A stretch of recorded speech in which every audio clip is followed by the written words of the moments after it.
want to get back into the LCS real bad. I think it will be really fun to play on the stage again. We're really close to it. Our opponents are Renegades. Both Crumbs and AlexH offer very good experience. This is the first time that I've been given the chance to prove myself. I'm here to make it into the LCS again. If we lose, then it's very heartbreaking. I've sacrificed a lot to come to an A. We got like this final opportunity. Hey everyone, welcome to the Summer 2015 North American Challengers Series Finals. Tonight, the stakes are as high as they could possibly get because whoever wins this best-of-5 match will join the North American LCS in 2016. Hey everyone, I am David Freak Turley. With me, as always, the man to my right this time, Aiden Zyrene Moon. How's it going? Usually on your left, so I got to get the Zoolander down. I got to be an amputurner today. Absolutely. So guys, let's take a quick look at the Challenger playoff picture. Now, Renegades last week defeated Team Imagine in 3 games in the semifinals. They earned a spot in tonight's contest, and they're going to face Coast. Now, Coast last week also 2-0'd their opponents, who were Cloud9 Tempest. Yeah, and last night, Team Imagine earned the final spot in the Spring Promotion Tournament with their victory over Cloud9 Tempest. They will join tonight's losing team when they'll face either Teammate or Enemy Esports for the chance to replace them in the LCS next spring. Yeah, and those matches, the promo matches, will be over in September. But of course, we've got games tonight. Winner joins the LCS. Before we get those games rolling, we're going to send it down to our analysts for a quick preview of tonight's action. Freak. Hello, I'm James Dash Patterson, and joining me on the analyst desk for this series are Joshua Jat Leisman and Teammate jungler, as well as the star of the new League of Legends documentary, Live Play, Braden Porpoise-Schwark. Good evening, gentlemen. It's not very often that we start a show at 6 p.m., but not a bad way to end a Wednesday. Yeah, 2 junglers to analyze the games, both Canadians. We can't even, all of our casters are junglers, and then all of our guests are always junglers. What does that say about junglers? They're great. That they're fantastic. They're the smartest person on the team. There it is. Well, I can't be cocky or anything. Right. Modesty, maybe a little bit later in the broadcast. Well, gentlemen, what are you looking forward to in this matchup between Renegades and Coast here? Unsurprisingly, the jungle matchup. But that's only because we have a really unique jungler on the side of Coast right here. Shrimp, he kind of plays the way that I wish you could play jungle in professional play because he farms an exceptional amount and usually transitions at lead. A lot of teams in high-level play, when a jungler plays like that, their lanes get punished, they lose turrets early, and it hasn't worked. So I want to see if he can transition this as he gets to higher and higher levels of play because I really like Shrimp as a jungler. Having been at the highest levels of play, I actually have a question about that. Do you think that Shrimp or that style of jungling could succeed in the LCS, Porpoise? I think so. It's a pretty greedy build sometimes. I see Shrimp going. He doesn't actually include a Sightstone in a lot of his builds, so that's going to be a little bit dangerous for them in vision-wise. What I like to see in this matchup is actually the mid lane matchup. We have AlexH versus Peck and Woof, and don't know if I'm pronouncing that correctly. But so this matchup is going to be very interesting because AlexH is a pretty dominant player on LAN. I see him most of the time in scrims. He plays somewhat standard, kind of safe, but in LAN he really pulls off those huge plays that can turn around games completely. So we're gonna have to see how Crumbs and AlexH really push that middle advantage, whether they control the vision, get a lot of control, especially with Shrimp being a farm jungler. He's not going to be contesting that vision as much as Crumbs will be. So we're gonna have to see how Crumbs is going to play these matchups, and also AlexH, who I think is going to be dominant in this matchup. All right, we saw him help TDK in the last promotion tournament. We'll see if he can repeat success here. One more follow-up question to you, Porpoise, is which of these 2 teams do you think is going to qualify for the spring LCS today? I think Renegades has a really good shot to make it through here. I've scrimmed against them a lot with our teammate, and it just looks like they're a really solid team. They always give us a good game, and yeah, I'm really excited to see what kind of strategies they pull out here. Well, a couple of the guys we just mentioned, Renegades, AlexH, and Crumbs, are well known for their accomplishments in professional League of Legends, but according to them, with a win here tonight, that would rank among their highest achievements.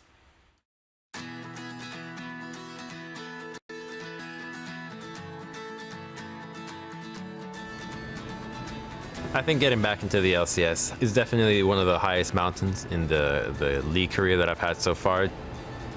When I left, wasn't just leaving the whole idea of competitive gaming, it was just leaving that specific team.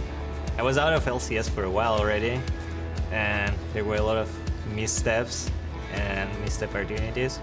But I think it will be really fun to play on the stage again.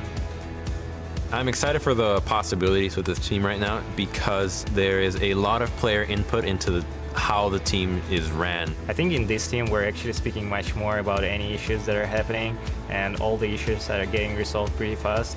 A lot of times, at least in the previous team I was on, a lot of conflict would just be bottled up and would create a lot of resentment and just not a good team atmosphere. Since we are older players, we have seen a lot of teams and how they do it wrong and how we think it should be done right.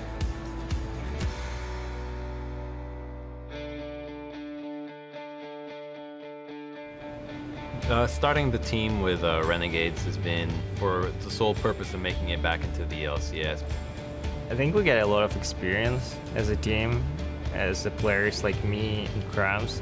And right now we're playing with Maple that got a lot of experience too. They're quite passionate and almost feels like they think that they have more to lose, which is definitely not the case at all. But that feeling is kind of reinvigorating. Some of the players are getting into LCS by like getting straight into the LCS team. But I think this experience and this showcase is much better, and I don't know, it's much more fun.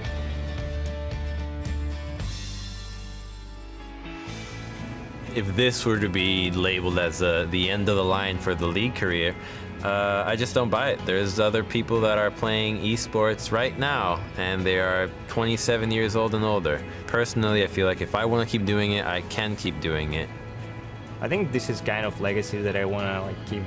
The guy that achieved something, or actually a lot, with having family and like child, and that everyone will respect you for that, and people will understand that they still want to play with you because you're so good at this game, no matter what.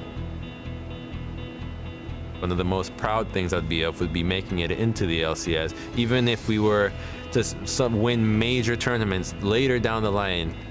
I would still classify this one as a good accomplishment.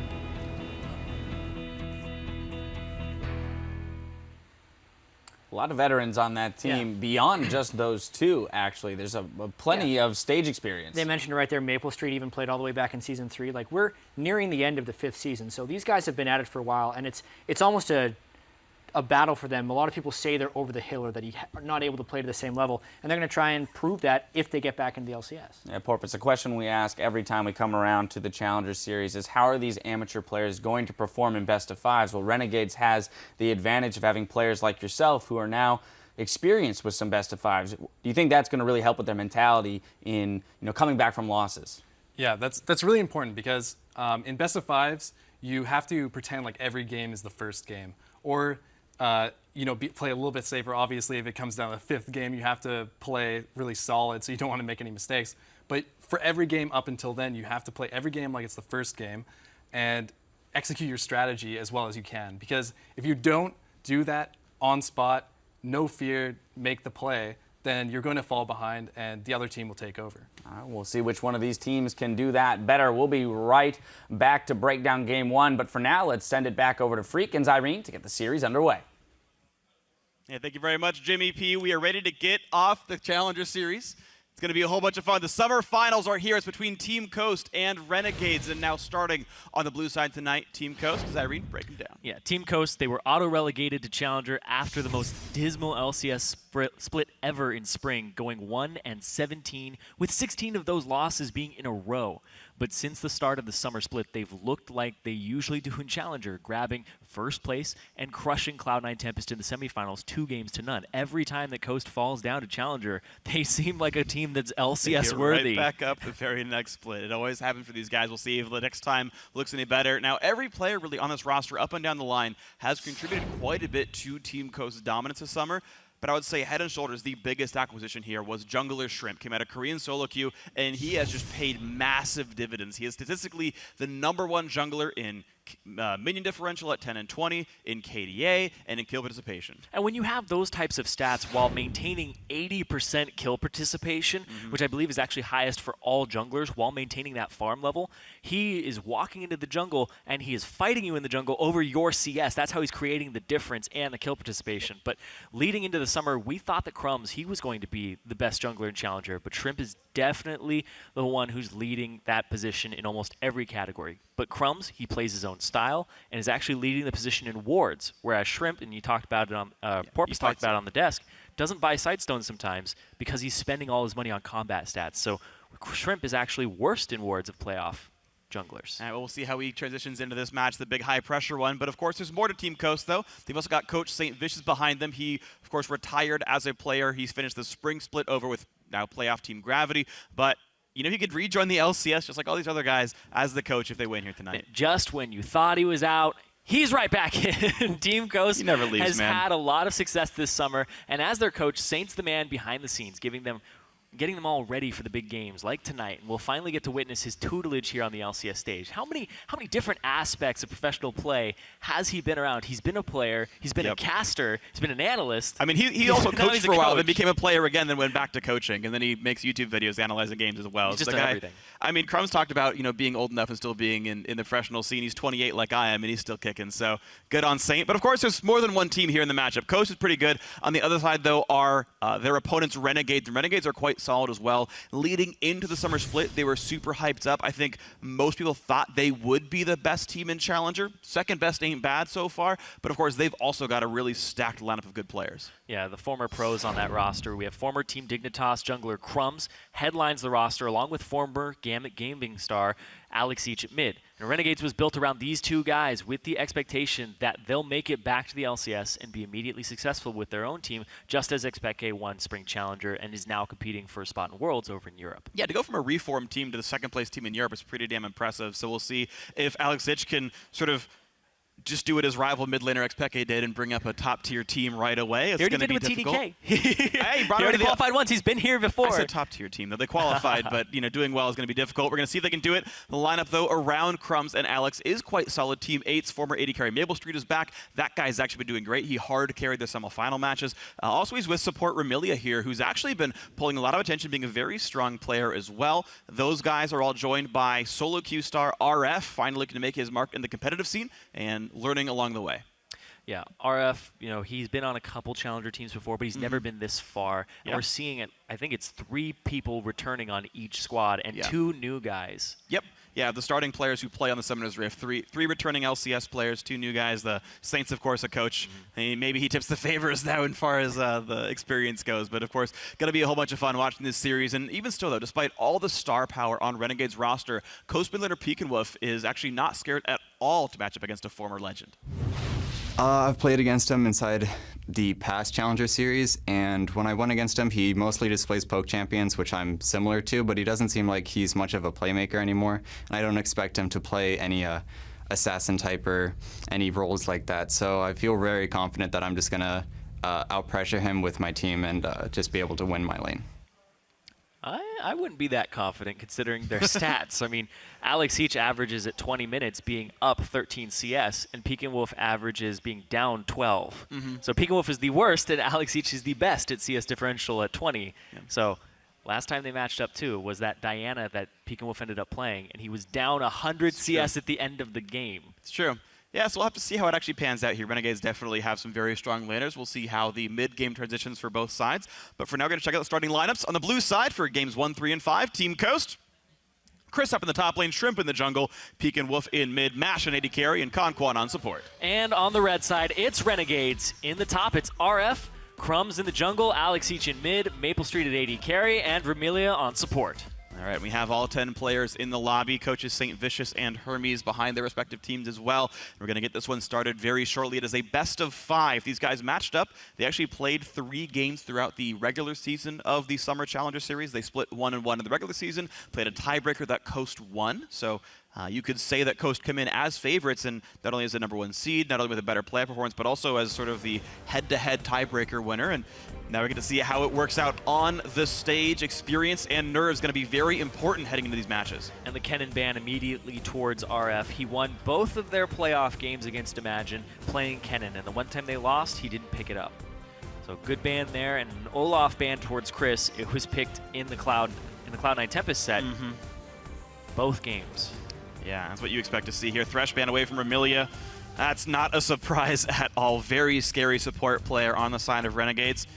So I very much like these bans, though. They feel very targeted at their opponents. Elise? Elise and Rek'Sai being the big two that Shrimp is very good on. And if he's okay to play either, you don't have to rush pick it there. I do like all the bans, though. Targeting RF, up, targeting Crumbs' best champion, targeting Remilia's best champion, and forcing her onto something like Nautilus.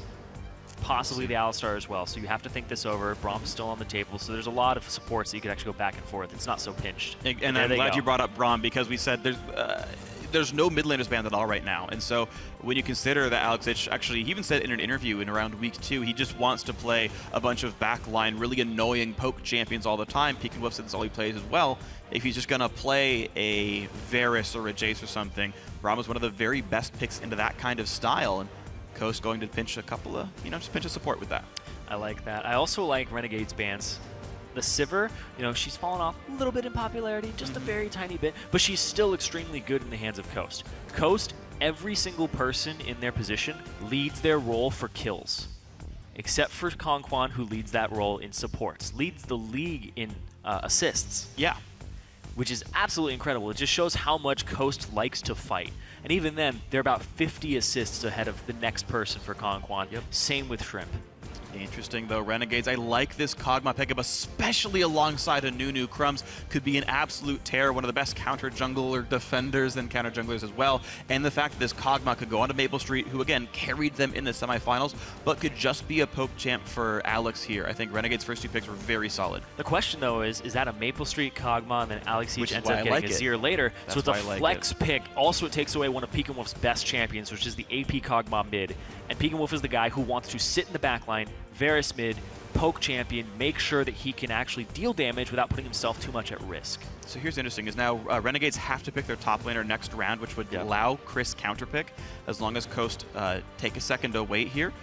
And I think that's actually the correct choice. Chris, easily the most dominant top laner in the Challenger Series. He does about 200. Setting him ahead would be really nice. He does about 200 more damage per minute than the next highest top laner in Challenger. He's a very carry-oriented top laner that likes to get kills on you and snowball the lane. Well, interesting science coming out from Team Coast right now, though. It feels like Lucian, despite all the complaints, he had a really bad professional win record, and he's got a low win record in solo queue.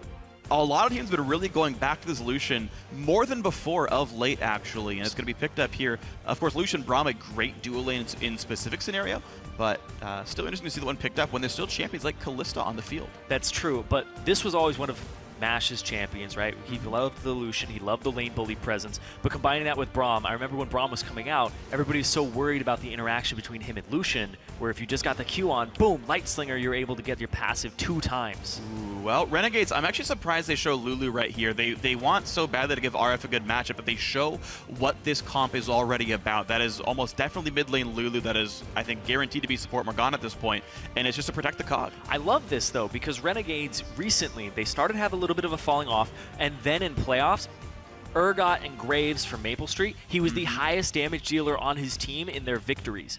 And to the point that Alex Each was actually building Zeke's Harbinger mid lane to give Maple Street the crit. So this looks like a composition where they're saying, Maple Street, get us into the LCS. And it might just happen here. So Azir does get locked in for Peek and Wolf. I think Gnar, probably the right blind pick here for Chris. Can be lane dominant, can be a great split pusher. Honestly, Gnar just a great all-around champion, especially for dominant players like Chris here. So Team Coast have their lineup locked in. Just seems like a pretty solid all-around team. Not a lot of poke, but they've got a lot of playmaking. A lot of options. Good wave clear, good damage, good sustained damage, bit of upfront burst too, good catch. It's pretty well-rounded. Yeah. So well-rounded team comp for Team Coast. That's going to be their goal here. Renegades very clearly focused on this Kog'Maw, and there's still the small chance Lulu goes top and it's Kog'Maw mid. It just feels very unlikely here for them. But the mind games could be interesting here, but it looks like just a big Juggermaw. The emphasis on Maple Street. Top lane pick. They know it's Gnar up there. I don't think Lulu would survive that matchup well. So what will RF play into this one? Maokai is up. Probably makes the most sense in this kind of composition. They just swap it and go for an Urgot or something. Yeah, I mean, it's still a possibility. That's the threat here. Oh! It is top Lulu, and Zed comes out of Alex Ich. But this is exactly what Pekin Wolf thought wasn't going to happen. He thought Alex Ich was just going to go on poke mid laners, and now this is pretty much as an assassin. You can get this is the most assassiny assassin pretty much in the game at the moment. I think he's the most assassiny assassin. I think you're absolutely right here. The question is, though, exactly what will he be trying to assassinate here? We do have Exhaust on the mid laner from Pekin Wolf. Braum exists as well, and there are some pretty decent disengage tools and counter-engage tools available for Coast, so it's still somewhat of a threat. Renegades, though, putting their weight now on two people's shoulders. Alex Ich in the mid lane, Zed. Maple Street on the AD carry Kog'Maw. So they're putting it on the veterans of the LCS, people who have competed in it, giving Alex Ich the Zed, see what he can do on that champion. Very excited to see it. And like you said, the Lucian coming up as well. It was picked yesterday, actually, or earlier this morning. First pick. Yeah, it was first picked by Najin against SKT in Game 1. OQ, of course, a great AD carry here. So interesting to look at some of the matchups as well. I really like Morgana into Braum, by the way. Your ulti goes through his shield, and you can just black shield the passive in the queue very easily. So matchup-wise, I think Kog'Maw actually will survive, which is always a risk against a champion like Lucian. So I actually do like the Renegades bottom lane as far as the match is concerned. Now, guys, all throughout this match, we'll be keeping tabs on who you think will earn a spot in the North American LCS tonight. Share your predictions with us on Twitter. Tweet at LOL Esports with the hashtag CSTWin or hashtag RNGWin. We'll check your votes on the Rift in a few minutes. Guys, Game 1 of the best of 5 is coming up. The winner joins the LCS in 2016. And here we go. Those graphics last like 5 seconds longer than I anticipate. It's awesome. All right, we're into the game. We're on the Rift. And I want to see how Shrimp handles this Nunu from Crumbs, because Shrimp is all about counter jungling. If Crumbs is just taking those camps very quickly and there's no way you can really contest them, Shrimp's going to have to kill him. But it's really hard to kill a Nunu. Absolutely, yeah, as well. It's going to be up to Crumbs to make some big plays. And the thing is, he says that winning on the LCS stage is, of course, a big deal for him. He's looking to get back into the LCS with a win tonight. I want to get back into the LCS real bad. And to be honest, I feel like I have this final opportunity against Coast. You know you have the relegation matches afterwards, but this one's really the one that makes it for me. I mean, if we lose, and it's very heartbreaking, and then you got to get back into it, but nobody wants to do that. So I'm taking this as, you know, we got like this final opportunity. All right, well, Crumbs, starting off on one of the junglers that can make an absolutely devastating impact on the game. A well-played Nunu just makes it feel like there are no options for the enemy team. This is the style he likes to play. Yeah, it is. He likes to play that choke-out style, get the vision control, and especially when it's the most warding jungler and challenger versus the least warding jungler and challenger, there's going to be some gaps in vision. Hopefully Conquan can make up for it. He does lead his position in wards, and it's almost that TIP situation where your jungler's not warding, he's killing people. So your support does it. And your support does it more than anybody else in the league to compensate for it. Yeah, absolutely true. It's actually interesting. In this kind of lineup, Coast, they are most like Impulse in player style, I would say. It's just kind of interesting. It's just a random kind of tangent to go for, but we are starting in the game. RF will be double jungling with Crumbs. Standard stuff here. Their top lane, their dual lane rather, sent to the top side. Maple and Remilia going to get their farm going. Coast basically doing exactly a mirrored start. You see the double jungle with the top laners, the standard early game for most teams. Helping him out there. Very standard. See what ends up going awry in the lane swap. We're seeing a lot of teams take 2 camps, immediately go for a push before the cannon minion gets there. It's become that kind of new craze, especially when there's no loft in the game. Right now, Coast jungling with all 3. Looks like a similar situation as Lulu's still running around. Oh, is he going to contest or gank Pekin Wolf in the mid lane? We see everybody coming down on the sides. Conquan goes to spot to figure out where people are. RF and Crumbs are heading mid. Pekin Wolf does not have a way to dash out. Here's the Ice Blast in. Has to flash early. And that is Summoner Spell down. Good gank by Renegades. And this is what Renegades needs. We saw at the start of the season, Crumbs and Alex each had the best synergy out of all mid and jungles in Challenger. And it was how they were abusing teams. Oh, they're coming back. How about 4 people mid? How about learning from TSM in this one? If you flash Pekin land Wolf binding. is not yet 3. But this also just allows Alex to zone. Oh, looking for the binding. Look for the binding. And dodges it cleanly.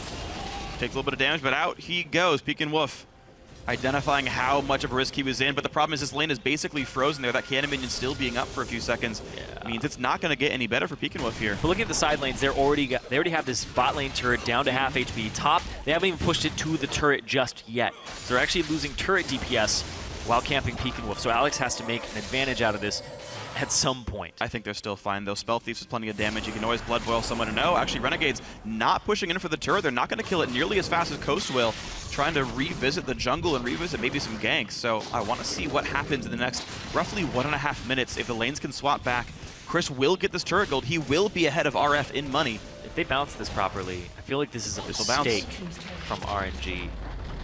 Well, it was a bet, right? They tried to knock down the mid laner champion. And, you know, they pay for that by losing pressure on a turret. Yeah, they got the flash, though, so there is pressure in Alex Each's favor. Now, they're going to get this early dragon onto Coast side, so they get an uncontested turret take. They swap Maple up to the top lane. They get free farm over to Chris. And I feel like RNG are just being sluggish around the map right now. They're giving up so much, and they aren't getting anything save for the flash from Pekin Wolf. And if Pekin Wolf is just going to be able to just play safe and do his style that way, it's all for naught. I absolutely agree. It was a risk that so far has not paid off, but they still got 3 minutes to knock that kill with the flash still being down. Pekin Wolf is being pushed around a little bit, doing some damage to Alex Ich, but this Zed still has potions and is not going to really get killed anytime all that soon. We have the lane swapping back, though. The dual lane is back. Mash has double long sword versus a extra Dorn's Blade, actually, up against Maple Street. This 2-on-2 will be interesting. Vermilia has some new wards. Khan Kwan has a Ruby Crystal and some wards for himself, so again, we are seeing the payoff of having that turret going down, the global gold, and the small farm lead here. Yeah, Chris getting himself to about a 16 CS lead, and he got 600 gold right now. He also got soul turret gold. They gave him all the gold, so taking it. Ooh, nice bind. Walk right back into it. All right, Vermilia so far 1 for 2 on binds. Honestly, both of them pretty hard to hit, so solid to get one of them so far. But I really am interested in this 2-on-2. I think it means so much for Maple Street to get ahead. Crumbs, there's no mana. That's going to get him. Maple Street's got nowhere to go. There's the first blood, and there it is. It finally pays off. Shows back up the Ice Blast, the double flash to get the kill. And the last time these guys played each other was all about camping the mid lane, but Shrimp was always there earlier on his Lee Sin, kicking Crumbs back. Now, in this matchup, Crumbs is just a little bit further ahead of him.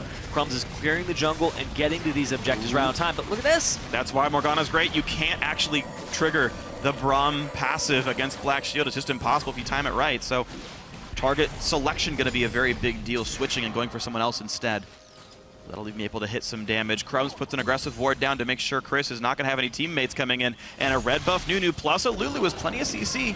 Just not enough done. I want to keep a track of Pekin Wolf CS because he doesn't have barrier, he doesn't have flash, and it's already level 6 for Alex Each.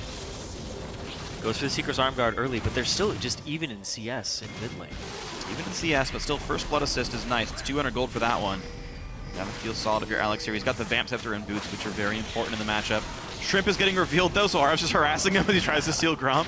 I don't know if it's gonna be, I think this is a bit greedy by Shrimp, honestly. I think that was probably not the best. And it's Nunu gonna try to steal it away. They both have Smite. They just fight for the Grump. Nunu's supposed to win that one though. Does he though? Mega Nard, RF flashed the wall! Oh wow, RF! Just didn't see it coming. They didn't even burn flash, that was just Chris finding it. Chris just jumped over to him, got him right into the wall so quickly, but that's the experience advantage, right? Yep. RF still level 4. Was not expecting Chris to be level 6 already. He's 41 to 14 CS. Oh, that's man. the advantage they've given him. I mean, I think that is the big key advantage of Coast, though, is Chris is objectively the best top laner in Challenger, and RF, I think, is not top 2, so that actually disparity is rather big, and Chris, so far, abusing that well. We still sit a 1,000 gold game. Kills traded equally. That turret still means quite a bit. Alex Ich gets the blue buff from Crumbs. Crumbs only level 4 on this Nunu, whereas Shrimp is already 5 and well on his way towards 6. Thinking about how Lulu fits into this composition, it'll be part of the 4-man unit, and then Alex Each will be the split pusher later on. Yeah. So Alex Each is really the one who has to be able to beat Chris in the split push, so if Chris gets further ahead of RF, it's not that big a deal for RF. It's a huge deal for Alex. Interesting things on that, though, is we have seen Renegades play many Alex Ich split push-centric compositions. He's played Yasuo, he's played Irelia in the mid lane. They've been successful games for that team. But one thing that's interesting, though, is Chris is against a magic damage top laner, but late game is facing a physical damage split pusher. And that's going to be interesting as far as itemization choices. If he goes Hex Drinker, his Alex Ich matchup gets much worse. I don't think he'll go Hex Drinker. There isn't really enough magic magic damage to actually warrant that. But if he does, he's against Kog'Maw, right? Like there is magic damage on the team fight in general. Yeah, that's Chris true. can't ignore MR in a team fight. It's very interesting. Like, it's a weird, peculiar scenario for Chris to be in. Oh, lands the stun, beautifully done. Still level 5. Lulu not quite having the ultimate, about 3 minutes away from that one. But as the house misses, all is well. It still looks like a freeze for Chris, too. Chris just has every advantage in this lane. This is looking terrible for Renegades at this moment. RF's going to get put even further behind, and he has to risk himself. You see, he backs all the way up from the lane, all the way back from experience, because Shrimp showed himself on the bottom side of the map. Yep. And that just means more and more farm comes in for this Gnar. Lulu having to hide. And by the way, bot lane is a freeze if he wants it, so it just gets worse and worse over time. Top lane, though, is under a little bit of pressure. Crumbs slinking around to make a play, but Shrimp is coming up behind him. I don't think this turret dive is going to work. There's not enough damage to actually kill off Braum or Lucian. Shrimp now realizing this was warded.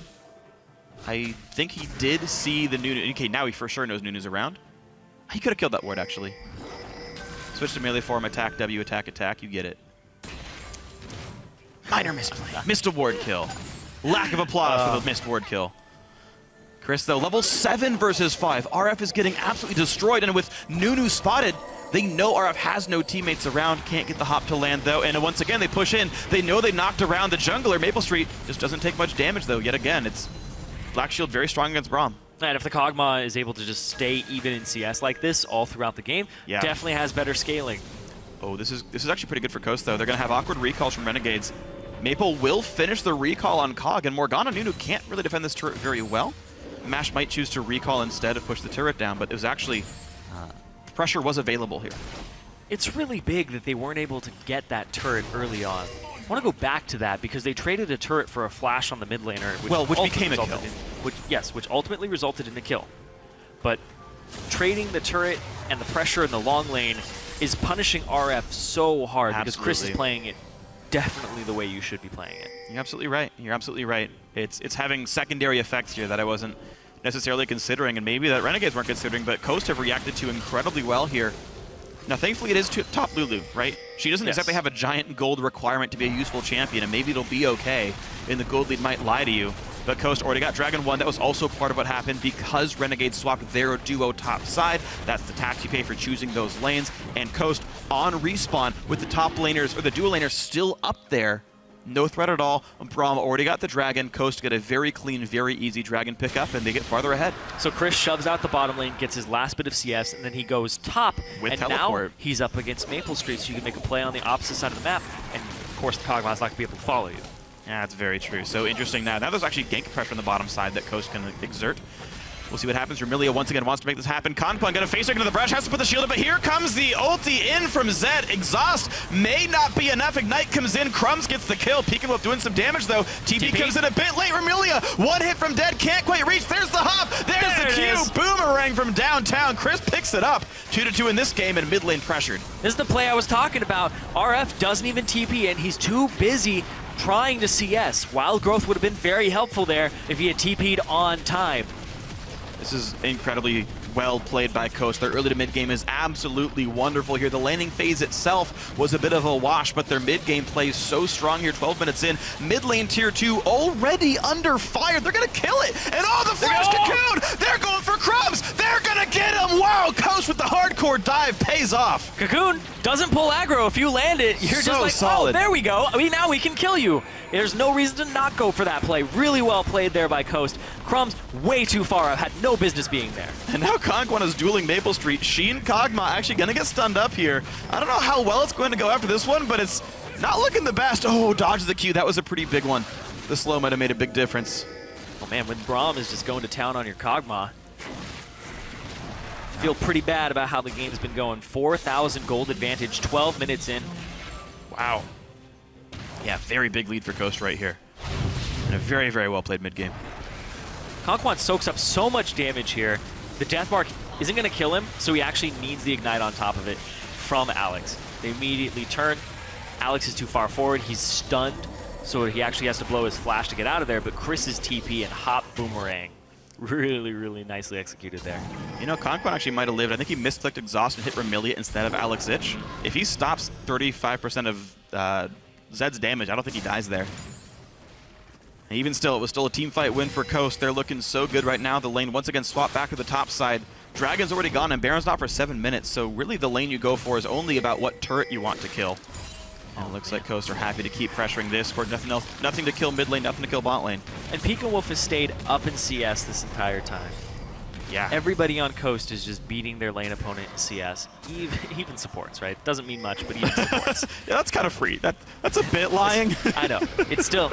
Supports But usually you're don't right. count those in those. I But know, anyway, I know. They're still winning in CS despite the kill onto Pekinwolf and all the pressure that they put in the mid lane. It hasn't paid off just yet. Zonya's Hourglass completed. He's ready to be able to pressure other lanes, and you see him going top because Alex has 2 turrets taken mid. Yeah, well, mid lane's going to go to equivalency, but we've still got the top laner here, or the top lane here, the mid laner coming up there. Alex not going to make it there. Turns back around to push the mid lane down, but yeah, the attempt of play is still happening. The gold lead now 4,500 is actually growing over time. And with everybody in the top lane, Chris just gets to pressure bottom and throw boomerangs at RF all day. This is actually a risk, though, because RF has teleport and Chris does not, so the chance of a 5v4 is real. This is a risk from Coast. I actually don't think they should be too aggressive because they have such a lead. Wait for the TP timer, and it's a safer way to play the game. I don't know how scared I am, though, of the Lulu. Just it being 5v4 at all, though, right? It's just, to me, it's such a risk. It is a risk. But honestly, compared to other top laners or people who could actually TP in, a level 8 Lulu coming in That's fair. is probably one of the least scary. Yeah. And right now, it seems like Coast aren't too worried about it. Shrimp cannot walk another brush forward as he will be revealed by the trinket. Unfortunately, they know about this, so Renegade's going to be able to play safely enough. Poke on Maple doesn't really much matter. Decent culling. Doesn't do too much damage to the champions, though. Ooh, good zaps, though. They're getting the health bars lower slowly and over time. Shrimp trying to keep the wards up, and he did, by the way, go Sightstone. Yep. That's actually Juggernaut Merc Tread Sightstone. It's actually the most utility focus you can go on Elise here.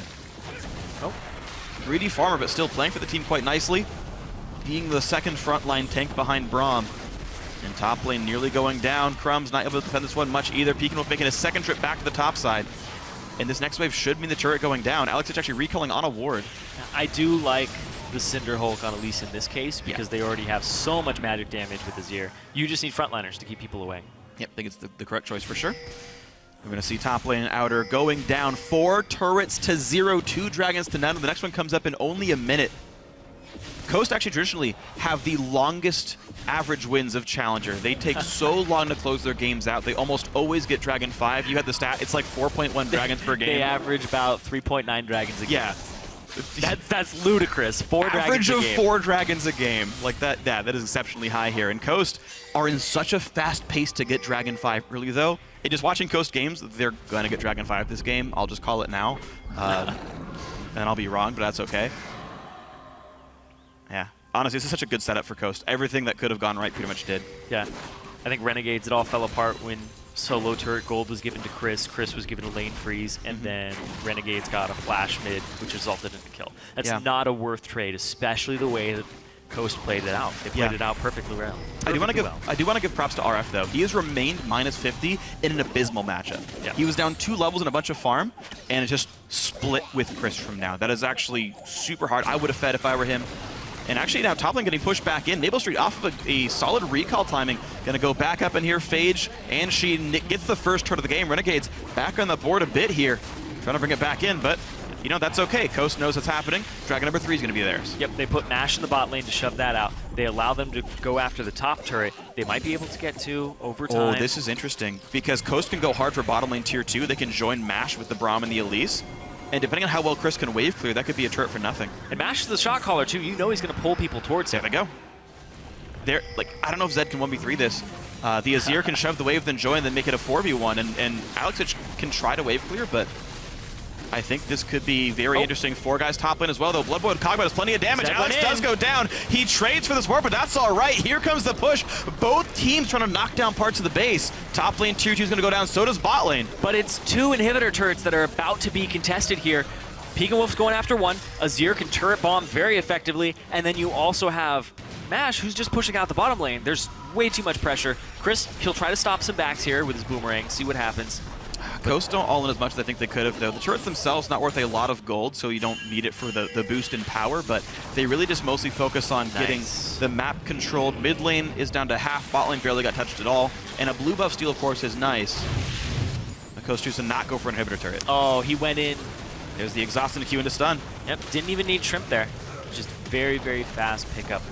Not able to snap back to his shadow for that 1 second. And that's why I'm glad every single support should be going exhaust against melee assassins, because you just stymie what they're trying to do. Smart by Conquest. And that's, by the way, a preview of what can happen with all these further Alex pushes. Like I said, I really like the fact that there's a Braum here and an exhaust and an Elise, because you can stuff those engages. I wonder if Alex, if they end up losing this game, will go back to a different champion that is pokey. Very potentially. I mean, this seemed like a really interesting plan by Renegades, right? Come into the game saying, we're going to change the style, we're going to focus mid, we're going to get Alex ahead, and he's going to crush Peek and Wolf. I think that's actually smart. I think this is the best one-on-one matchup for Renegades. If you were to pick a player differential, I think this would be the most Renegade-favored one. When I come into a game, though, and I want to crush mid lane, I don't pick Nunu. I pick something that's going to gank heavily and apply a lot of pressure and have good 2-on-2 skirmishing. You're right, going for like a Gragas and like forcing that to go even farther. Yeah, I guess then it's like a hedge between that and then Maple Street just having a Nunu Kog'Maw. Yeah, they just want to have a 4-man unit that they protect, and then Alex each split push. But getting Alex each ahead would involve having kind of a better jungler to actually execute on that plan. I feel that. You're right. It does diminish plan A to help plan B. So interesting to watch this comp play out here. Still sitting at about 6,000 gold for Coast, though. That last trade of turrets was so much better for these guys. It just felt like they'd gotten much more out of it. It's a Baron time. Coast, they do a lot of 20-minute Barons. There is TP on Chris. He has priority bot lane. He's still up 3 levels over RF. Oh, dear. Well, RF is at least close to 11, so at least it'll turn back soonish. But yeah, it's over 2, and right now it is at 3. There you go. And now the jungle's being taken away. This is actually rough. Crumbs is no longer really able to get farmed. Not that it matters a lot on Nunu, but just the golden experience on the map is going much more towards Coast over time. And that makes it get worse and worse and worse for Renegades here. In game 1 here, Chris pressing in on RF. Looks like it's going to be Black Cleaver into Frozen Mallet. And once he gets that item, by the way, I believe he can chase RF forever. And this is a good Glitter Lance. And you were talking about how Coast just keep taking the jungle now. I was looking at some interesting stats, so bear with me on this. But Coast take 60% of the jungle in a game on average. Yeah. Now to give you some reference, when you're winning, of course you're going to be taking more jungle. But Fnatic in Europe, 18 wins, they only control 58% of the jungle. So Coast, relative to their opponents, take more of the jungle, even in their losses on average, than Fnatic does. Yeah. That's how oriented they are on counter jungling when they have an advantage. They take your Raptors with their mid laner, they put Chris inside the side by lanes by himself, and he takes those camps, and then Shrimp is always counter jungling. They control it through and through. You saw them get the blue buff previously, and they're just going to keep doing that. Well, it's still looking good. The lead's still sizable. We're going to see the state of the minion waves as Coast continues to control the jungle and everything else here. They're monsters. They are monsters. This is what I hate in solo queue. When there's nothing to farm. Yeah.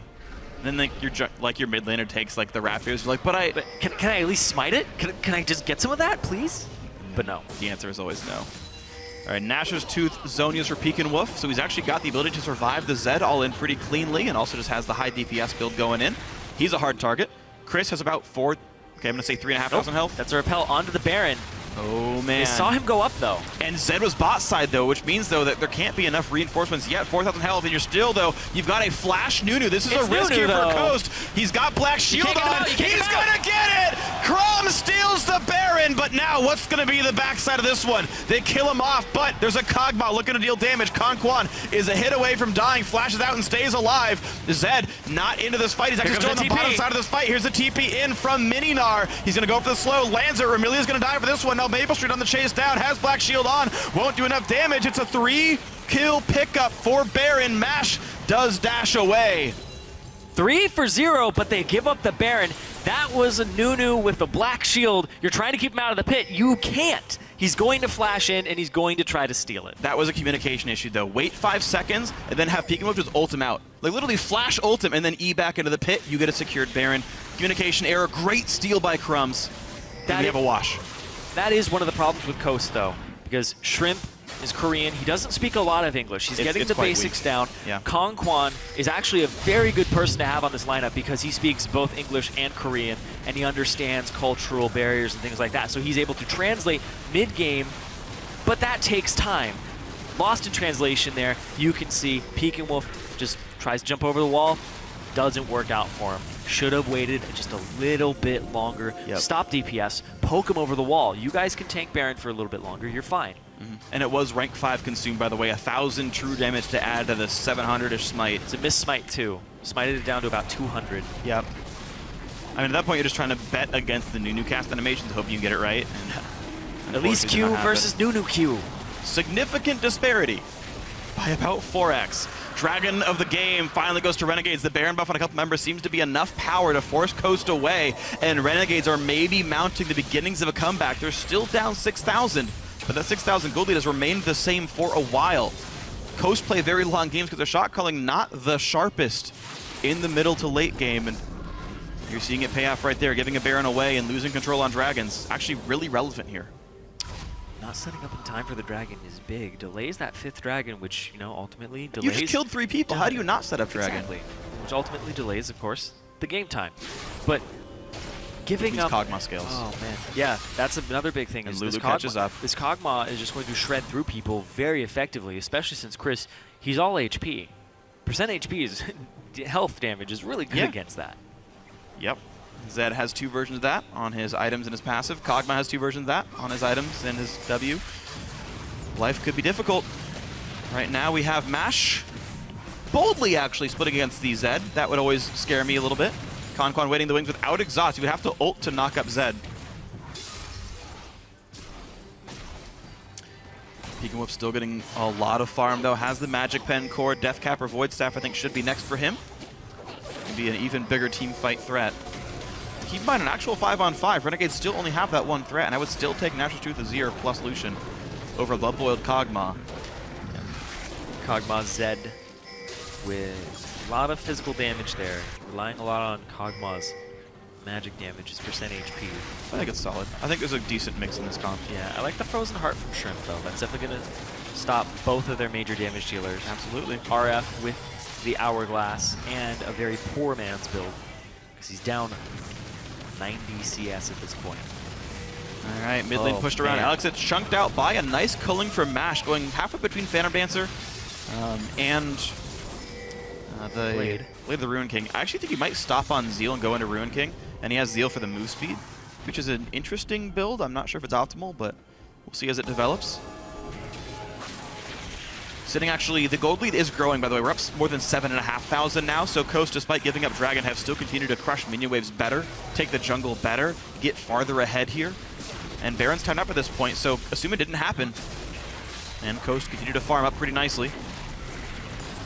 Taking the time on this one, though. Next Dragon is very far away, as is Baron. Look for Chris, this is the duel I'm talking about. Does not land the stun into Alex. Has to flash away. That is big. Chris ulted and flashed to get out. Big summoner spell down. And Chris has got to be careful. He does not have teleport. He does not have home guards at this time. He'll have to buy some armor items. Probably I would say, okay, he is going for the Randuin's Omen. I was going to think Thornmail, but it's not what he's going for here. Bigger health pool, definitely relevant. Chris sitting at 2,800 health while Mininar. I like all the wards in Renegade's jungle. I would like to see Shrimp pick up the upgraded sweeper. He's sitting on 1,400 gold. 1,500 gold now after this camp clear.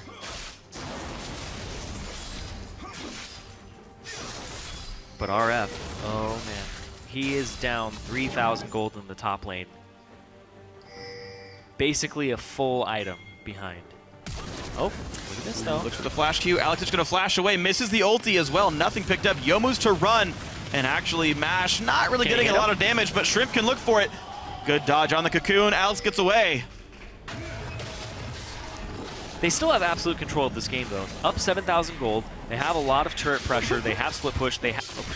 He just ignores him. I mean, takes some damage, but consume heals for a lot. Wolf basically saying, one day I will have a Rylai's, and that will not be a good decision.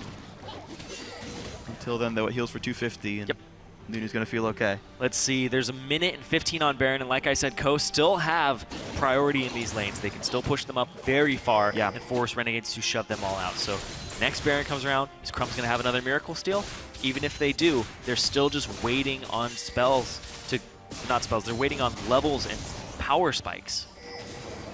They're waiting for late game on Renegade's side. But, I mean, I don't think either team is strictly, like, obviously better in late game. Of course, Renegades needs to wait because they're so far behind, but I'm curious to see how the waiting game goes, though. Again, Renegades, I think, actually one of the smartest teams in terms of shot calling in Challenger. I would say, as you get to closer and closer tense situations, I would trust Renegades calling better. And I don't think Coast should allow that kind of situation to happen. I think they need to keep the pressure on and find ways to push farther ahead. Granted, they got so far ahead early. We're only 29 minutes in. I feel like we've been talking about team fights for half an hour already. They got really far ahead. I remember 12 minutes. It was a 4,000 gold lead. RF, though, still now over 100 CS back, and he had to just blow his flash in a one-on-one just now. Setting up for the Baron, though. 10 seconds on it. Everybody on Coast backed, so they forfeited some vision control of the area for items, breakpoints. Rylai's Crystal Scepter completed. Locket completed for Shrimp. I want to see Coast bait this. I want to see them keep pressure on mid, force Renegades to react to Baron, and then get behind them and push mid down. They're all waiting in this push. They're looking for the pick. Puts the shield up. Ulti's going to stun a lot. He's not dead yet. He's going to get away pretty cleanly. Has to burn some spells for that one. Still getting pummeled by Maple Street. The flash. Oh, good dodge by Conquan. And a flash from Crumbs is actually a big deal. It means he cannot steal Baron with flash anymore as Conquan keeps running. And Alex is going to lose the duel. Peek and Woof and Mash. It's a 2-on-1. They knock him down. Support dies, but that is still worth it as Coast have pressure on the map. Is Chris going to catch anybody with the boomerang? Doesn't look like it. No, Coast could just push mid They're going to keep going. now. They're going to keep going. This is interesting. They're going to go for the push on the kills. Mash has got to be careful. This is why they have so many kills in the game. Mash flashes in. He wants Maple. They're going to get him Black Shield or not, and Mash still stays alive. He's life-stealing, but he's going to take so much damage. Gets chunked down. Can't steal enough. Gets killed up, but there's still more kills coming through. It's a 4 for 2, all said and done. Crumb's going to be the 5th, and that means Baron. It's a full ace there. 5 for 2, and they still have great damage dealers in the tank left. They're going to pick up this Baron, no problem, just like you said. What a smart call by Coast to go for the kills there. It does pay off. I think they had the road in on mid, but the kills were correct. They get Baron off it as well. Big lead for Coast. Coast are just the biggest proponents of instrumental violence. They're going to kill your entire team to get other things. People talk about how kills aren't the way you basically win League of Legends. It's not team deathmatch. But they unlock the way you win League of Legends. They understand that a little bit less than everybody else.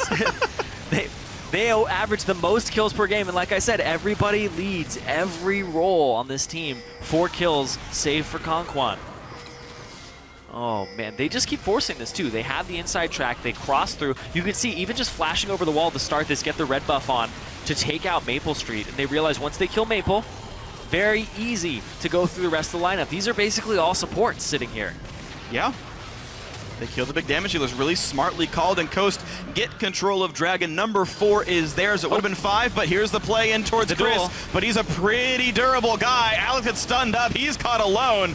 Can't go anywhere. Jump or not. It gets taken out. 13-5. Coast have control even more. You keep thinking these are going to be duels. It's going to be one-on-ones. Nope. 2-3 people show up every time. This is what happens when Coast actually can maintain map control quite well. Once again, Shrimp going for Sightstone, getting some wards up, and doing a good job of making sure that his team get to the fights on time and with the right people. Baron, 4th Dragon, ready to push down these turrets.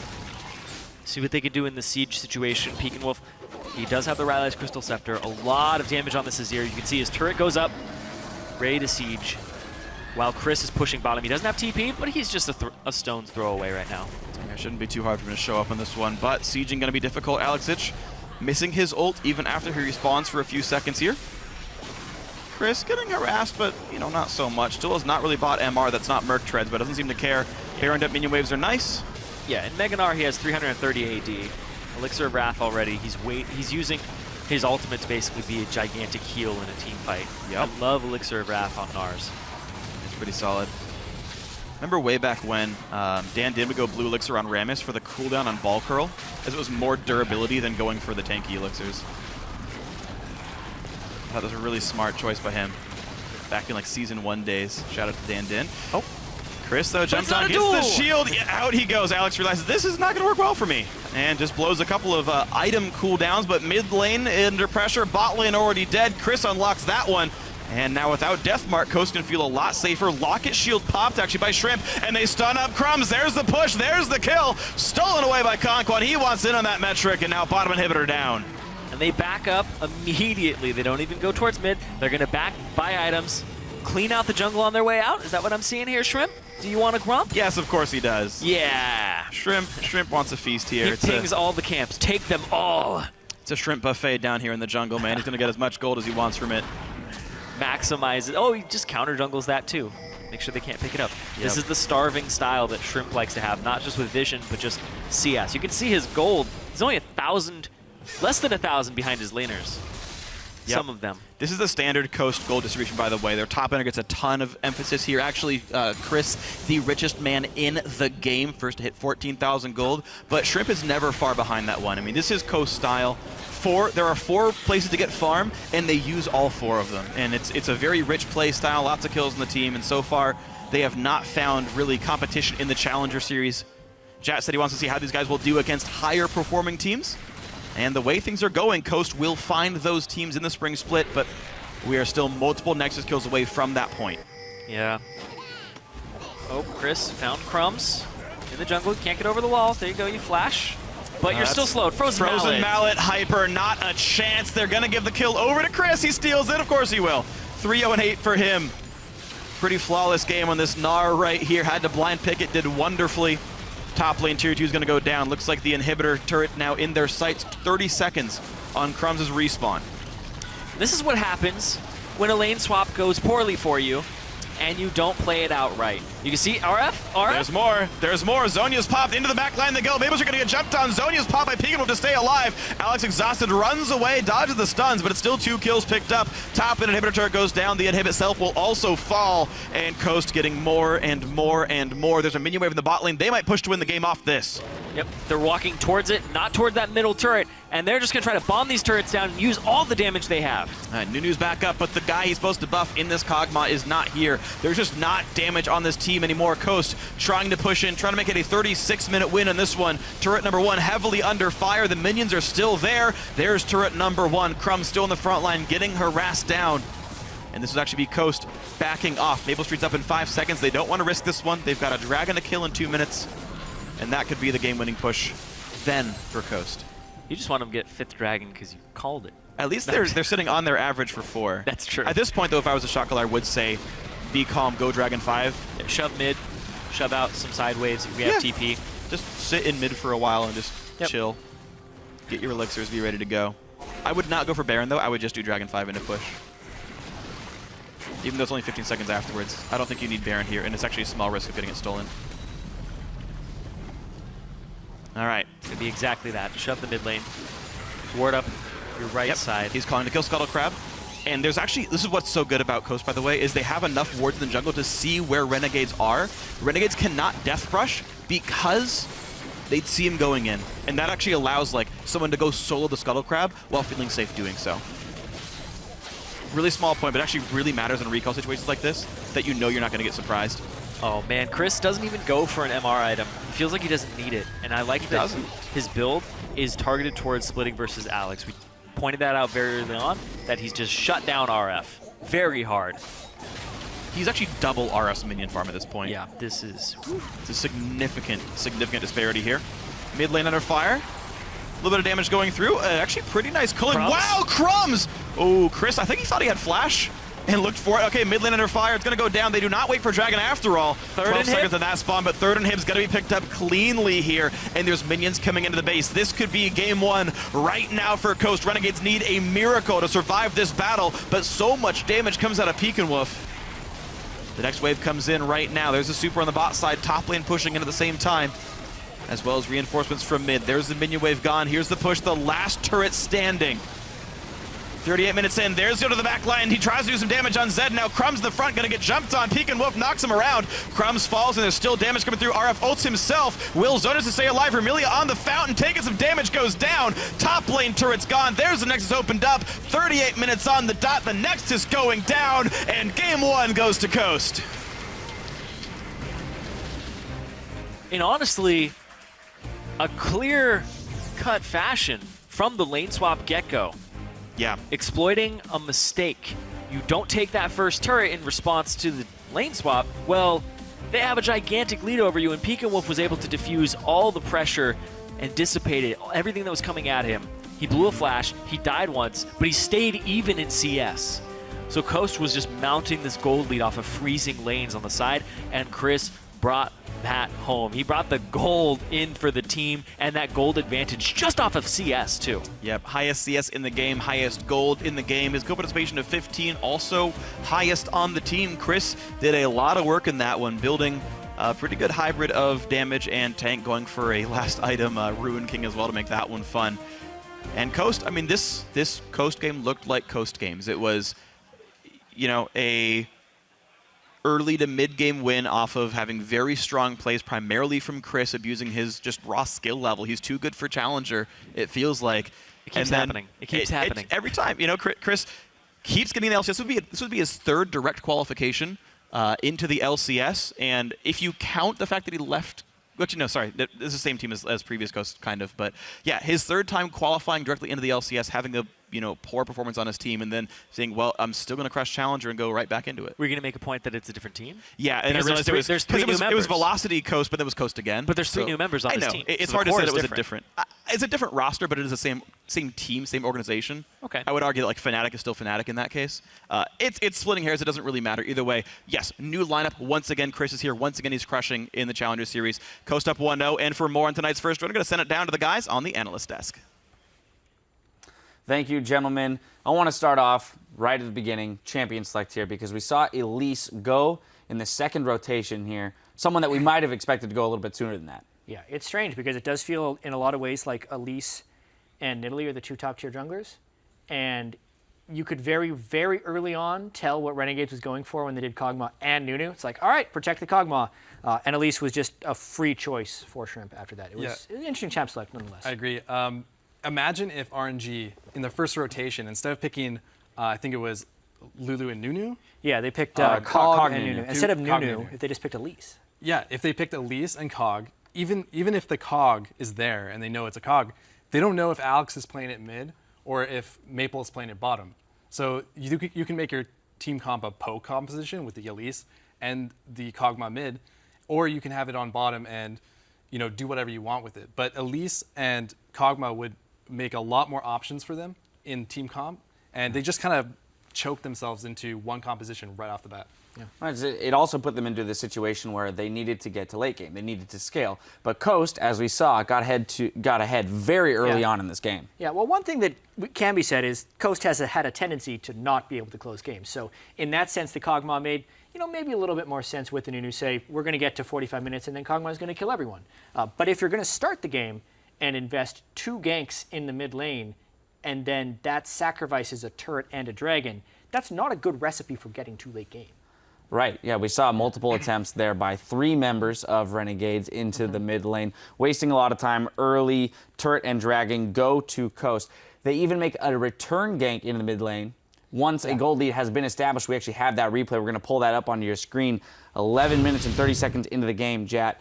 Take us through this one. Yeah, I mean, you could tell RNG was just really set on getting Alex each ahead because I think that was core to their strategy of getting the game late, as if they could stall it with the split pushing Zed. But as we see here, like, Coast was just ready to respond in any way. Yes, Kong Quan was caught, but they were able to answer with a teleport. Peking Wolf is absolutely there. They have the exhaust to delay the kill in the first place. Shrimp was able to match Crumbs, and Elise is a better skirmisher than the Nunu in that situation. And off of those players being low, they picked up 2 more turrets on top of trading the kills. And even then, that gank middle lane, Crumbs got the kill, so Alex didn't even get ahead there. He didn't gain anything. He just got, I don't know, maybe 25 gold Right. off the assist. And the So- person who got more ahead there was Chris for Coast. We saw this massive disparity between the two top laners. RF was just getting manhandled on that Lulu by Chris, and it kind of relegated the rest of Renegades to, having to clear waves the entire time because of the pressure that was on the map. Yeah. That's a big weakness in their composition there, is they didn't get Alex ahead, which meant they had no split push, which kind of defeated the purpose of their comp. They didn't really have a front-to-back comp. If they had, say, an Azir or a Victor or something like that, they'd at least have a big damage dealer who poses a threat besides Maple. In that game, only Maple was a threat, and Zed just couldn't get going, so they just couldn't make anything out of that. Now, all this being said, even with this gold lead that Coast had accrued, we did see a small moment of weakness here in that they had the Baron stolen away from them, right? If you're looking for ways to throw a game away where you have a 7K gold lead at 23 minutes, well, giving away a Baron steal is one of the ways to do that. We actually have this clip. We're going to pull it up as well, 23 minutes into the game. And if you don't mind Porpoise walking us through this, that'd be wonderful. Okay, so here they try to clear the vision around Baron, and this is their team comp's goal, is to just clear all the vision, but they actually got vision of Elise repelling there, and that was a huge, I'd say, misplay, is just to not be patient with that, and they actually saw them start it, and now they're coming through the back, and they should just stop this Baron by this point, because the Consume Smite is right there. It's almost a for sure steal, and they just let him jump in and get the steal, and now all they can do is just kill Crumbs, and that's a Baron for just one kill. It's just not worth it. Yeah, and one thing I really liked, Porpoise, is when we were watching this game, you said that's almost a typical challenger play, because it seemed like they made the call of let's do Baron right off the bat, and then could not deviate from that call after the fact. Even when they saw the Nunu, you have a Korean-speaking jungler, you have a call where you think you're doing Baron clean, and you can make it go. I think that just roots from a little bit of a lack of confidence that if we pull off of this, we can just get it later. We can do more plays later. But they felt like they had to do it now. Yeah. And they just fell apart because, they could have ended the game faster. They didn't fall apart. They won the game. Yeah. But they didn't end it as fast as they could. And we said before at the beginning that Coach just doesn't really know how to end games properly. Yeah. And that was a big, good example of that right there. An example of why they can't close the games. Also an example of why the RNG team composition actually does make a whole lot more sense. And even though Coast got away with it this time, it's not like their weakness has disappeared. It's still potentially a big player in the series that they can't close games efficiently. All right, so let's move on to game 2 here. Coast is up 1-0, but adjustments can be made. As we mentioned, best of 5 series. If you're on the side of Renegades, what are you looking to change in these 10 minutes that you have before you get back on stage? Yeah, I actually have some ideas for them. I don't think they should go for a protected COG comp. I think they should go for more something like Elise, Morgana. Those were good picks for them, I think, because they have really good teamwork when it comes to roaming around and helping each other out. And if they have Nunu and Lu, they just can't roam as well as they can with champions like Elise and with Eve and things like that. So I think they should kind of switch their game plan around a little bit and go for more mid-game oriented champions that can make picks and plays. Yeah, one thing that I liked from Coast side, actually, with the draft that St. Fish has put together, was it was a very generalized team composition with a lot of versatile champions. And if they can win that matchup against a very specified team comp like Protect the Kog'Maw, Saint should just allow Renegades to keep outthinking themselves. Like, if Renegades wants to have a specific 5-man composition in mind and not really care about any of the counter picks, like, why in the world would the first pick Braum say, all right, time to do Protect the Kog'Maw? Like, they had an exact thing they wanted to do, that team comp. And if St. Vicious is confident enough in his guys and they've shown that they can win, literally just save for the counter picks. That's all he should be going into the next champ select with in his mind. Right, so we keep in mind here that Renegades is moving over to the blue side for this Red side's next. perfect for counter picking. Exactly. So they're not going to have that opportunity if they want to, tilt that mid lane matchup that we were looking at the beginning of the day, where we saw Renegades.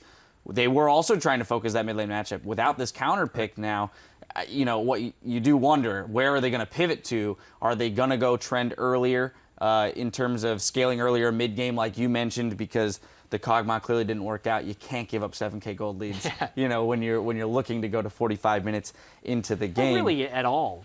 Well, yeah, in no situation is the 7K gold lead, something that you just want to offer up to people. But anyway, we'll see if those teams can make the proper preparations moving into game 2. We're going to step away while they do so. Match 2 begins between Renegades and Team Coast in just a bit. Don't go anywhere.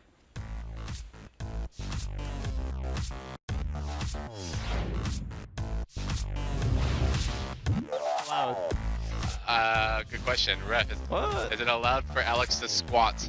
Go for it. Squats appear to be permitted. What's the legality on squats? TP comes in a bit late. Remilia, one hit from dead, can't quite reach. There's the hop. There's the Q. Boomerang from downtown. He's got Black Shield on. He's gonna get it. Crom steals the Baron, but now what's gonna be the backside of this one? Gets chunked down, can't steal enough. Gets killed off, but there's still more kills coming through. It's a 4 for 2, all said and done. Crum's gonna be the 5th, and that means Baron. Ulting. Careful. I'm on turret. Go. Eyes on you. Help me. Turret. Right here. Peel back. And game 1 goes to Coast. Shoes. Look at my shoes, man. I'm sharp. Man, I look good. I look good. I look exactly the way you wish you could. I look good. I look good. Come on. I'm in love with a girl that I call old school. Sipping on my brandy, I'm feeling brand new. Got the feather in my hat because I'm just that cool. You peeping at my alligators bent kinda slow. They peeping at me pimping cause I got all the game. And even if the day change, it's all the same. You rolling up the block, but you in the wrong lane. You hating on a brother, man, you must be insane. I look good. I look good. I look exactly the way you wish you could. I look good. I look good. Come on. I look good. I look good. I look exactly the way you wish you could. I look good. I look good. Come on. Joe said that I'm the best in the West. I got the girls singing, damn, look at how he dressed. No need to guess, just bless my finesse. I keep him in a mess, all up in this caress. Jeans, fitted, shirt, knitted. Man, she need to quit it, she already did it. She gotta be Latina cause she look mixed with it. She all up on me, so I guess she gonna get it. I look good, I look good. I look exactly the way you wish you could. I look good, I look good. Come on. I look good, I look good. I look exactly the way you wish you could. I look good, I look good. Come on. Right. Right. Come on. Right. Come on.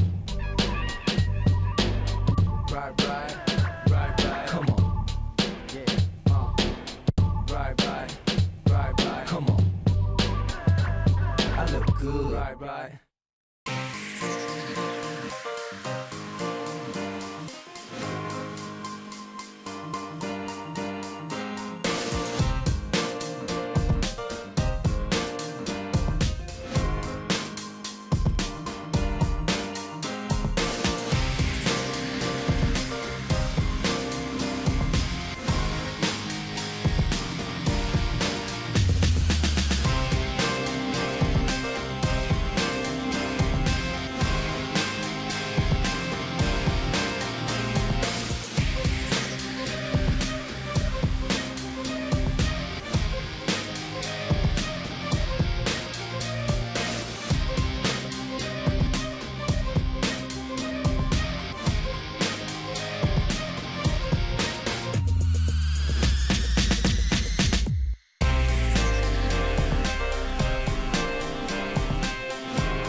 To LOLesports.com and catch up with our VODs available spoiler-free. Guys, it's going to be a very fun series ahead of us now.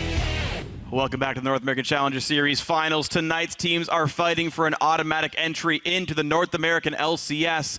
Team Coast, they won game 1 off of a dominating performance primarily from Chris. Well, they set him up too. Oh, yeah. Lane swap, you don't even get a turret in response for pure turret gold on your top laner, and it's a Gnar versus Lulu. He's definitely set up to dominate that, and they gave him a freeze on top of it.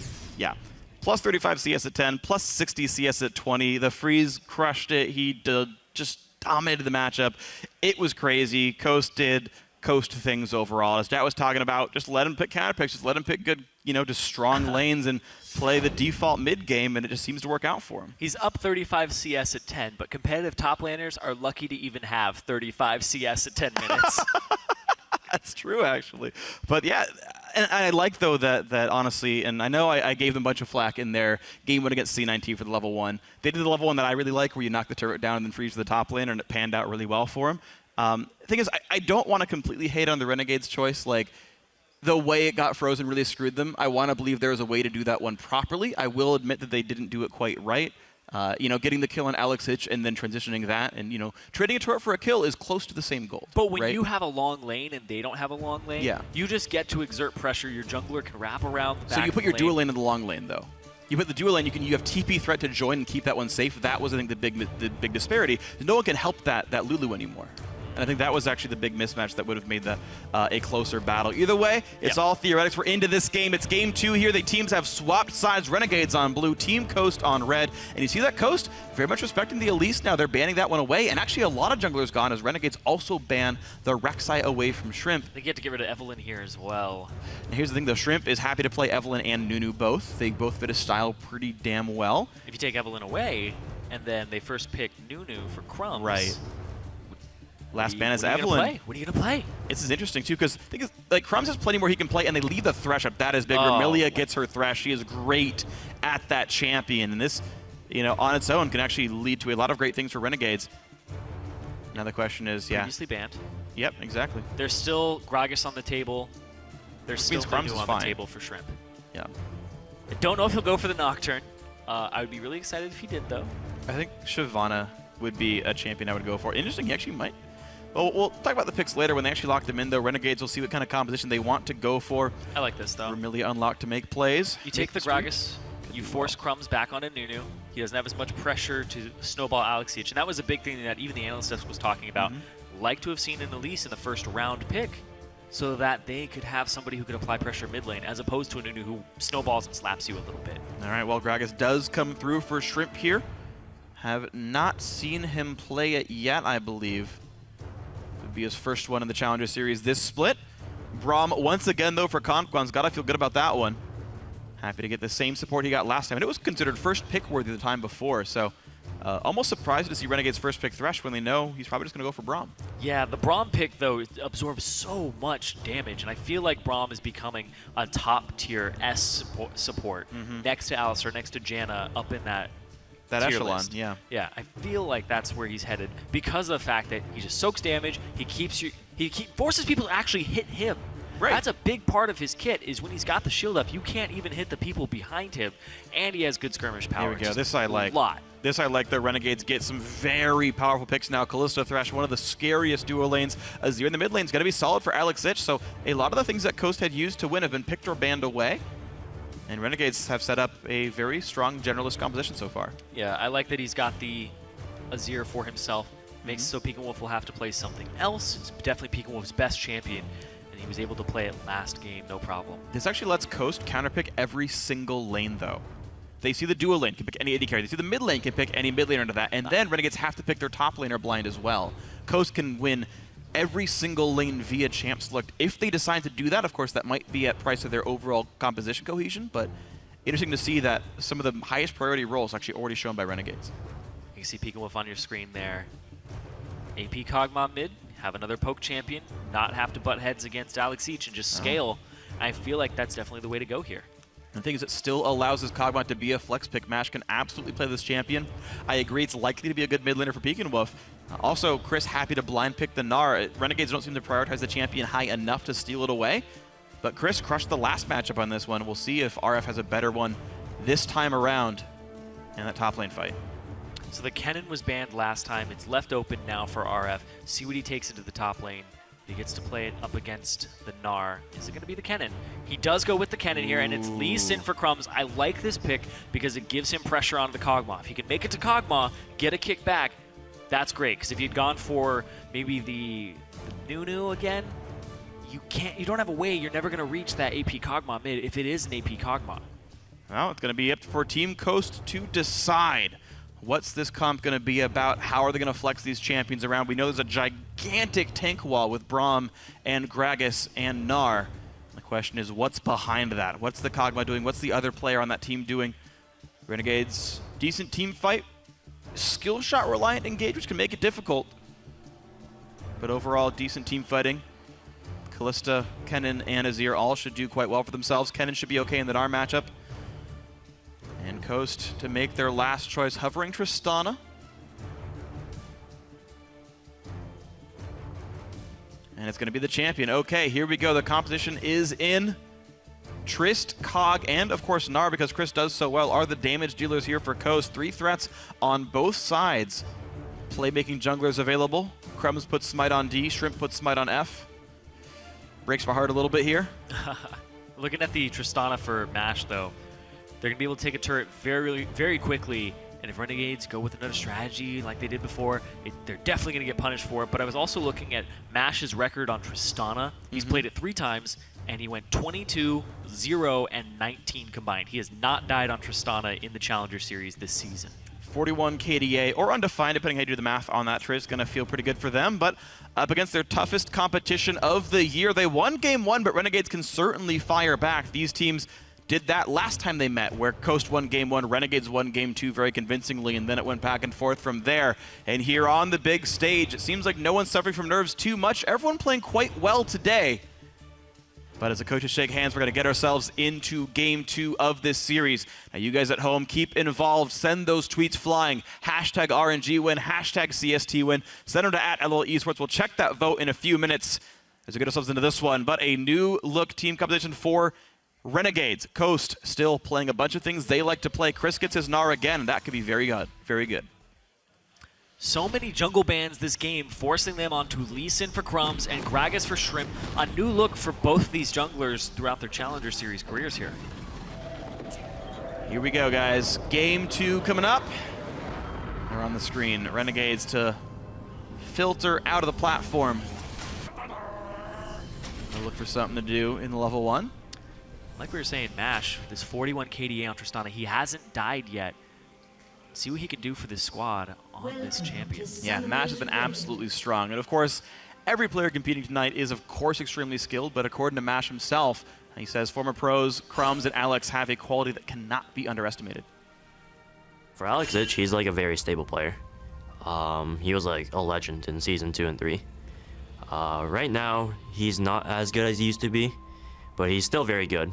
His like style mid is like very pokey. He'll always be that carry when you need him, mid to late game. And both Crumbs and Alex Ich offer like very good experience and know how to end games, and they know what to do. Hey, that's going to be great against Coast, who doesn't seem to know how to end games very well. As long as they're up 10,000, it's fine though, and we'll see if that happens again here. You don't need to know how to end a game if you're up 10,000 gold. Well, I've seen games lost that way. The minions will do it for you eventually. Minions don't apply to gold. We're not playing black market brawlers here. Now, Alex Ich did play Zed in Game 1. Did not look very good for him. He is back on the more will secure you in team fights, play a longer range champion. He is back on that style here on the Azir. Yeah, it's what was expected by Coast. They weren't expecting the Zed. It was that curveball that they were trying out in Game 1 on Renegade's side. I mean, the thing is, Renegades have played that comp like multiple times, though. Again, we've seen him play Aurelia and Yasuo in the mid lane during this split. You're right, he typically goes for the poke in the standard mage, but like, he's always had that varied champion pool. Yeah, but speaking of varied champion pool, he played Orianna 3 times, all 3 games of playoffs for him. That's true. He likes to go back to that comfort. I'm surprised we haven't seen the Orianna for him in this set. I think it's just Renegades having different comps prepared. When certain champs are banned, certain champs are picked, okay, we can go for this comp, we can go for that comp. Right now, they're playing a more generalist team fighty one, and people playing a lot of comfort all over the place. Coast double jungling just as Renegades are. We have, once again, the same kind of scenario where the blue side sends to the bottom lane, the red side swaps to the top. Oh, Conquan. He will not stop anything here. Crumbs manages to finish the camp. And it looks like he will not be stopped at Wolves. An early recall did come through, though, as Kennen has already bought new potions heading across the map. Oh, he's trying to... Oh, he's going for Dragon. He wanted to buy before Dragon, it looks like. Peekemwolf getting pushed around by Alex. They're trading fairly close. Peekin has 3 CS waiting for him. It's Dragon, continue jungle, or that bottom turret. It looks like it's probably going to be a combination of 2 of those. Continuing to jungle with Crumbs seems to be on RF's list of things to do. Don't go to the lane, don't pick up the experience, save your TP to possibly get up there. Vermillion put an early trinket ward down over Coast's Gromp to see if anyone was around that side. Redbuff goes down. RF will still play the tank for this duo. As Crumbs getting a lot of early gold on the Lee Sin, still trading some of the farm. Now Coast arrived at the top lane. They've got Chris in tow, so the same level 1. This time, though, it's all collapsing right on the cannon wave. And Chris will be here to deal some damage. Of course, Tristana right at knocking these things down. It's matched this time. Yep. For Renegades. The only thing that's really different is Shrimp gets to hang around the mid lane a bit. Look for his level 3 off the Raptors, see what he does after that. That's just the various routes, though. What Crumbs ends up going for as well. He needs his level 3, so he'll look for the Gromp. Most likely. Well, Coast have set up this top lane. Mash and Conquan can leave. They can give solo gold to Chris. Seems to be the thing to do now. Yep. Top laners, talk about it for a while now. Once they get TP priority, you get so much pressure, and when you get a lane freeze like this and solo gold. That's interesting, though. Chris is actually not... this will be actually a heavy freeze now with these minions taking so much damage. R's going to have a massive freeze in front of him. It'll make it even kind of more difficult to break. I'm surprised that we don't see more top laners recall off the turret kill. Actually, no, Chris is going to shove it back in. Chris actually loses the freeze here. This could actually pay out very poorly in the future. He's got a hard shove. That just means that there's now 2 potential freezes for Renegades that have to be broken by Coast. This could pan out very badly. Chris is going to shove this all the way to the turret. Shrimp already has the smite on the side, so he's protected. He can actually shove this to the turret, get all the CS. He could possibly bounce it. But you see RF is bottom, and they're also sending both Maple and Vermillion back down bottom again. It's just going to be 4 people bot lane. Okay, very interesting. So, yeah, Chris is getting free time. Of course, he has teleport when he wants it. A lot of people bottom side, actually 4, as you say, down here for Renegades. Chris didn't stay top. He bought a piece of a Hex Drinker. He knows he's against a scary AP matchup. Use this wave to your advantage. Actually push it into the turret. RF actually ends up down in CS. Everything all said and done. Yeah, he can walk up there. He should be able to collect a lot of that farm, though I think it'll end up being okay for him. It's like a double or triple wave going in towards his turret that he should reach, being Kennen. Shrimp was not spotted on the way down. And Coast actually very convincingly able to just push down on that and feel fine. Going over the wall, looking for a sneaky gank route here. Will he see Crumbs? He is going to see Crumbs. They left the bush. Well, I don't know if Lee Sin wins this matchup, though. It feels like Gragas is so scary this early on. And wow, Chris is there. Lantern is, barely. 1 hit away. The hook lands. This is bad for Chris. He's going to get knocked into the turret. Has to flash away. Well played, Dramilia. Scary for Crumbs, but now bot lane's under pressure. Maple Street is low and alone. This is why Vermilion's Thresh is usually banned. Really well played, really well-rounded Thresh player here. Not only knows how to use the Lantern appropriately, but also how to hook through the wall like that, make it come out big. Put him right in turret range too, got the flash for it. Salvaged the play, I like it. Well, Crumbs being low doesn't seem to matter. He's able to recall and buy plenty of items, and lo and behold, RF got that big giant minion wave that was heading towards his side of the map. You can watch that fight one more time. Body slam puts Crumbs on the other side. Flashes forward to give Crumbs extra distance on the Lantern. If that hadn't have happened, he would have gotten autoed as he was crossing the wall. Yep. Really, really solid. That's just how good that was. That was nice. Still multiple flashes down that can maybe be abused until Maple Street is level 6. Thresh can be hit. And really can't get away easily. Chris heading back to the top lane. This time around, though, a much harder matchup. This Kennen's got some items. He's got the makings of the early Zonia's Hourglass using the cloth armor in inventory. Should be an interesting one to watch for. Chris gets the long lane, and then the 2v2 bot lane is in their long lane. So Coast actually has a little bit more turret pressure here. They have more opportunities. Crumbs is spotted out on wards, and Shrimp, he's in fog still, but here he is. Okay, they don't have to take aggro. Their Renegades can just walk away. Crumbs jumps to a minion. That's fine, I guess. Picking him up in a trade. There's a knockback in. Alex really wants this one. There's Ghost. Yeah, he pops the Ghost, trades for the ulti, and has flash charges to sustain back up. Picking him up should be okay. Bot lane still firing back and forth. Mash gonna lose a lot of health, has to rocket jump out. And they're still going for He this still one. has Exhaust red. on Maple Street. This is going to be the kill if he wants it. Flashes forward. The red, how much is it going to be? He's 1 hit away. No, Mash goes down after all. And now Conquad's in a bad spot. Flash should be up in 3 seconds. Flash the hook. Well played on all sides. First blood Renegades. If you play the 2v2 skirmish incorrectly and you're in the long lane, that's exactly what happens. That is Mash's first Tristana death of the season. Across 4 games now. All right, well, feeling a lot better in this early game. Renegades playing the level 1 and the lane swap in the lanes themselves much, much better here. RF will have a sizable lead over Chris. He's +7 with minions still to kill. And the 2-on-2 going nicely. By the way, that is a 30, oh, sorry, I thought it was a 39. It's a 6 minion lead in the bot lane. It's much, much smaller than I thought it was going to be. But it's about 1,000 gold all said and done. Good start here for Renegades. Vegan Wolf will get this blue pretty cleanly. Just wants to scale up, of course. Kog'Maw has a pretty long growth. You have to wait till about level 11 when everything comes online here, so room to grow. Waiting for Amelia to take that extra step out of the bush. She's gonna go for it though. Move up over to Pekin Wolf so he can definitely keep that poke pattern up and get himself to that level 11 safely. Looking for pressure on bot. There's no ward Amelia here, doesn't spot this and still has no flash, but Maple Street is level 6. They go for Maple Street. He does not have summoners. 400 health on him. They don't complete the dive. I'm a bit surprised at that. Yeah, But they decided it was too risky. Maple's the much easier person to get on. No summoners. He can get lanterned out, but if you play it correctly, you can stop the lantern. And it's a Thresh. He'll just get Faith's Call. Right, yeah. I mean, you pretty much cannot go for the support of a Kalista player. You cannot burn hard CC on that champion. It will not be effective. So smart choices here. But keep in mind, Maple has plenty of life still here. BF Sword, Vamp Scepter, just not going to take a lot of meaningful damage. Mash double longsword is weird. Looks like a blade. Oh, that's strange.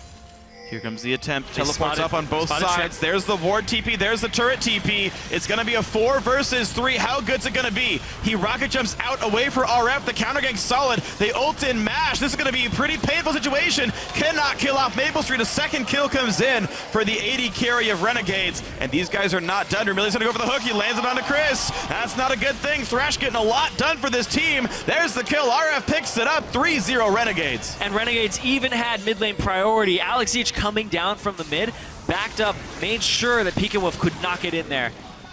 Is he gonna kill him? He has ulti. Alex will go for He's this gonna one. kill it. Goes for the play. Has to flash to stay alive.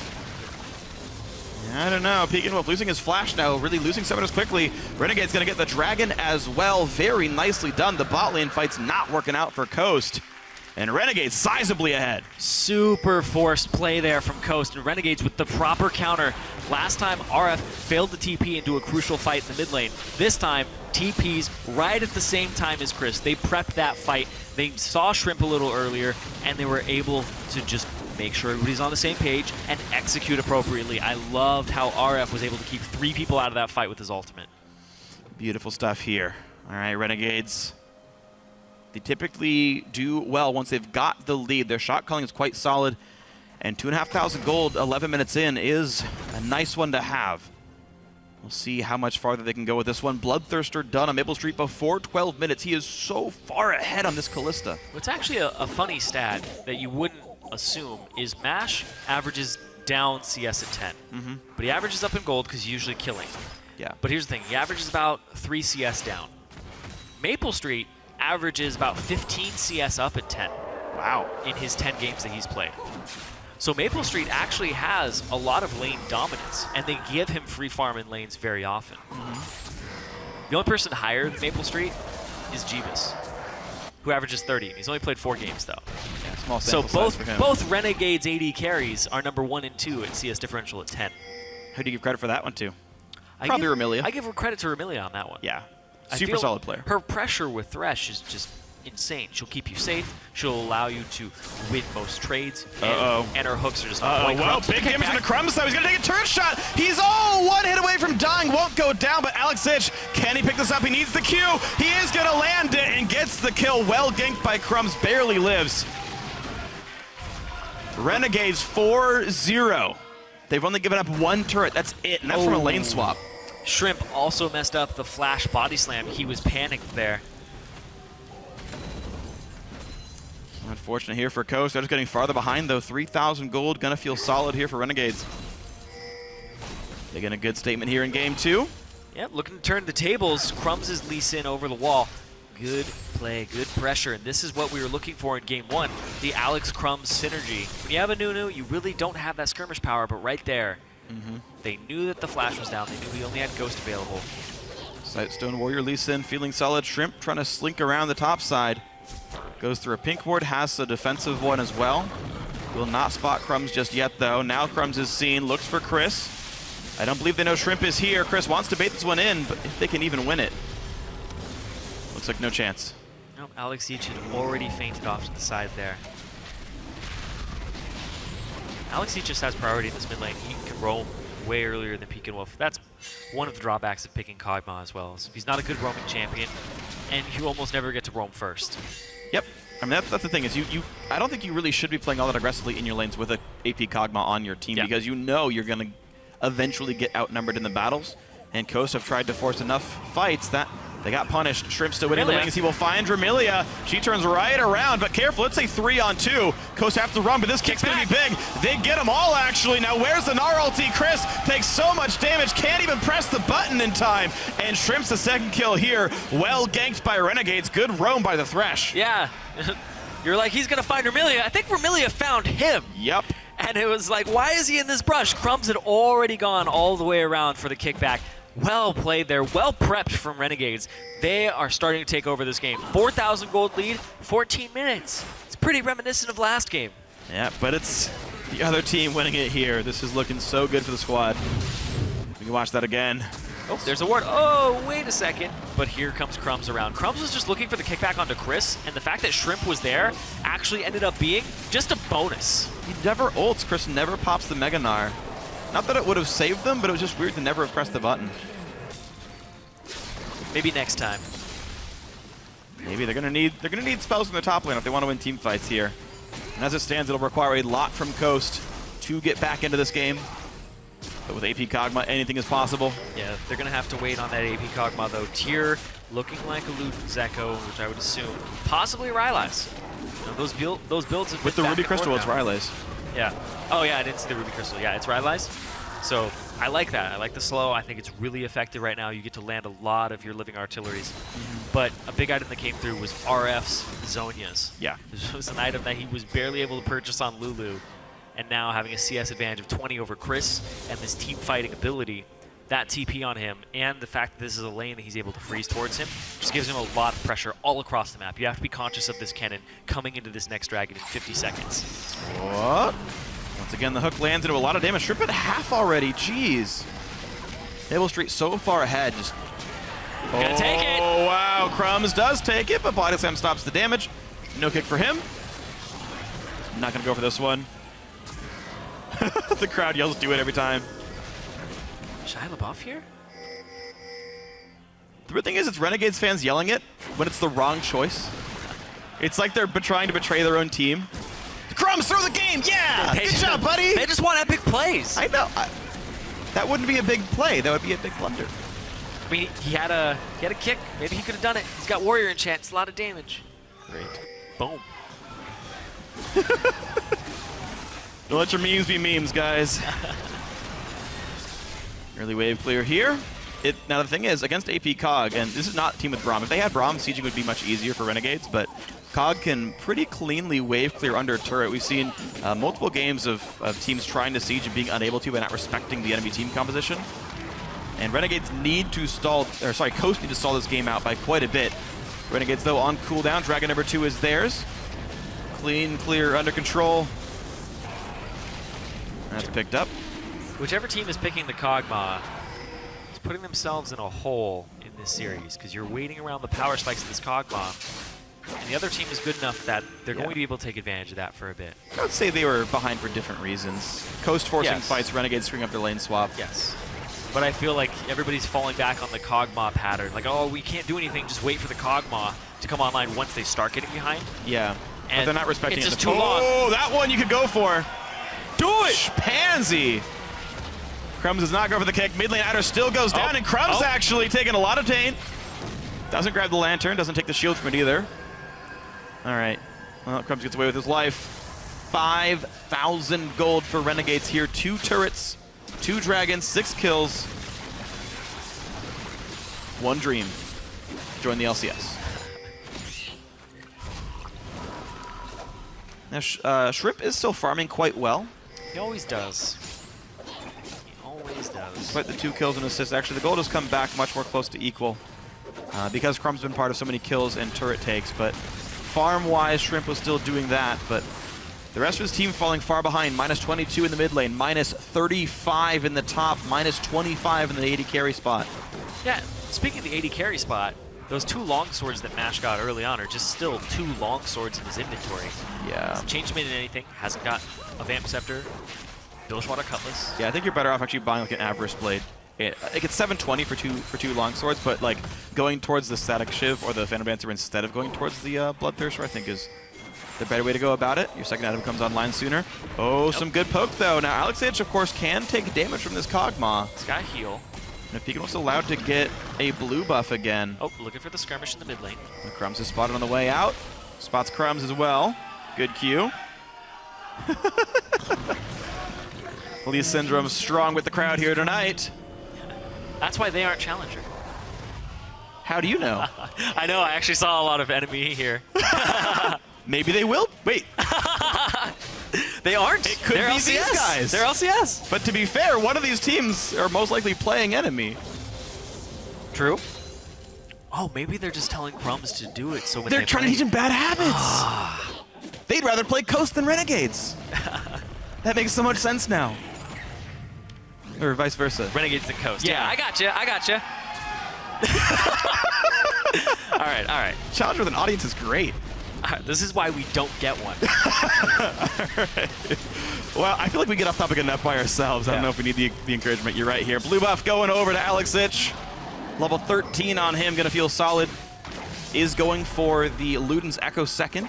I like the distortion boots onto RF early. So he can have the flash, he can have the TP on a lower cooldown. This is what he's waiting for, is TP plays across the map to use his Zhonya's in. This is the Kennen dream. What are you waiting for? Let your Kennen dreams flourish. Oh my god. Or something. Or something. You know what? I'll go with option B or something. Okay. So Well, that's not Ward's my coming out Kennen though. dreams. Man, Renegade's really turning the screws now. They're setting up for top lane. They've got the AD carry over there, though deep Ward's coming out from both Remilia and Crumbs. Good luck stopping them. Well, they're not stalking them either. You can see They're running away. Trying to take stock of the game. Coaster and down pushing bottom, the bot side instead. They're trying to change it up, trying to trade some turrets They know they here. can't defend, so the best they can do is trade. I think it's the right choice. Team Imagine does that actually quite well when they're behind. They've done a great job of winning games from deficits. And bot lane outer will go down, but top lane tier 2 taking so much damage here. This will not be stopped. Renegade's gonna go 2 turrets for 1. That would have been 2 for 0, though, I think otherwise. And there's the kick. Oh, good flash by Pekin Wolf to get himself safe. Oh, and Shrimp shows, but he doesn't get the ulti quite right. TP, they're trying to get Pekin. They got him for sure. Now, will they get much more? Chris teleports in. I'm not sure he wanted to. He flashes right out. A good Braum ulti to buy some time, but will they get much more? Shrimp still losing a lot of health. There's the Q. That one you do. That one you do. I don't know, man. He could have gotten body slammed on that one. You can see teammate in the building as well. Not just enemy, but look at this. That's why you don't do it. The first death of the game for Renegades. Remilia fell victim to the audience. That biased audience. Oh, man. So teammate is also here. That little pip Yeah, I saw Golden Glue. Saw Golden Glue and Callie. The glorious scouting blonde locks. the opponents or cheering them on. Sure. I mean, to be fair, though, I don't think teammate will play either of these teams. They're likely to pick third place finisher Imagine, so it's just entertainment at this point. All right, so he does it, but he gets the flash Really good on. flash. Off to the side. TPs come through after this. Crumbs gets burst out, has to Too blow far his own forward. flash. But Maple's already approaching from the side. The flank from an AD carry and then the TP from RF, really well placed. They got that ward underneath the turret for RF's teleport. At this point, though, because you could body slam the Q, he wouldn't take damage from Lee Sin. Shrimp's been doing it all game long. Remilia throws the hook.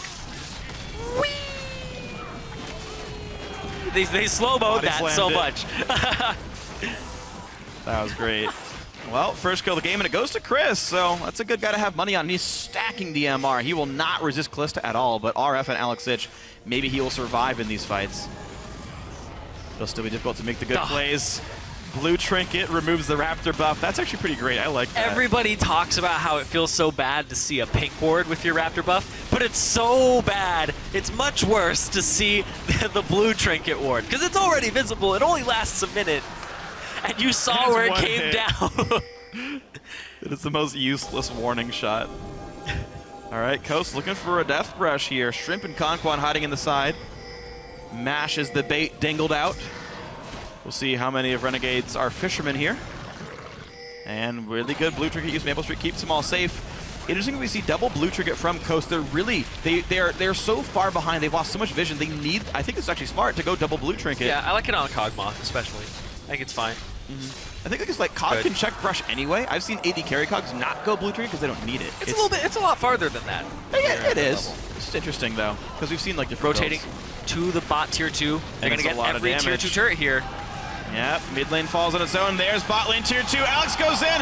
Knocks him only to the side, though. Not a lot gained for that ulti, but it's a low cooldown. He'll be fine. But he did it. Yeah. The important thing is he did it, guys. That's all right? what matters. Alex H is a man for the fans. The setup now. Lost a lot of control here for Coast's side. They don't have anything past the river in terms of wards. They just have one in the Baron pit. And now they're going to use this time as we see Renegades backing up.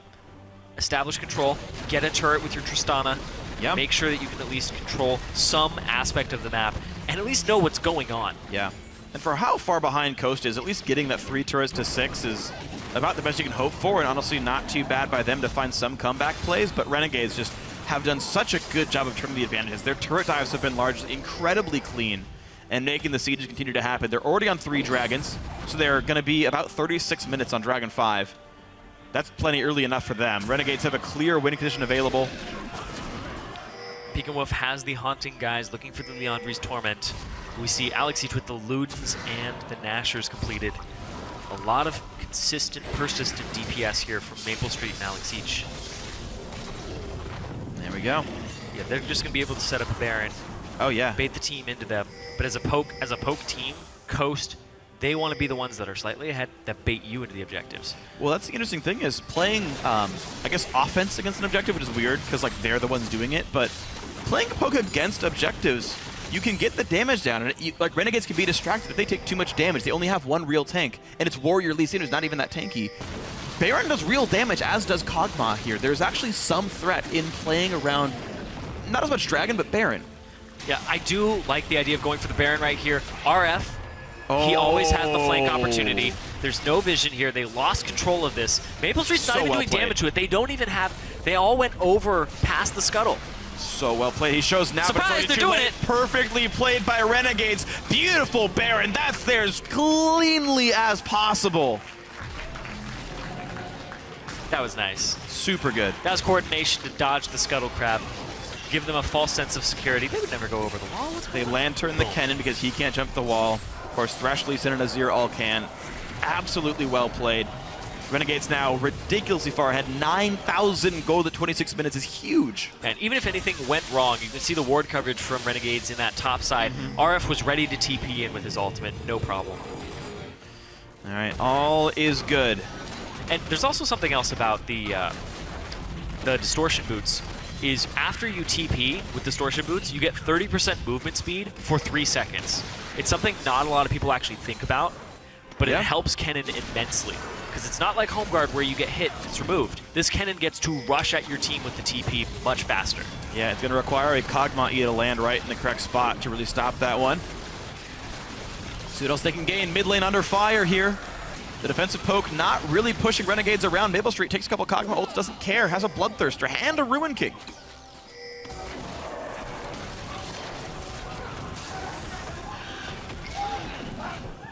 Help that guy!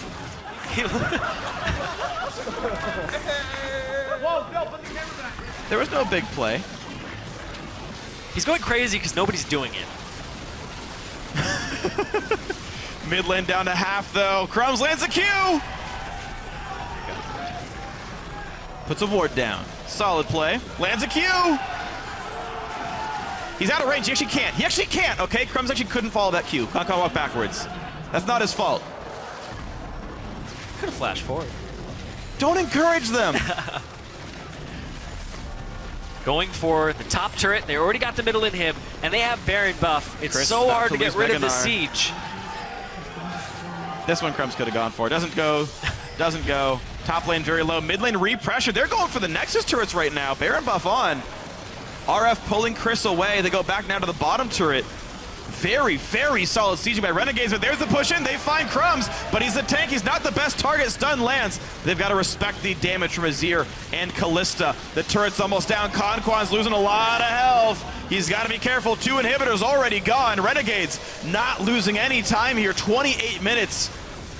Almost 29. 2 inhibs already gone. RF set up top lane. They can go for more here. They're going to. Crumbs jumps in. 3 inhibs going to go down before 30 minutes. Renegades crushing this one.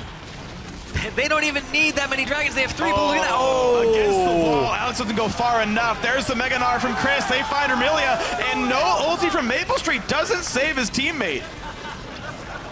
Scumbag Maple Street. And Coast limp away with part of the base intact. This will be 4th dragon coming up here for Renegades if they want to get it, but they're taking parts of the jungle now on their way out. 5v4 is a small risk. Only 30 minutes in, and it's a 10k gold advantage. 3 dragons to 0. All 3 inhibitors down. That is the big part here, is Renegades have absolute pressure. Coast, they cannot leave their base anymore. That's true. Not much to do then for the Coast squad except sit and acquire farm. The gold will get closer because of the minions that are only dying for one side or only getting farmed by one side. But Dragon 4, probably not Baron for a while, but just the fact that Renegades have complete control, and with the minions, they can probably close this game out with one last push. Dragon 4 is security in case the push fails. That's the right choice. Take time, let the rest of your team recall and buy up. And this should now be what looks like the game-winning push for Renegades. This is the highest odds play. Ride the minion waves in, and look for the dedicated siege. 2 minions each wave. Keep them stack up. Even a Spectre's Cowl and Alex Sitch, these guys are really well itemized against the Kog'Maw poke. Alex won't get bursted. Maple Street has double lifesteal. I love the Azir takeaway from Pekin Wolf. It makes him a Kog'Maw poke bot, and they're able to exploit that. And I like the earlier pick of the Lee Sin. Make sure you have something that's good at skirmishing. Buffed up Baron. Buffed up, sorry, with Banner of Command. Bottom lane. Nexus turret goes down. 7-2. This could be the push right here to tie up the series.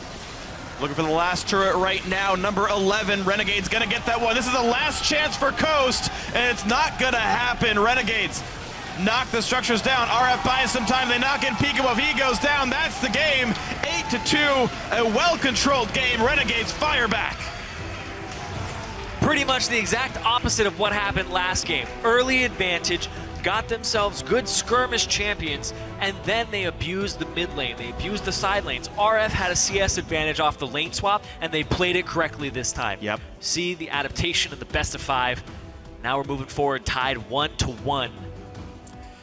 And I gotta say, Coast over-aggressive this one around. Yes, it was Chris who screwed up his lane freeze on the top side, gave RF a huge advantage, and then it was Coast looking for a heavy dive in the bot lane that did not pan out properly for them. And there were a couple of close kills, to be fair. There was the very near kill on Crumbs, the bot lane dive, of course, that got them outplayed and got them far behind. But to talk about the dissimilarities in this game, though, Renegades did such a better job of playing with the advantage. They never let up. They had immaculate objective control here. The only turrets they lost were trades because they took a more important objective anyway. Yeah, they closed the game out in 31 minutes. Yep. With Alex doing pretty much twice as much damage as anybody else in the game. Pekin Wolf is fairly close. He's about 12,000, so he's 7,000, 8,000 actually behind. Yeah, I mean, 60. That's AP Cog. That champion typically tops damage charts, and he's down to about 60% of Alex's input there. I really like the Azir takeaway. Yeah. I also like banning Shrimp really hard. Just ban his champion pool out. Make sure he doesn't get to play anything he's really good at creating pressure on. Yeah. And that was his first Gragas we've seen, and I was not impressed by it. I liked the body slam plays, but I was not impressed by how he was entering team fights and playing them out. Didn't seem to play for his style, though he's still a good player. Of course, we'll see if that changes in picks and bans in Game 3, but for now, got to throw it down to the men on the analyst desk to break down that Renegades win. Thank you, Freak. Gentlemen, before the game, obviously we talked about a bunch of things we'd like to see. Let's talk about some of the changes that we saw made, particularly on the side of Renegades. With that Thresh and Kennen left up, this time they opted to go for them, and they had a lot more of that early game success we were looking for from them. Yeah, total switch around from the last game. Like, Porpoise will touch on the champions in a bit because it was actually his suggestion that they go on more playmakers. But because they had those champions, it enabled them such a more aggressive style, and it allowed them to correct when they made misplays, which I think was the biggest thing. You could just see the big difference there was from them playing a late game scaling comp like Protect the Cog, and went for the Lee Sin, the Kalista, the Thresh, and were they playing Thresh? Yeah, they were playing Thresh. They definitely played. Yeah. Yeah. So they played all these early game champions, and then they also added Kennen to the mix, which helped them for the late game, just in case they had that great team fight champion there. So at the end, you just saw that there was no way they were going to engage on them because Kennen would just counter engage and just rip their team apart. So now I saw the Lee Sin, the Thresh, the Kalista. You just saw the difference. That game was just a stomp, and you just got to bring that to the next game and keep doing that because that's working so much better for you because you're not trying to go for the late game. You're just going to win the game right away. Yeah, we saw a lot of really great reactive plays out of Renegades as well. We actually have a replay 10 minutes into the game in the bot lane. This was an attempted dive by Coast, actually having the man advantage, but Renegades playing it very well here. Yeah, there were also a lot of misplays by Coast in this instance, and it was pretty much the turning point in the game since Coast was already going to be passive with the mid lane Kog'Maw anyways. Just to start this one off, though, the TPs are completely matched, and the fact that RNG gets out of this one in a 3v4 with more kills just kind of actually shows good focus. RF holds off the dive with his Kennen ultimate, which makes people not want to dive out of the turret, and Vermilion and Maple Street have enough synergy that they single off Mash on the other side and take him down. Really well played. The hook on the backside, since they were already retreating, just kind of adds insult to injury for Coast. It's an 0-2 in a 4v3, which, I mean, when that happened, we were all kind of like, yeah, it's probably over. Yep. And they were able to close from there. Right, it kind of brings into question, though, we mentioned the fact that they picked up the Kennen and the Thresh, originally banned by Coast. The power that Remilia has on Thresh, and as you mentioned, the synergy with Maple Street, we saw them go toe-to-toe, get kills earlier in the game as well, the first blood coming through in a 2v2. Yeah, that was another thing. I mean, Maple Street was much more comfortable this game. He wasn't relegated to playing Kog'Maw that needs to be protected by everyone, and for some reason all the ganks were still going mid lane. Like, this was just a much more measured game across the board from Renegades, and it's kind of a total difference from the first game. Yeah, Porpoise, we did also see Coast throw 3 jungle bans on their side, red side here, as well as the Rek'Sai being banned out by Renegades. Crumb still, though, able to jump onto that Lee Sin. And thoughts on, attacking that jungle pool so deeply?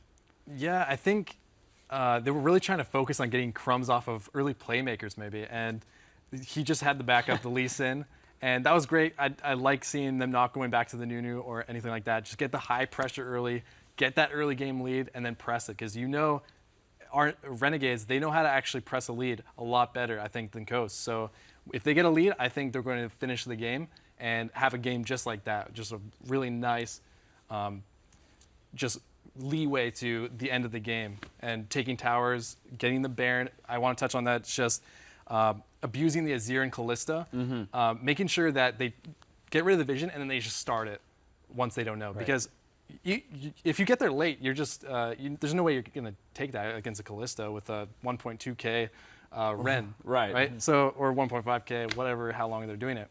So I think they played that correctly. Once they got that, I think the game was just too far gone. All right.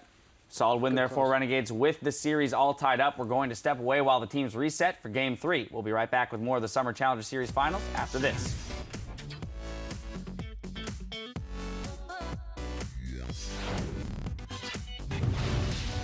It's okay. Game 1 of our scrims always goes that way. Yeah. You know who else always loses Game 1? TSM. He's all one hit away from dying, won't go down, but Alexic, can he pick this up? He needs the Q. He is going to land it. TP, they're trying to get Peekin. They got him for sure. Now, will they get much more? Chris teleports in. I'm not sure he wanted to. He flashes right out. Knock the structures down. RF buys some time. They knock in Peekaboo. If he goes down, that's the game. A well-controlled game. Renegades fire back.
Welcome back. Game 3 of the Challenger Series Finals is just a couple minutes away, but before we get to that, let's talk about some of the things we'd like to see here in Game 2, starting with the side of Coast. As we swap back to the sides we had in Game 1, Jat, do you think they'll revert kind of to a pick ban strategy that we saw similar to Game 1?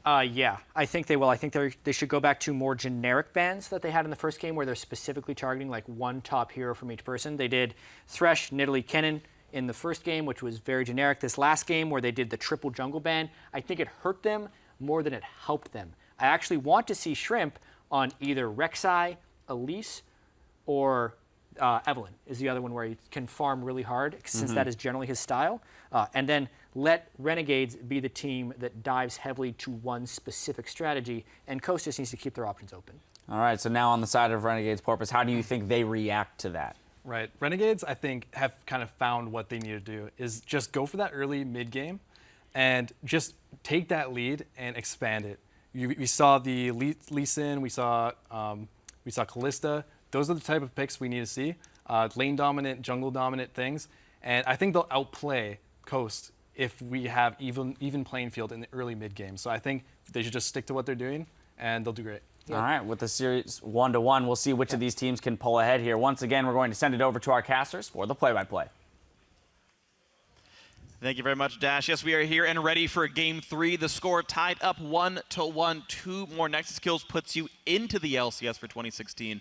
And the one thing I really got to say is to just agree with Jat. I was so surprised to see the Kennen and Thresh bans dropped, the best champions from 2 of the players of Renegades, and instead they banned Elise and Evelynn, which are 2 of the best champions of your best player. Yeah, you just go back to those weird. bans. They worked the first time, just go back to them. I absolutely hated the 3 jungle bans. I originally thought that Renegades had done it because it seemed like a great strat against Shrimp. Right, I was had the like, same wait idea. a second, And then I realized it was that's Coast not right. banning Coast out their did that own to play pool. themselves. Yeah, that was strange. So far we are actually exactly on the same bans. Olaf Sivir have banned all 3 games by Renegades so far. That was standard. First time around it was Evelynn, then it was Rek'Sai. Nidalee ban. Okay, so yes, exact same bans from Game 1 from Coast. Now they had first picked Braum. Here we go. Okay, exact same bans as Game 1. Last time around it was first picked Braum. If they think they need to steal that from Amelia, then it makes sense. I don't know, though, because if you don't pick Elise here, I feel like Crumbs takes your Elise. If you're okay playing Rek'Sai, then it's fine. I agree Elise is good. I agree Elise is good. And that's the question to go for then, right?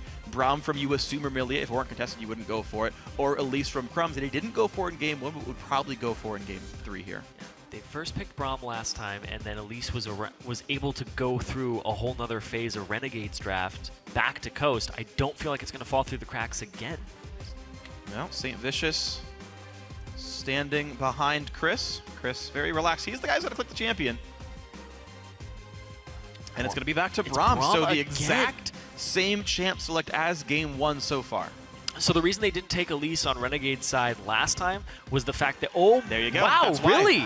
That's why they didn't think Crumbs needed to play the Elise, and it looks like they were correct. So weirdly, these guys banned Elise in Game 2, and Crumbs didn't even want to play it. I don't know. I hate playing Lee Sin into Elise. I'm always going to hit her Spiderlings with the Q. It's not a good matchup. And also your early pressure, Elise actually beats you in a one-on-one until 5. Till like level 6. Oh, this will be interesting then. We'll see if that's going to be fine. Thing is, I remember like way back when Saint and Dom were both part of the Curse organization, they actually said, quote, Lee Sin is a good counter to Elise. I don't exactly know the recommendations. I don't play jungle nearly at the level of you or them, but that was a word they said in a VOD review. So I just, if Saint believes that it's good, then that's fine. Yeah, I like this Elise, though, against it, but it's going to be Rek'Sai instead. And that might be the reason, right? They might not really believe that Elise is that powerful in this matchup. That could just very well be the reason. Shrimp goes for the Rek'Sai. Either way, Corki picked up now. Peking Wolf could play it mid, but it's also quite likely to be on MASH. Yeah, it's most likely on MASH, just like you said. I like that. Their Kalista still on the table. Corki on the table as well. Tristana. We'll see what ends up happening for Maple Street. He might just go back to the Graves or the Urgot here. Yeah. It's one of the guys who still plays Urgot. What's weird is Coast have the opportunity to play almost the exact same comp, but I guess with Azir off the table, with Lee Sin showing they changed not only their jungle pick, but also their AD carry pick. Braum Lucian would still exist here, and they don't go for it. And there's the Maple Street special. The Urgot is in and supported by a bonus attack damage granting Remilia here. But this could be all kinds of scary. A lot of disengage, but also they have 2 forms of engage so far. They can also have Alex E jump the Azir, jump forward, and be another form of engage. But oh man, Renegades, they're going for a versatile squad here. They have their wave clear covered. They have multiple types of damage. They have disengage and engage. Just well-rounded so far. And then whatever top laner they lock in last, we'll see what it ends up being. I would like to see about a Gnar in this composition. All right. So instead of going for the Kog'Maw that went for last time, Pekin Wolf says, you know, I've got a better matchup by going for a Varus here instead. Let's just switch this one around. We got a magic damage top lane and Rumble. We got a magic damage AD carry in Corki, which means they were planning this comp from a couple of steps beforehand, knowing what champs are coming through. They hop off the Gnar for the first time. Magic and a physical damage mid laner comes through. Exactly. You can have the double AD when you have an AP top, but they also pair it with Braum, so it's much faster to proc the concussive blows once they're on somebody. So I like that combination. We've been seeing it a lot more recently with the Braum. Interesting. So here we go. Very heavy poke team from Team Coast. And now Renegades, who had just picked a bunch of disengage-focused champions. Janna support came through. Suddenly, you're against a poke team. Disengaging was what Coast would love to do here. And now Renegades actually need a way to get in, or they die to Missile Barrage and Piercing Arrows. And Renegades have to now pivot on their top lane champion select. And it's going to be nice. The Gangplank versus Rumble top lane. This does not look good for Rumble. Gangplank is extremely strong right now. I've been talking to a few people about him. They think he's actually bannable worthy at this point. They covered one of his weaknesses with the barrels. He now has wave clear. His item builds actually feel a little more fluid because you can just go many different things. You don't have to get a static shiv anymore. He has a lot of movement speed off of killing barrels and true damage in his kit. He's a very well-rounded champion, and the change to his oranges being percent missing HP means even if you're not going AP, you still heal a lot off of it. So I love this pickup here. I love seeing more Gangplank because I think it's extremely strong right now. Well, we saw Gangplank win Game 5 of the European Challenger Series Finals earlier today if you're in North America, or yesterday if you're in Europe, but it's here now in Game 3 of the North American Finals. RF playing his 3rd champion in 3 games up here. The Gangplank is coming out, and we'll see if he can lead his team to another victory here. Coaches shake hands as we get ourselves ready for Game 3. Now, once again, you guys at home are always part of the show. Let us know who's going to win and earn that spot in the 2016 North American LCS. Tweet hashtag CST win or hashtag RNG win to @LOL Esports. We will update that fan vote during the game pretty shortly. There's the comps on your screen, guys. The poke comp is out for Coast. Renegades well-rounded, and a Gangplank is here. Game 3, it's tied 1-1. Win 2 games, win 2 more, and you're in. And here we go with Game 3. I like the Gangplank pick 2 into the double AD because you just ulti the backline, they're slowed, you make them scatter. I really actually like the idea of that happening, and if you get Raise Morale, it gives you ways to gap close. I feel like he'll go for Raise Morale first upgrade here. I think it's really solid to go for that one first upgrade. And again, I really think that it's a very strong matchup being against Rumble. Slows are actually very strong against champion whose only mobility is movement speed. And Chris, being melee, will have a hard time getting rid of the barrels that RF can set up. This could be very difficult for Chris. Now, the last time I saw, actually the last time I cast a Gangplank in competitive, he had started barrels first for the jungle clear. The AoE made clearing very fast. He got his passive up more often, and it made it really strong. I actually saw that multiple times. But RF has started parlay already. And if he's going to start Raptors, he gets some bonus gold off that. Sacrifice clear speed for gold, which is essentially what clear speed is, so I'm not sure I really love it. That's the choice being made. Crumbs wanted to play Lee Sin. A lot of junglers were up, including Elise. So sought after as a champion. And Crumbs says, no, this is what I think is correct to play. Porpoise said playing early game junglers would be smart. That's what he's gone for. Shrimp on his signature Rek'Sai, his favorite champion. Even in Korean solo queue, he had about a 73% win rate. Challenger with it. Pretty good. His stats on that champion in solo queue just seem ridiculous. I don't know how they're physically possible, where you have just high KDA, high CSD, ranking in just amazing jungle control. But then he also just picks up side waves, and they use him as a split pusher. Oh wow, he ends up getting tons of gold. They gave full Krugs over to RF. Full experience.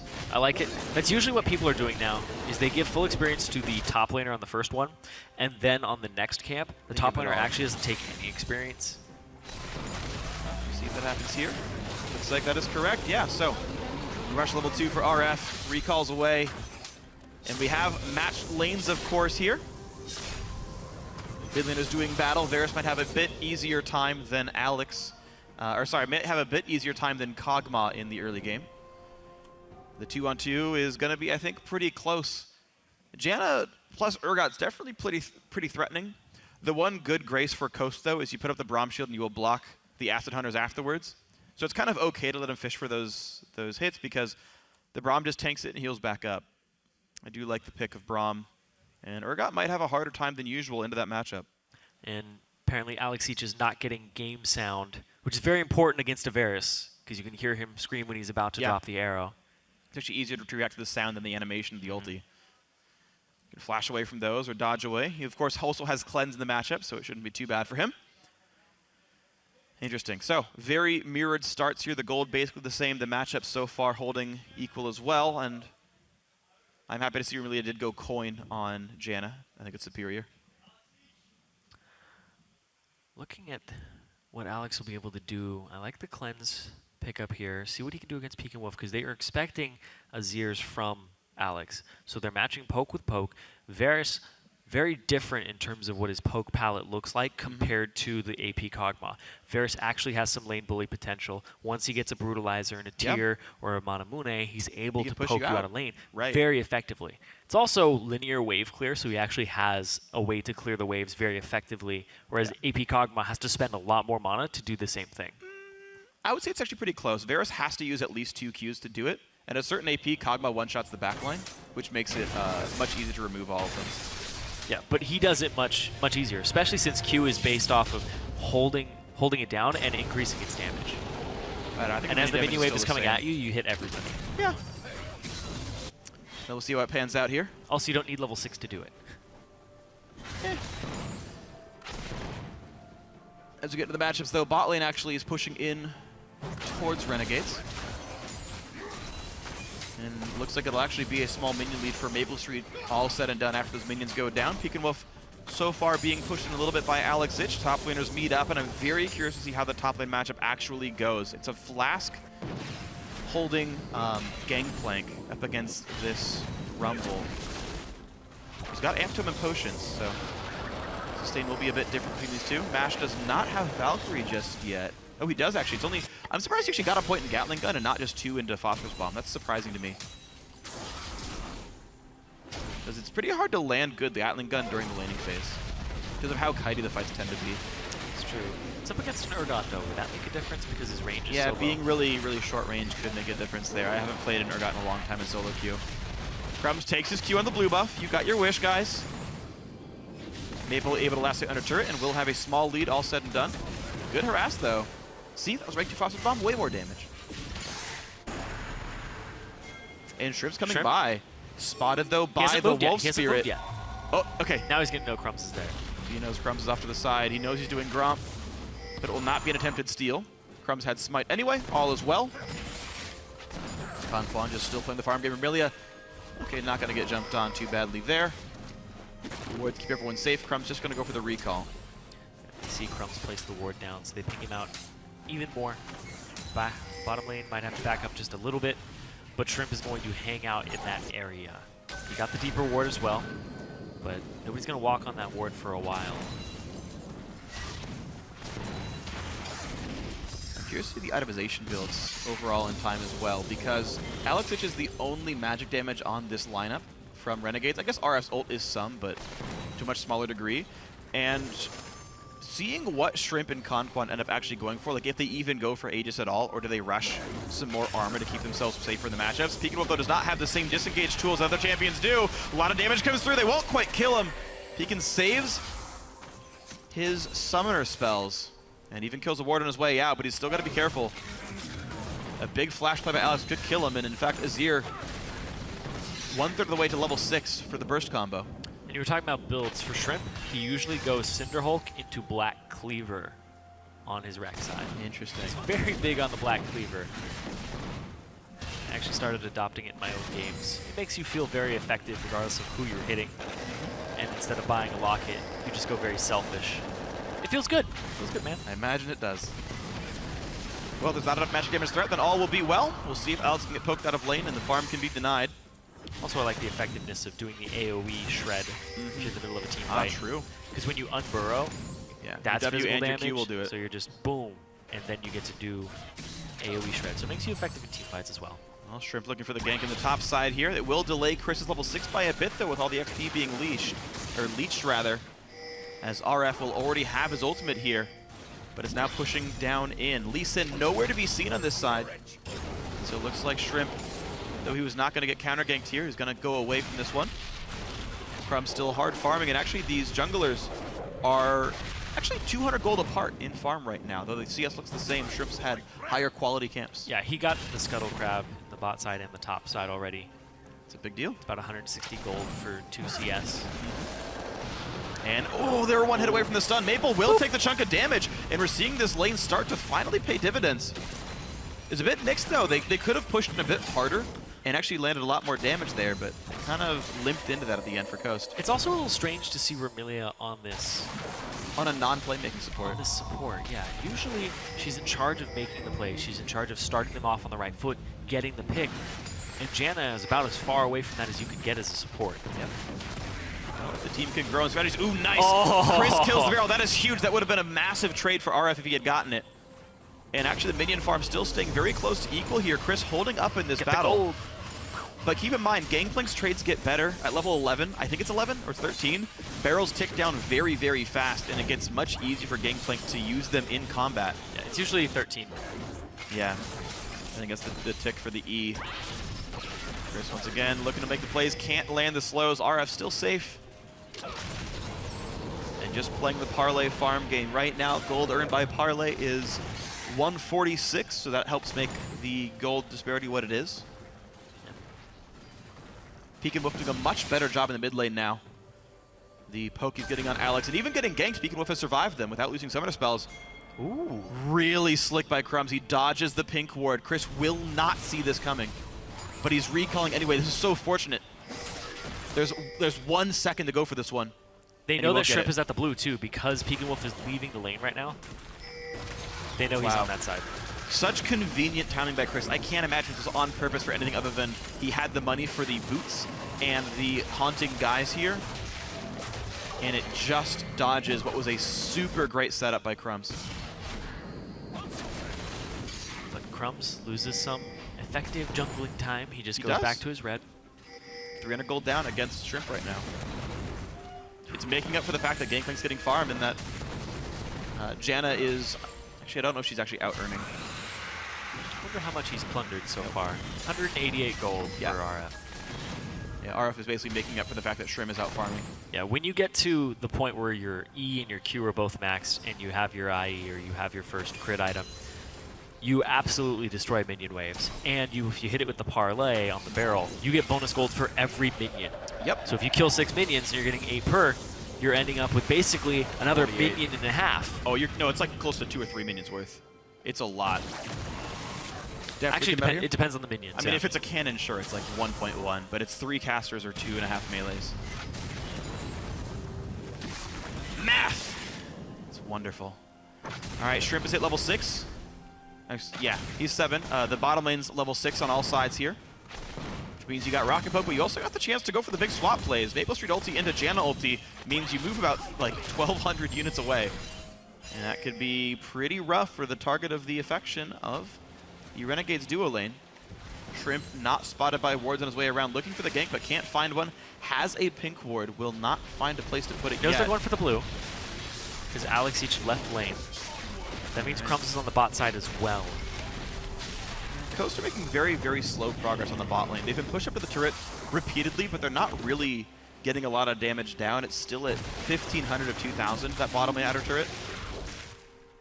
Not a lot gained. Shrimp with a moderate trinket ward. Still some poke comes through, and honestly, with Ura not having backed yet, he only has so much sustain.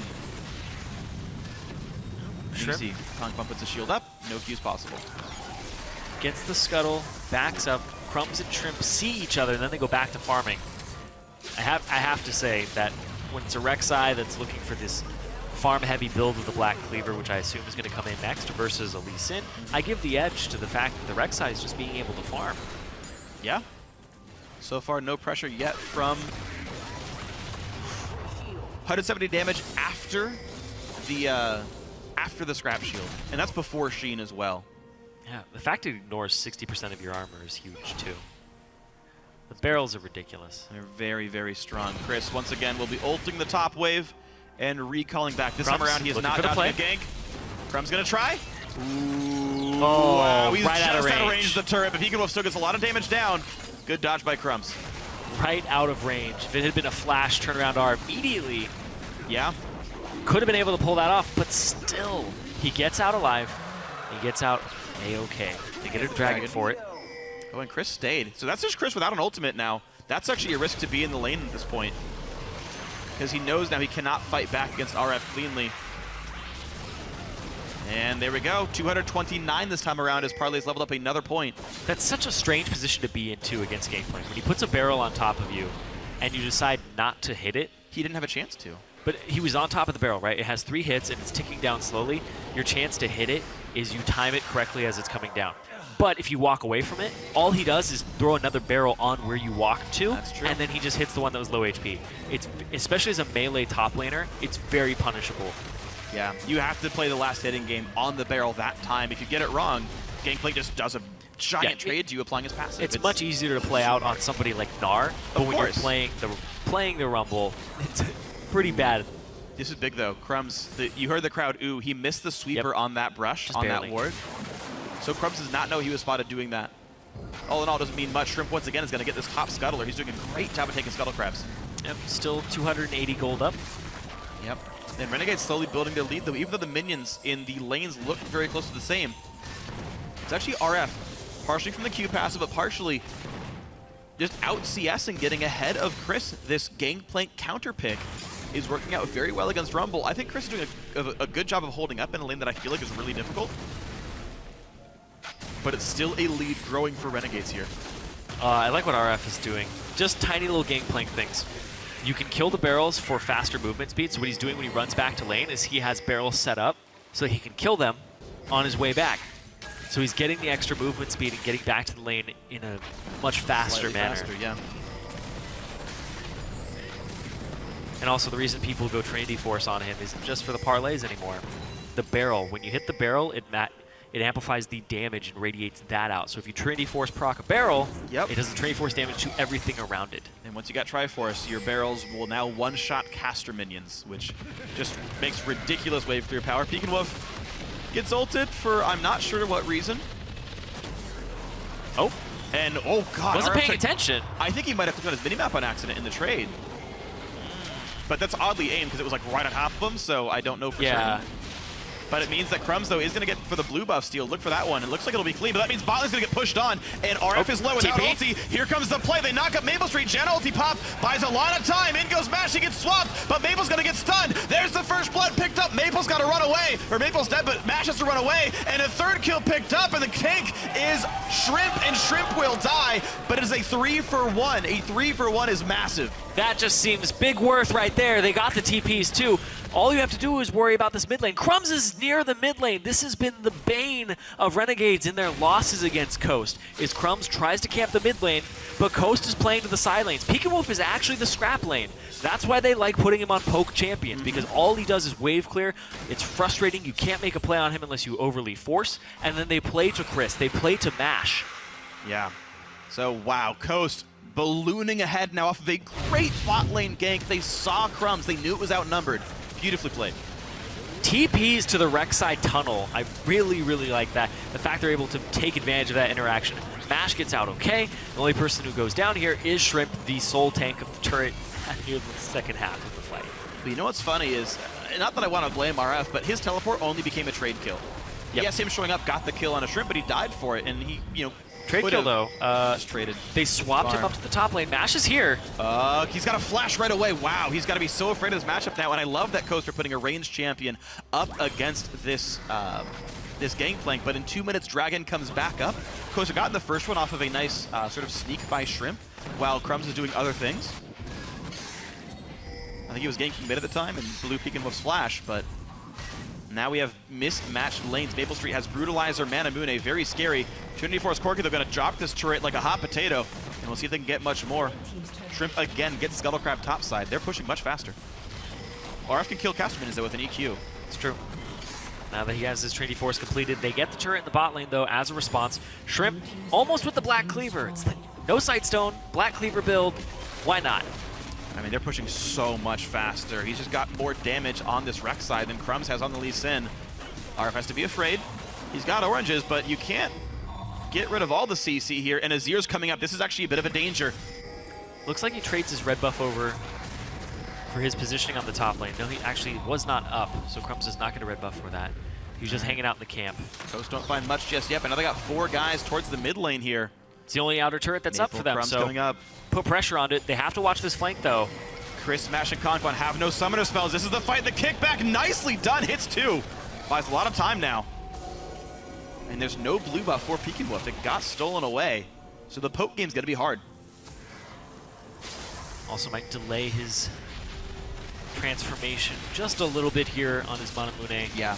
But Alex went for Morel and Omicron, and Morel and Omicron is something that we haven't seen a whole lot of very recently on Azir. Everybody's been going for that Nashor's Tooth build. I think he needs the mana regen to deal with the poke, maybe, to spam more Qs. That's my theory on why, as a first glance. Because I believe he went Nashor's in the very last game. He just played Azir. I could be wrong, but I think he did that. Well, the thing is, compared to like Athene's, Nashor's, it's the cheapest item. Yes, it is. So this might get him on the path towards, let's say, an armor item like a Seeker's Arm Guard much earlier. That may be the reason behind it. All right, well, mid lane under fire. Good poker. Milia down to 2/3. Of course, you still got to be afraid of the engaged tools available. Crumbs has flash, no ulti for a few seconds. So he's not the one to worry about, but Alex will go for the big play, and it would kill the backline pretty cleanly. Coast, again, missing flashes on many key members here. Chris, though, is level 11, and he's got the Magic Pen core. RF pushing top. Chris shoving the bot tier 2. I don't know how much work he's actually done on that turret just yet. He hasn't done anything to it, so he's trading the top turret for 1/5 of the HP of the bot turret. They might get some mid here, but they are going to pick up a dragon. So Coast now have dragon control. 2 dragons to 0. Like we said, they average 4 a game. They got exactly 4 in game 1. They got, I think, none in game 2. They might have gotten 1 as a trade. I forget exactly, but an interesting game to be in. Once again, we have a pause in this one. We'll see what that ends up being in a second. Last time it was Alex Itch having an audio issue, and we'll see what that ends up being here. But this is finally actually a close game between these teams. Game 1 was a severely misplayed lane swap by Renegades and a well-played one by Coast to get a huge lead, and Chris snowballed. In Game 2, much better lane swap by Renegades, bad dive by Coast, stomp of game as well. Game 3 here, the lanes were equal. Almost all the lanes actually were matched quite well, and we're at a 500 gold disparity 18 minutes in. 1,000 gold disparity, but still a very, very close one here. And it's RF getting a lot of damage. Trinity Force with BF Sword. Scary, scary threat here. A lot of power spikes are in already with the Black Cleaver and Trinity Force done, though, as well. Yeah, the Black Cleaver for Shrimp, typical build, no Sightstone, just purchases those wards by hand. We're actually finding out that the problem is RF cannot purchase an upgrade for his ultimate. He has 530 Silver Serpents, and he's unable to, so they're going to restart the client, see if that helps him out there. That would be an interesting one. We have seen Gangplank played in the tournament realm. We had a LAN Gangplank game in the EULCS studio earlier today, and it seemed to be okay for the top laner of Dignitas EU, but... Wonder where. I didn't want to say it, but I thought it was him. Yes. Well, he's in the EULCS now. Yeah. You got to know his name. You might draft him in fantasy one day. Maybe win a league. That's true. Gangplank farm, man. CS is worth 0.01 fantasy points per. Gangplank gets a lot of them typically. And this is going to be, I mean, it's got to be tense too, right? You're sitting here in the middle of the series, in the middle of the game, in a very close game as well. As LCS and Challenger rules dictate for these kinds of games, you can't talk during the pause to your team. So you got to sit there and kind of stew in your own thoughts and prepare for the next play. Dragon just went down, so it's not like you can even prepare for a big play. There's no like objective that's obviously targeted here. So it's much more focused around thinking to yourself, what kind of dive is available? What do I see in the map? What kind of items?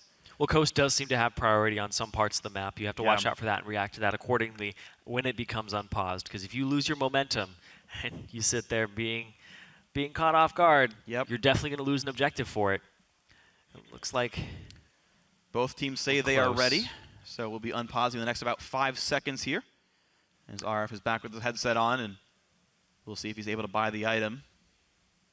I don't know what would happen if it was unavailable to him, but we'll see if that does become a thing. We are unpausing the game, and we're going to get ourselves back into Game 3 here, a very close one between Team Coast and Renegades. And we'll see if we have a pause again, or if RF's going to be all right.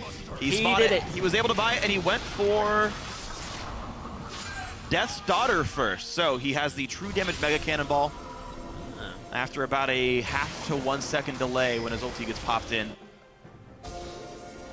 Last game click we cast, actually, they went for everything except Death's Daughter on the champion, so.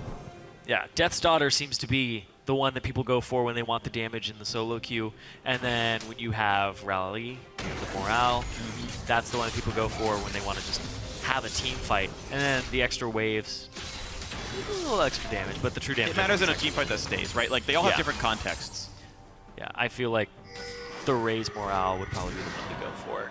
In this scenario, I know you talked about it in the pregame. I do agree that probably in this scenario, it probably makes the most sense. They all have their strategic niches, and RF went for the burst damage one, which could work. If you burst someone out, right, on an Urgot swap, you can guarantee it lands. There's some interesting things available no matter what you go for. Conquan and Mash have been sent to the mid lane, as top outer and bottom outer are already dead, and Bot got shoved in really hard, so there was no Maple Street around. Shrimp will recall. He's got the ulti up. This turret's losing more and more health. Conquan saves the E for later. Keep his team alive. And there we go, all 3 outer turrets down. Oh, spotted by a ward here. But this could still be a scary thing. Chris, what can he do about this one? Gonna get kicked around. He will dodge the true damage, pops the ulti in. Shrimp's coming, Puts some big damage on RF. There's the knockup, there's the kill. Holy cow, they killed them both. And Shrimp killed them both. Took it to the high economy jungler.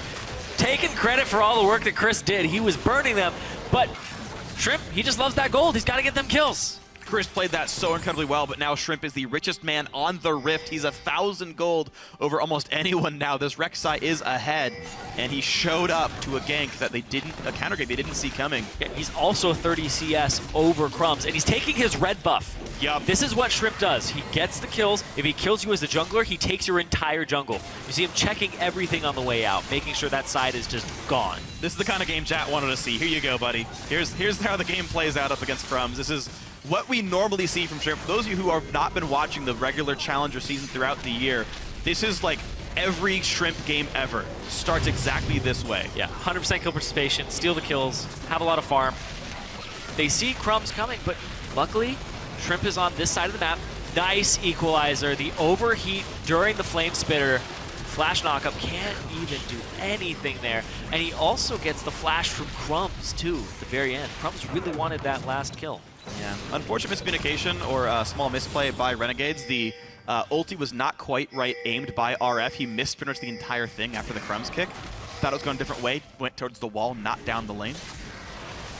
Just unfortunate there. Renegades lost a bit of damage. It might have made the difference if the Death Daughter hit. And Chris actually just flashed the opposite direction to the top brush, which I thought was honestly the most optimal flash. It was make super them good. come into the other brush, into you as a Rumble who's overheated with your Flame Spitter going on. Really well played. Did ridiculous damage, and now he's got the Leandry's Torment done. He was already choosing to stop at just the Seeker's Arm Guard because he already had the Blasting Wand, but the Leandry's Rush very strong on Rumble now. The bonus AP actually a really big deal. And I feel like, oh, early smite by Crumbs. Shrimp steals it away, and yet again another Scuttler goes to Coast here. They're already 2 dragons to nothing. They're already 5 kills to 1 as well. And it's taken a much longer time, but yet again, Coast have a very solid mid game. Yeah, if you just look at the gold, everybody's pretty much even, except for 2.6k in Shrimp's favor. Yep. So Shrimp is pretty much the gold lead at this point. There's a little bit. It's like 300-ish down the line. 300, right? And then it's 2.5k. Yeah. He's a monster. He is a monster. We'll see what he goes for next. Did go for Ninja Tabi. I asked what items they would go for with only 1 magic damage threat. So far, no Aegis anywhere. Actually, Conquan rushing for the upgraded face of the Mountain Shield, so even he will have more income coming in on this Braum. And so far, the one dive that Coast has gone for succeeded. the one gank, well, multiple ganks I guess Renegades went for. None of them turned out all that well for them. Farm and gank pressure both going Coast way. And, you know, honestly, Renegades have less playmakers available now. Alex Ich has not been able to break into Peek and Wolf. Peek and Wolf done a great job of playing safe. I mean, that's Peek and Wolf's job. And yeah, Remilia not on a pick support. Thresh got banned away. She did not pick something aggressive. And then Janna's letting Maple get farmed, but who cares? At that point, though, you have to enable Crumbs to make these plays, but it's so risky to make those plays. It's always risky. You can never, I mean, you can sometimes, but a lot of times you have to go for a play and you maybe just hope the jungler isn't there. In that case, they chose wrong. I think they also underestimated Chris's damage. But it also changes the way Remilia moves around the map. Normally, when she's on Thresh, she'll come down the lane, she'll get the hooks. Yeah. Now, yeah, the impact of the roam is much lower, so you roam much less. It's a valid point. Talisman Essentials are already done. I really like this. I love this first item on champions like Janna. It gives Renegades some more of that move speed, right? They need to get into the poke comp, and maybe the champions they picked aren't going to work for them because of that, right? Urgot, Janna, Azir are not the best engaged tools, so Talisman Ascension comes through. So Gangplank ulti with I hope Raise Morale next might come through.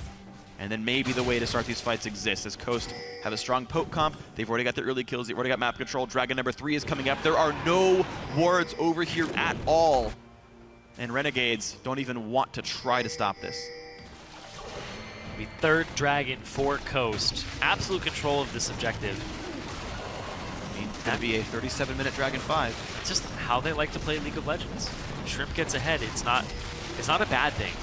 It's strange because normally when a jungler's taking all the kills, you're sitting there saying, well, that could have been a 5-0 top laner. Yeah. It's like, no, Shrimp has a lot of effective actions per minute. He's able to actually go into the jungle, contest it. He treats the other jungler as basically a laner.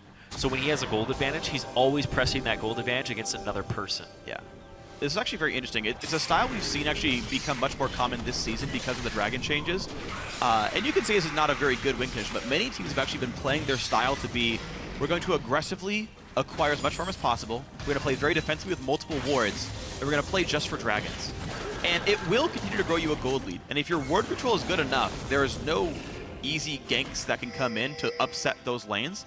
And if you just slow burn gold advantages, and you slow burn the dragons, there's theoretically no way to come back as the other team unless you misstep. Coast very frequently don't misstep.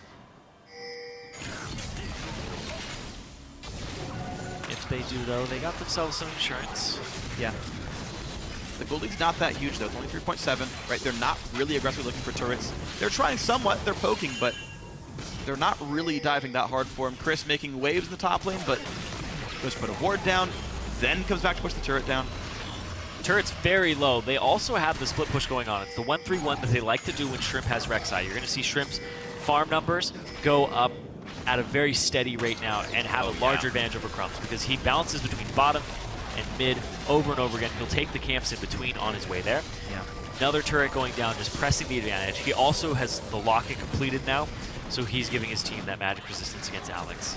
All right, he got it as his second major item after the jungle enchant, and Shrimp now playing for the team. RF's around, will not get to stop much. Gets a pretty big barrel though, and Peek and Wolf. That was nice. Lost 900 health off an Infinity Edge Trinity Force crit from Gangplank.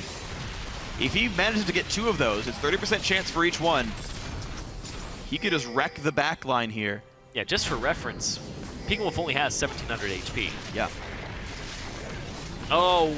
And mid lane goes down, and Chris loses the teleport. This is dangerous. Coast still trying to go in. Can they get much for this one? A big knockback by Alex. Remilia on the red carpet, and now the battle continues. Maple Street locked over the mid side, goes down to Shrimp. Yet again, 5-1 for him. Peek and Wolf traded, but Alex is going to get caught out as well. 3 kills picked up for Coast. His mid-game fight is absolutely massive. Crumbs has flash, but he's slowed by so much. Chris still wants in. He's going to get in range. He's going to land this. And Crumbs has no way out. There's the kill picked up. Baron call here for Coast. They just destroyed everybody except for RF on this team, and they only lost Peek and Wolf. They are well suited to still do this Baron. And Conquan will play defense on the side. What can RF do on this one? Baron's going down rapidly. He's like, I see you. I know what you're going for. It'll be very hard for RF to go for a barrel play, but there's always the hope. And nope, Conquan says thank you very much. Doesn't have vision of it. Shield comes up. And that's going to be Baron Nashor going over 27-44. And Coast off a very strong mid-game team fight, take absolute control. And that's what Gangplank can do. Money. He's got upgrade 2 now, that's what the Spotlight means. He can upgrade his second ulti. Oh, yeah. That's actually a nice visual cue. You can see here the TP is actually canceled, but it doesn't matter. He's close enough anyway. He's right there in the river. Missed ultimate there. And it zones out Alex and RF. But it gets them off on the side. I was talking about the Pika ultimate, the Varus one, but I like the Rumble ultimate coming across because it stops the 2 big damage dealers coming through.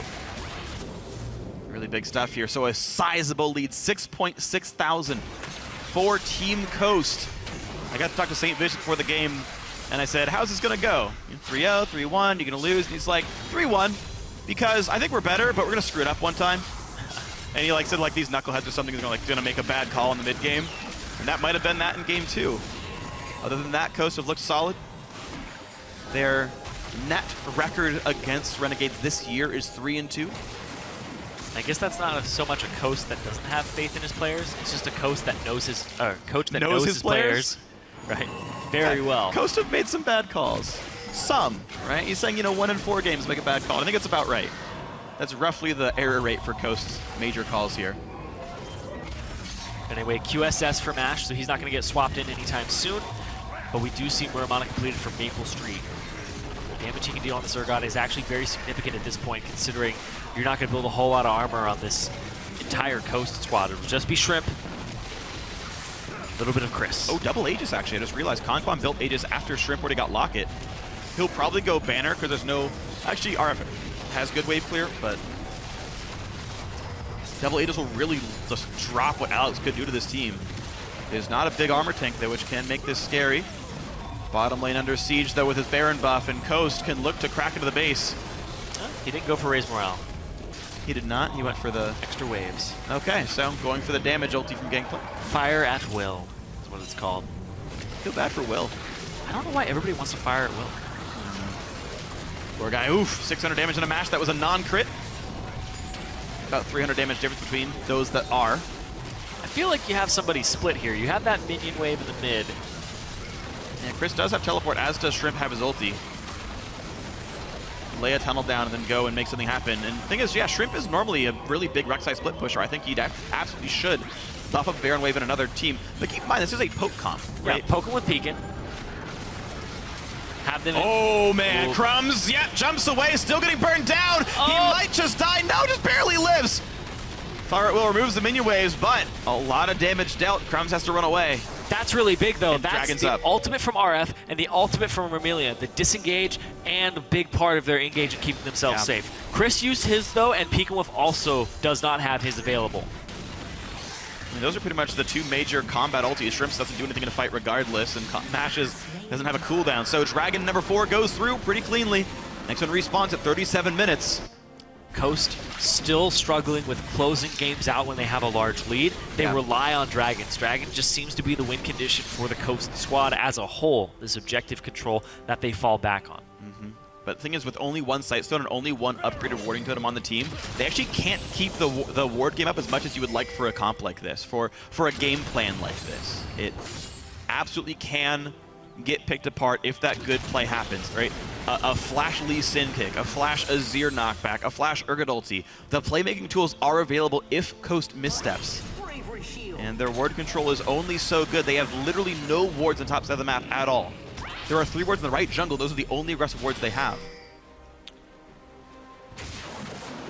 Looking to at least clear some of this vision now. Get rid of the pinks. Use sweepers in the jungle.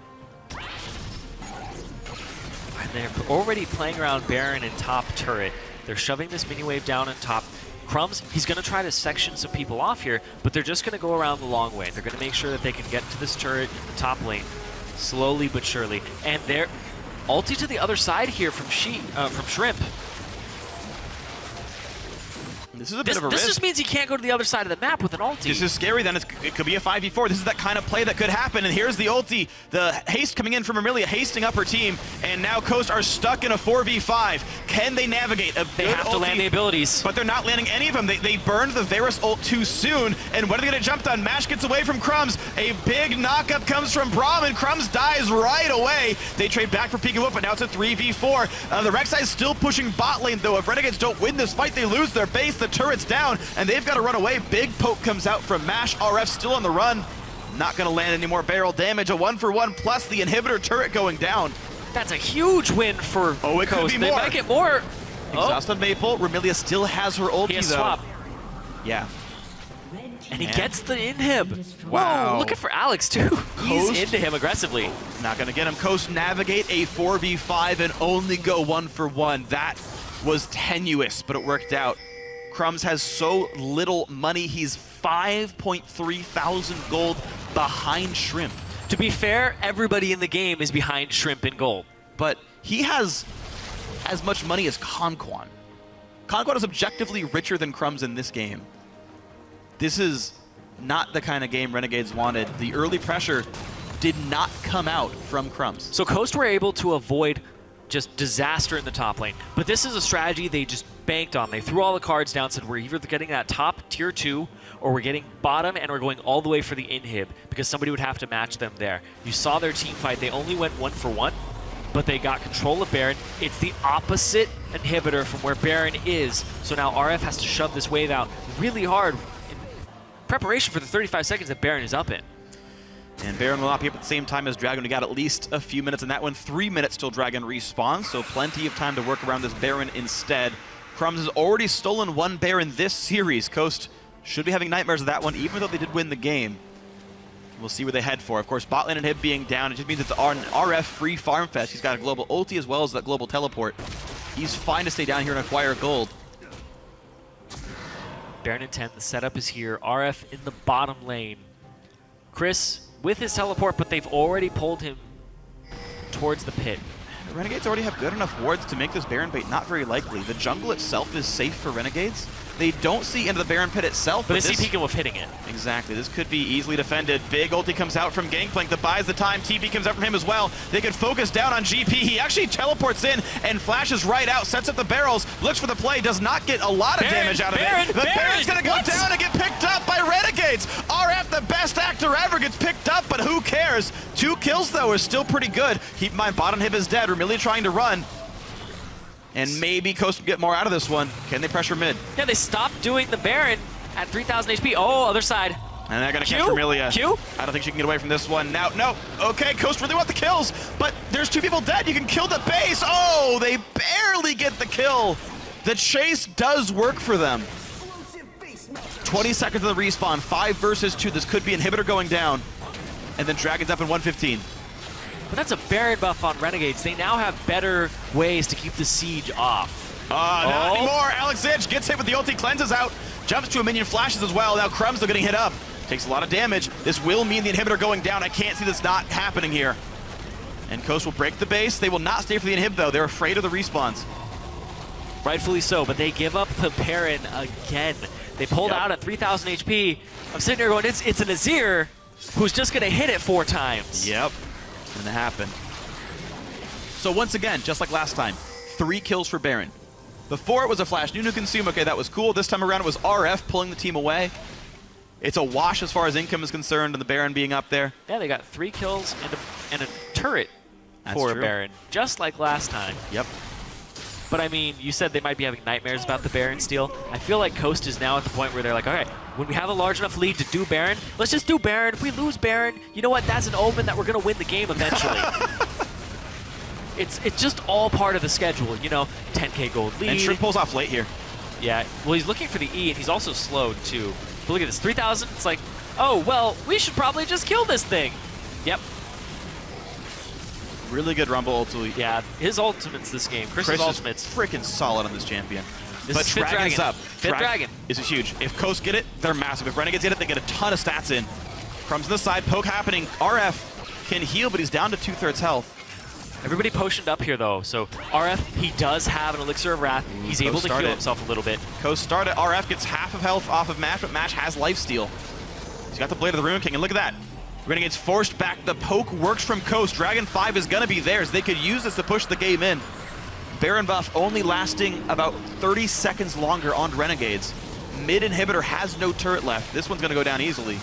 Yep, when you have disengage on your squad on Renegades, there's no way they're going to fight you there. They're just going to poke you. It's very difficult to get to Pekin Wolf with this composition. He has to misplace himself. And here's the push on in. Inhibitor should be cleanly grabbed. Renegades should not fight without a turret. Oh, but they want to go in. Pekin Wolf gets knocked in, but isn't nearly going to be enough. Gets knocked up a little, taking some damage from the ultis. They do pick him up. He gets caught one as well. It's a 2 for 0. They take the fight after all. There's the swap. They get Chris. He pops the Zonias, but that'll be the third casualty of the battle. He's got nowhere to go on this one. Coast still doing what they can. Oh no, he gets out to take it back. Chris with the flash, and now Maple way too far up. These fights are so chaotic. Renegades pick up 2 kills for 1 death. Very solid with the knockback there from Crumbs, the big play. But it's a 5th Dragon, though. And the fact that they're able to actually come out with a team fight victory because of Crumbs' kickback was huge. But they didn't get enough. Now they got a kill lead off of that one. They got some of the Dragon buffs gone from the team. But you're right, this is still looking like a very solid game for Team Coast. And Dragon and Baron will be much closer in their respawns now. It's going to be only about a couple minutes apart. That might matter a little bit. He did it that time. Flashes to get the kick in the right spot. It's Pekin Wolf all the way back, but then Alex able to jump in there. And also, it looked like the Chain of Corruption went wide as well. The Chain of Corruption for Pekin Wolf did not hit anybody there. Or at least keep Alex out of the fight. And Chris in a good position, but everybody's backed up because of the true damage burn. And then Maple Street just went off to the right-hand side. I mean, Emperor's Divide is still up, too. If you had just gone back to where Alex Each was. Yeah. Well, Crumbs chased around. Ward hops away. He's safe. And we have a ways to go until these things all respawn. Dragon buff still has a minute left on the, I believe, 3 surviving members of Coast. You're seeing one of them here. Chris, Mash, and Shrimp are the ones holding it. Bottom inhibitor's back up, mid inhibitor's down.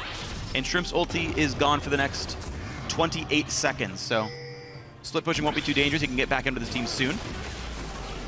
213 CS on him. He's nearly got as much as Maple Street. Yeah, he's the gold leader in the game. 16,000. Still. And now, to be fair, though, RF's really close behind.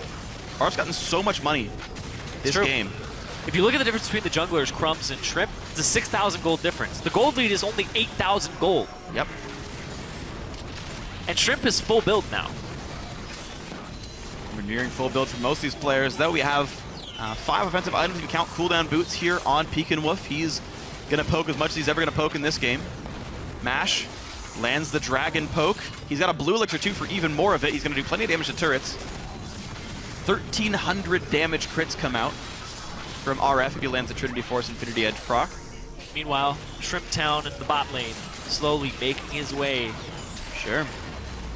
But the risk is, though, there's nothing for Shrimp to acquire. His gold and XP are already capped out. Yeah. He's just doing minion control, not actually He's trying to get to that no growth. hip. Yeah, I mean, of course, right? One Like day. the map pressure matters, but his growth is actually capped out. One day. So some of this gold is going to waste right now for Coast. The lead will grow, but the actual power will not. 8,000 gold apart. Baron's up in a minute. Talisman Ascension pop, nothing done there. Bot lane now under fire, and no one is stopping him yet as RF shows up. RF does match him in gold, by the way. And I feel like with lifesteal and a lot of damage, Gangplank can handle that matchup. As he also has a Last Whisper, which will allow him damage even without barrels. But Shrimp respecting him a whole lot right here. Banshee's Veil popped. Oh, can he duel him? And That's he's the looking question. for the duel down there. Yeah, he really wants this one. RF lands the barrels, but goes down to 1,000 health, and Shrimp just will not be stopped here. That will be 2 inhibitors down. The siege continues, and Baron's up in 20. It will be so hard for Renegades to hold the map control to stop Baron. Crumbs is spotted again. Very Crumbs smart just can't blue find a way in trinket here. usage. 2 inhibs down. They'll eventually get this top one just based off pressure. 10 seconds on Baron. Now, do they go for Baron, or do they keep the siege going? This can't be easily defended by Renegades. This turret's losing more and more health, and crucially, the flashes are up for Coast. That's the tool they need to get away from this one. Maple Street locked up, takes so much damage. Wow, down he goes. Vermilion to be the second one. Yes, 2 kills for Chris. They're into the base. This could be the game-winning push. So much damage comes through. There's the third inhibitor. Now they have minions too. Peekin' Wolf with the flash! Oh, with the snipe from Piercing Arrow. Peekin' Wolf says thank you very much and goodbye to RF. Only 2 members stand. This will be the pushing win for Coast here. Going up 2-1. They're going to find Alex Sitch, knocks him back. Doesn't matter. Nash going to survive, all said and done. 42.5 minutes. Nexus goes down. That's the game. 2-1. And Coast are 1 game away from getting back into the North American LCS. And for some of these members, being in the North American LCS for the first time. Yeah. Shrimp, solo queue player. Peekin' Wolf, big solo queue player. I've known him for about 2.5 years now. And he's always been trying to climb up to Challenger. I remember him just being around the Diamond 1 level, getting to Masters, and now really showing off here. All right, so a solid game all around. You had Shrimp crushing in farm, taking the kills early on and putting it to good use. He split pushed down, I think, 2.5 inhibitors that game as the rough measure there. I mean, definitely became a scary split push threat. You saw why Rek'Sai is so important on him. Yeah. And also he, to be fair, I think got a little bit lucky finding a couple of those counter ganks. The bot lane dive was solid, just straight good play. They saw Crumbs the other side, but the one top side, that counter gank, he was just on the right side. Was fortunate. That was a fortunate gank, counter gank, I should say, and that could have been a very different scenario than if Shrimp wasn't in the right place at the right time. But of course, it did work out. Yeah, it's crazy though. I'm looking at the damage dealt, and it's a poke game, right? You have Azir and Varus. Highest damage dealer is Chris. Oh yeah, he was just barely massive. over Peekin' Wolf.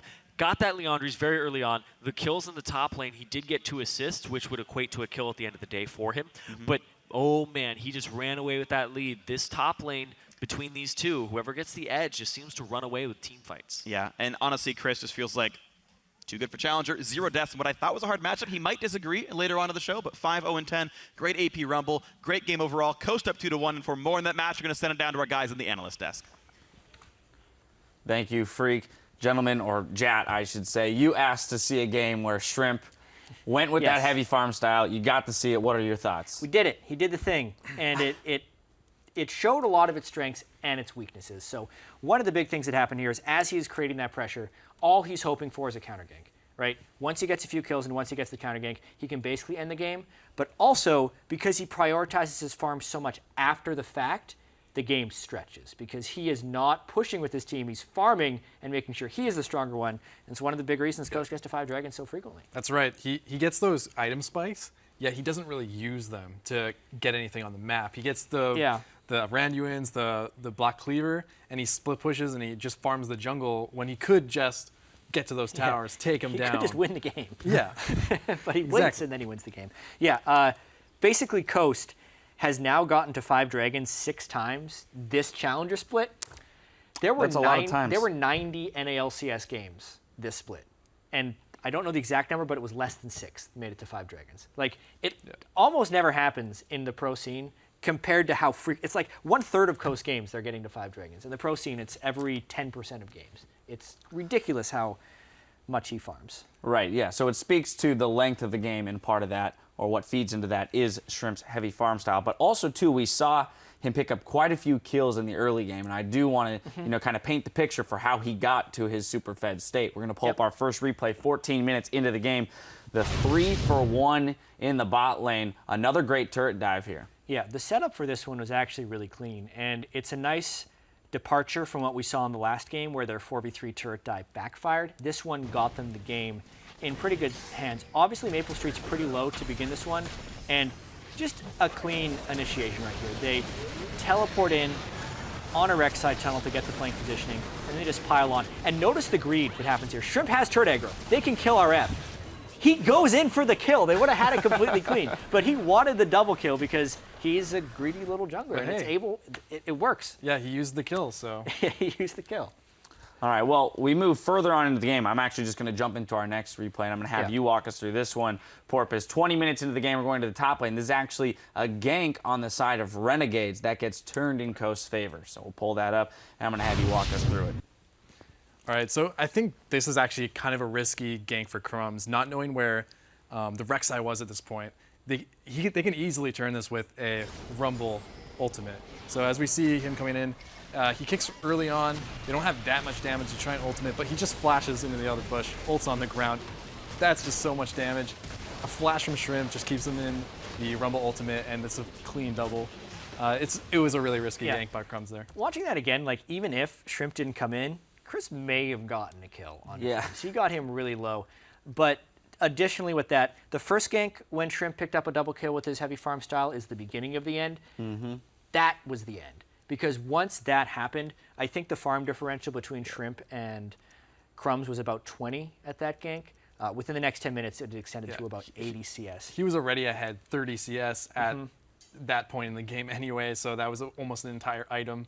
Plus, you get that double kill. Now he can take control of the game. Nobody can really kill him. Nobody can 1v1 him. So we just saw him just split pushing all game long. I was going to say, yeah, that perfectly illustrated there the power differential between the two junglers. And as you mentioned, even later into the game, we saw Gangplank with the same gold, same amount of gold on him, not able to 1v1 that Rek'Sai. So it really did apply this split pushing pressure.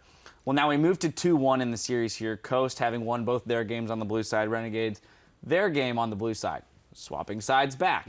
So what are we going to see here?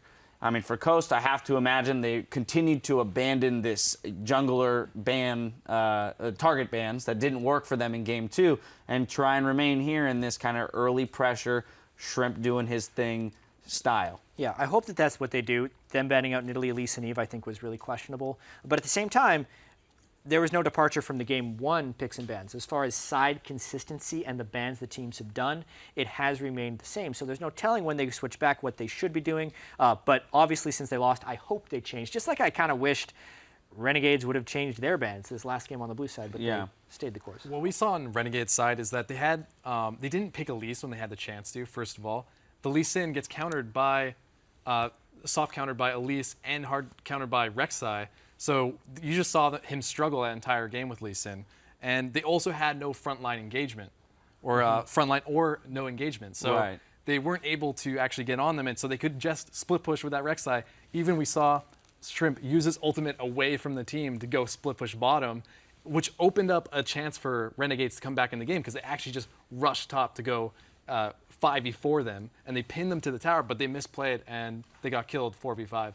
So that was a big mistake by them. Definitely a peculiar draft there from Renegades when there are seemingly more powerful picks left available. Well, we'll see what they change moving into Game 4. Entry into the LCS, though, is just one game away for Team Coast. We'll see if they can close it out in our 4th game of the North American Challenger Series Finals. Stay with us. Yeah.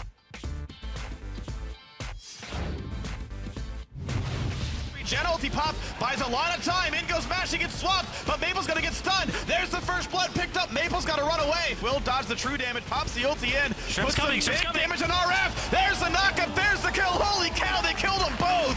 Gangplank. They flash. They Lee's on me. Lee's on me. Okay. Lean ulti. Nice. A lot of damage out of it. The Baron's gonna go down and get picked up by Renegades. RF, the best actor ever, gets picked up, but who cares? Coast are one game away from getting back into the North American LCS.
Hello everyone, welcome back to the North American Challenger Series Summer Finals and Game 4 between Renegades and Team Coast. Now Coast, they're up 2-1. They are a single Nexus kill away from rejoining the North American LCS, and one of the guys who would have helped knock them down these Nexi so far, Chris, had a great Rumble game last time. Oh yeah, most damage in the game, 5-0 and 10 with a 15 KDA, or undefined as you were saying before. Can't divide by 0, the world just explodes. But you see Chris here, this entire series has been about top lane priority a bit, and I honestly feel like Chris just outclasses RF. He's been in the LCS multiple times, and RF is still adjusting to competitive League of Legends. So Chris just seems to have priority in the top lane. I feel like in the way that the game are being played out currently, it's whoever gets that TP fight, whoever wins that fight, and it just seems to be like Chris is getting it more often than RF. And even then, Chris can sometimes fight you in the lane, whereas RF is relying solely on showing up to fights. Seems like it's that way right now. I definitely agree. Chris, we'll see if he plays for a different fighter this time around. RS found different champions to play. I think his Gangplank was still fine. He was a good damage dealer. He laned reasonably well, and he was especially important as, you know, a farm cleanup crew sort of guy with his teleports. I thought he played around TPs reasonably well, all said and done. But yeah, Chris has just had so much impact. Every single Rumble ulti seemed well aimed and you know, correct here. So stats don't show that. They don't show Rumble ulti accuracy unless you count damage as that one. But we are here in the picks and bans. Olaf and Sivir banned away. Nidalee, Kennen banned away so far. And it's not holding up. It's not just accuracy, it's efficiency of it, or effectiveness. Because he's using it in lines to zone people off. I do like this adjustment of the Rek'Sai ban. If you're going to ban anything, you ban the Rek'Sai. Now, of course, Elise is up whenever it wants to be taken here by Coast, and I think that's likely what Shrimp is to do here in this game. And already hovering it. Thing is, Coast have no rush on picking this champion up. She's not going to go anywhere else, but we've actually seen multiple times in this series, people are playing more counter pick based. Their enemy shows a jungler, they pick a jungler. Enemy shows support, they pick support. And they're picking their big solo lanes typically much later, unless that champion's Azir. So you would assume it's another Braum pick up early? You'd expect. Worked for him last time. They could just play the same poke composition. And in fact, it's almost better with Elise. More ways to fish for stuff. Yep, a little more pick. But of course, this comp can go either way. It's good against poke, it's good as poke. They're actually decent team fighters. Yeah, they're just playing the counter game. I feel like Coast feel like they're better pound for pound across the board, save for the mid lane, and we have heard Peek and Wolf say exactly that. So if you're just doing fine. If you're just going for counter pick and trying to beat them in the laning phase, then I guess that's the way to go. Well, we'll see if that happens here. Renegades, once again, I like their dual lane there. Kalista, Morgana, the Black Shield into Braum, very solid, and Maple was so dominant on this Kalista. They could do it again here. You know, with the least to gum up the works, it could be really scary. There's so much crowd control coming out of Kalista Morg that you just need damage from one other source. And those battles go well. Tracking crumbs will be hard. Do you take the Azir here early for Peek? I think you do. Make sure that Alex doesn't get it. Well, once again, it seems like Azir's not important because the fact that they even grabbed the Morgana. This was no rush. Renegades had every opportunity to pick that champion up. Yep, so it is going to be Peek and Wolf's Azir. It's one of his best champions, if not the best for him. And we've seen it every game this series, just back and forth. And whoever gets that champion just has a very effective mid lane. But Mash on this Vayne Braum. Now, one of the most annoying things about this combination is you always want to focus down Vayne, and Braum just flat out stops you from doing that if you're a ranged champion. Yeah. It's weird how the timing works out in this composition, though. Just sort of at number of auto attacks wise, Vayne triggers Silver Bolts at the same time as she triggers the stun, but then doesn't have enough time to land a second set of Silver Bolts before the stun wears off, so you have to take a really long trade if you're going to abuse them. Okay, and then sure. you get enough. No, I mean, that one I'll give you if you can make that happen, but yeah, I mean, she has auto attack resets, not quite Lucian status, but this might be crazy. And oh, that's why they let Azir up. Renegades letting him go for the champion, picking up the Kassadin mid lane with right now Alex is hovering teleport. And top lane Shen going to really just prey on this bottom lane. Pressure. They can all get down there. They're looking for absolute global pressure here. Not only is it a Shen, it's a Shen with an Evelynn. And this is something that we've been seeing make more resurgence as both those champions are very good in the current meta. But the submarine play, if Evelynn can sneak behind the bot lane, you can TP onto him with the Shen, and then you're like, well, why is the Shen in the middle of the lane behind me? It's an absolute disaster for the enemy team. I love, love, love these pickups here. And basically, a lot of action is going to happen in that bot lane. They're going to try to shut down RF. Which is why this Gnar is so important. They're going to try to shut down Match, which is why Chris getting Gnar here is so important. When we watched the North American Challenger Series quarterfinals, we had our guest analysts say Gnar is supposed to win that matchup really hard and expected Gamsu to do much more against Impact. We actually saw that very thing happen when Dyrus played the matchup in the other quarterfinal here, and he crushed it. This could very well be the case here for Chris. He won his first Gnar game because the lane swap went better for him, but if he could win the outright matchup, that is a very big deal here for Coast, and he's supposed to. The question then becomes how well can Crumb's counter gank or Alex counter gank or all these people affect the various matchups around the map. But Crumbs' pressure on this Evelynn. We haven't seen an Evelynn in this series yet. It's typically banned. I think it's been banned every single time until now. You always have to think about where it can be. So Shrimp, there's a lot of pressure on him. His counter-jungling style might be effective against Evelynn. We'll have to see what ends up happening here in that jungle matchup, but I do feel like there's a lot of pressure on Mash. Mash and Conquan. You're going to have a lot of visitors to your lane if that TP stays on Alex Each. A lot of people are going to show up there. It's going to be roll call in the bot lane. And it might be difficult to deal with, which is why, again, I think it then comes down to who can pressure, right? PeekAWolf should have lane pressure on Alex. Chris should have lane pressure on RF, which then makes it overextended champions available to be ganked by an Evelynn, and then tracking that champion becomes so important. There's so many ways this game can spiral out and affect the different lanes because keeping them pressured is a big deal, and it's going to be a very fun Game 4. So as the teams load onto the Rift, share your votes online. Send hashtag RNG win or hashtag CST win to @LOL Esports. This is do or die time right now for Renegades. They must win this game to stay alive. And if Chris and crew can knock down this Nexus this game, they head back into the LCS for 2016. It is do or die time for Renegades, but it's just do it time for Coast. We'll see if they can make that happen. Here we go as the base unlocks. We are afoot. I like this Kassadin pick. I like it a lot. TP, so he's not going to have the lane pressure early on, but if Kassadin never had lane pressure early on, the opponent is just misplaying the matchup. True. Welcome to Summoners. Puts a lot of pressure on PeekAWolf post 6, especially level 11 and onward. And Kassadin is regarded as that counter pick to the Azir. But we'll see if they can make it happen. But I definitely feel like these are all tools to try and get to Mash and shut down Mash. Also keep in mind, Elise, a really, really scary ganker. And he could absolutely find his way into that mid lane gank 3-6 and punish Alex Itch. Early game Kassadins can absolutely be pressured here. We don't typically see Shrimp gank mid. And we actually usually see Shrimp go hard farm, but Elise is much less of a hard farm champion. He doesn't really force anything mid. He's always counter ganking mid. Right.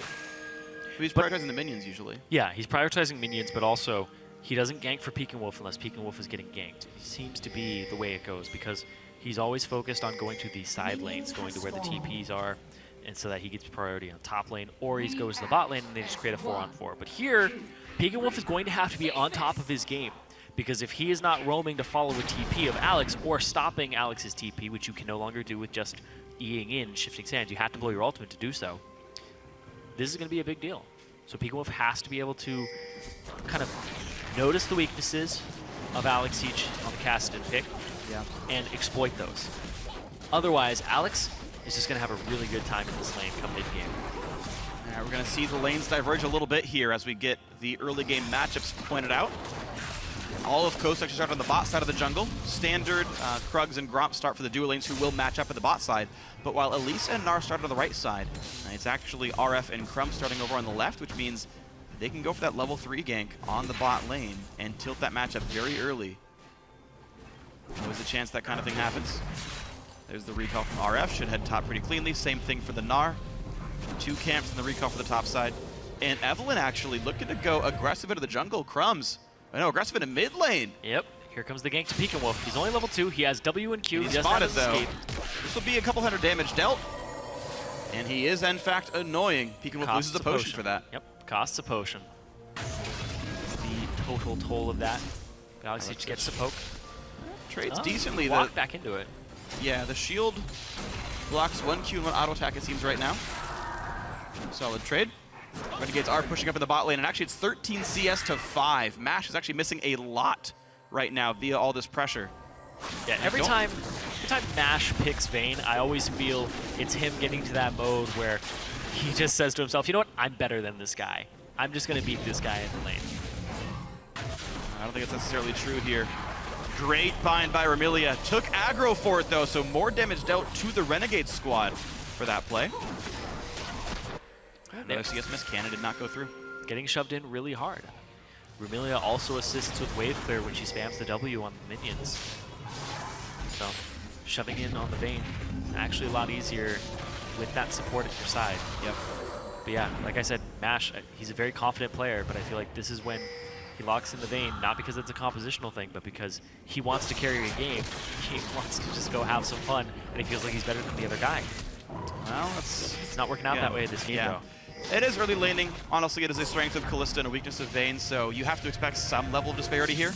Alex Edge burns teleport to get back in a lane, picks up Flask plus Doran's Ring plus potions. They're so clearing he each other's jungle. Yeah, that's true, actually. But this is the stylistic difference. Crumbs kills the Gromp, leaves. Shrimp kills the Gromp, clears the wolves, then he leaves. So, 1 camp counter jungle. Has a partial clear and 1 camp fully cleared away. Pekin Wolf though still playing the push game. Now keep in mind, I don't know if Alex is going to take much damage here. Goes for the slow and just does not get hit back. Elise is here as a counter gank only.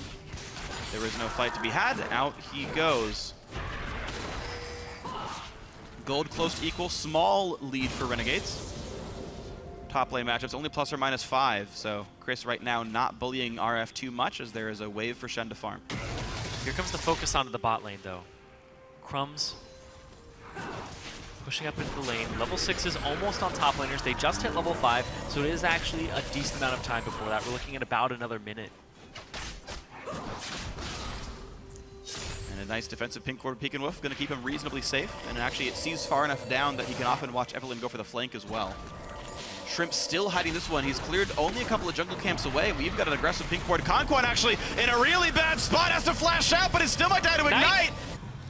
Nope, he's good. So close here. Conquan really chunked out. The bot lane going so well for Renegades. We have a 12 minion lead at 5.5 minutes. Shrimp, he went mid, got Alex Each's flash very early on. Was able to force a play there. Yeah, that's what's straight across the map, but that definitely pushes them out of the lane. Conquan, he's now just, this is playing scared in the lane. You don't have enough HP to actually contest anything. Yep. And you were never going to win this matchup in the first place. You can't land CC and you can't land better auto attacks than Kalista. This is purely, you can only play defensive in this matchup now for Coast. And Conquan now missing flash. A bind hits and he might just die. And Shrimp hasn't even backed yet for a jungle item. So there's no way he just comes straight into the lane and actually goes for a fight here, knowing that the skirmish power of Crumbs and the 2-on-2, 3-on-3 when it would be created to that way would actually be worse. Because you can't even go to this lane due to the fact that Shen will come. Right, there's nothing right now that Coast can do to turn this lane around. Omni Cinder picked up. Of course, it's Cinderhulk Evelyn, but Elise, but goes for it before the upgraded Smite. So camps will die very fast. We'll gain a lot of experience. And Elise so far playing the farm game slightly ahead still of Crumbs. Actually kind of keeping his team in the game gold-wise because bot lane is very far apart. That's true, 300 gold deficit between Mash and Maple Street. 300 gold deficit between Shrimp and Crumbs. So Shrimp's farming is paying off, making up for the deficit that Mash has. Yeah. Really also earning plenty of gold on the Spell Thieves. Doing really, really well on that one, actually. Shrimps are trying to get Scuttlers. Always good to get the money in. Of course, that will not really track Evelyn. It's just there for the money, which is totally fine, of course. I mean, that's what Shrimp is all about. He's only here for the money. That can be taken so many wrong ways. No, he actually came over here from Korea, and I asked him why he didn't join a Korean team. He's young. He wants to be able to get to travel while he's young. He thinks it's a great opportunity. And then I asked his teammates where they found him, and they're like, we don't know! He just came from Korea. Randomly, I don't know, but Coast's talent scouting. Solid. Found an unknown player who hadn't played competitively at all. Pretty nice stuff for them. Strength They've of been an all-star. Oh, yeah. Shrimp has been an absolute all-star for these guys. He's done so much for them. And he's actually been one of their late-game win conditions.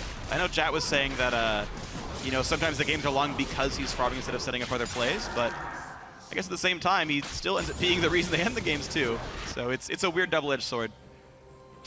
Crumbs going around the side. He's going to get into the tri-bridge if he wants to. There are no pink wards here, and be careful. Coast about to lose this turret. The flash bind, very well played. Not going to catch anything. Beautifully played. The kill comes through. They will knock down Vermilion. No, the kill does not come in. At least doesn't show at all. That's the bot lane focus right there. Beautifully done by Renegades. Alex each could have TP'd in there too. They just have so much focus. They still have TP from Alex. They still have TP from RF. They can make a play similar to that again. There goes his TP top just to make sure that he holds the turret. And that's one of the bad parts of facing a Shen, is even if he leaves the lane, he just comes back even stronger because he got kills bottom. He just uses a TP for it. Well, RF doing his best Obi-Wan Kenobi impression. If you strike him down, he comes back stronger than before. This is really cool because Shrimp, he knows that he wasn't able to get anything for this, so he goes and gets the blue. Solid. Gets the entire camp. Nope. There's a lot of gold XP in that one, but he leaves the other little small one.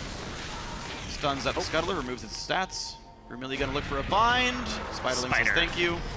And morphs in time to not get 5 gold over to Vermilion. Well played. They're swapping their dual lane up into the top lane. They have to be cautious of this. Alex is not taking damage this matchup. As much as Catherine's supposed to be a bit of a weak laner, he's really not losing by much, if anything. Yeah, you don't actually lose that hard against Azir. I've actually played that matchup the very little times that I've played mid, and it feels really bad as the Azir, because every time you go for a trade, you're spending more mana than he is just to Q. And then you're doing less damage because of his shield. The Renegade's keeping the pressure on, though, on the other side of the map. Mid lane is fine. The rest of the map going quite well as top lane outer is taking damage. Crumbs is around just to make sure all is safe. He's going to get revealed, clearing his blue. These guys know where Crumbs is, but he's already got his Rune Glaive done thanks to his 2 kills. He's now actually back ahead of Shrimp because of this. I actually like that a lot. He warded it up, he kept one open, made sure that Crumbs had to reveal himself when he was clearing that camp. Nice little play around the Evelyn, but you can see Evelyn going around the top lane. They're going to trade these turrets. Yeah, so smart by Coast. Again, they're finding the right places to go. They are aware of the fact they're behind in some of these matchups. Top lane is going to go down, so they trade for bottom lane outer instead. Coast do a good job of that. I feel like Renegades, though, definitely have the upper hand in this game. Oh, of course. I feel like their win condition is just more solid and easier to play to. Get rid of Nash, have ways to reach Peek and Wolf, shut down those 2 damage dealers. If you can just keep Chris in check and not let him get this enormous advantage, RF, slowly but surely, will be able to out-duel him. If he's ahead. Well, Shen's getting incredibly strong based off the HP scaling of magic damage. Shen's get scary. Shen's getting incredibly scary. But even if you're even with him, you just get to leave the lane Right, you get to go do more Shen frequently. things. It doesn't even matter if you win. He doesn't have to win to be useful.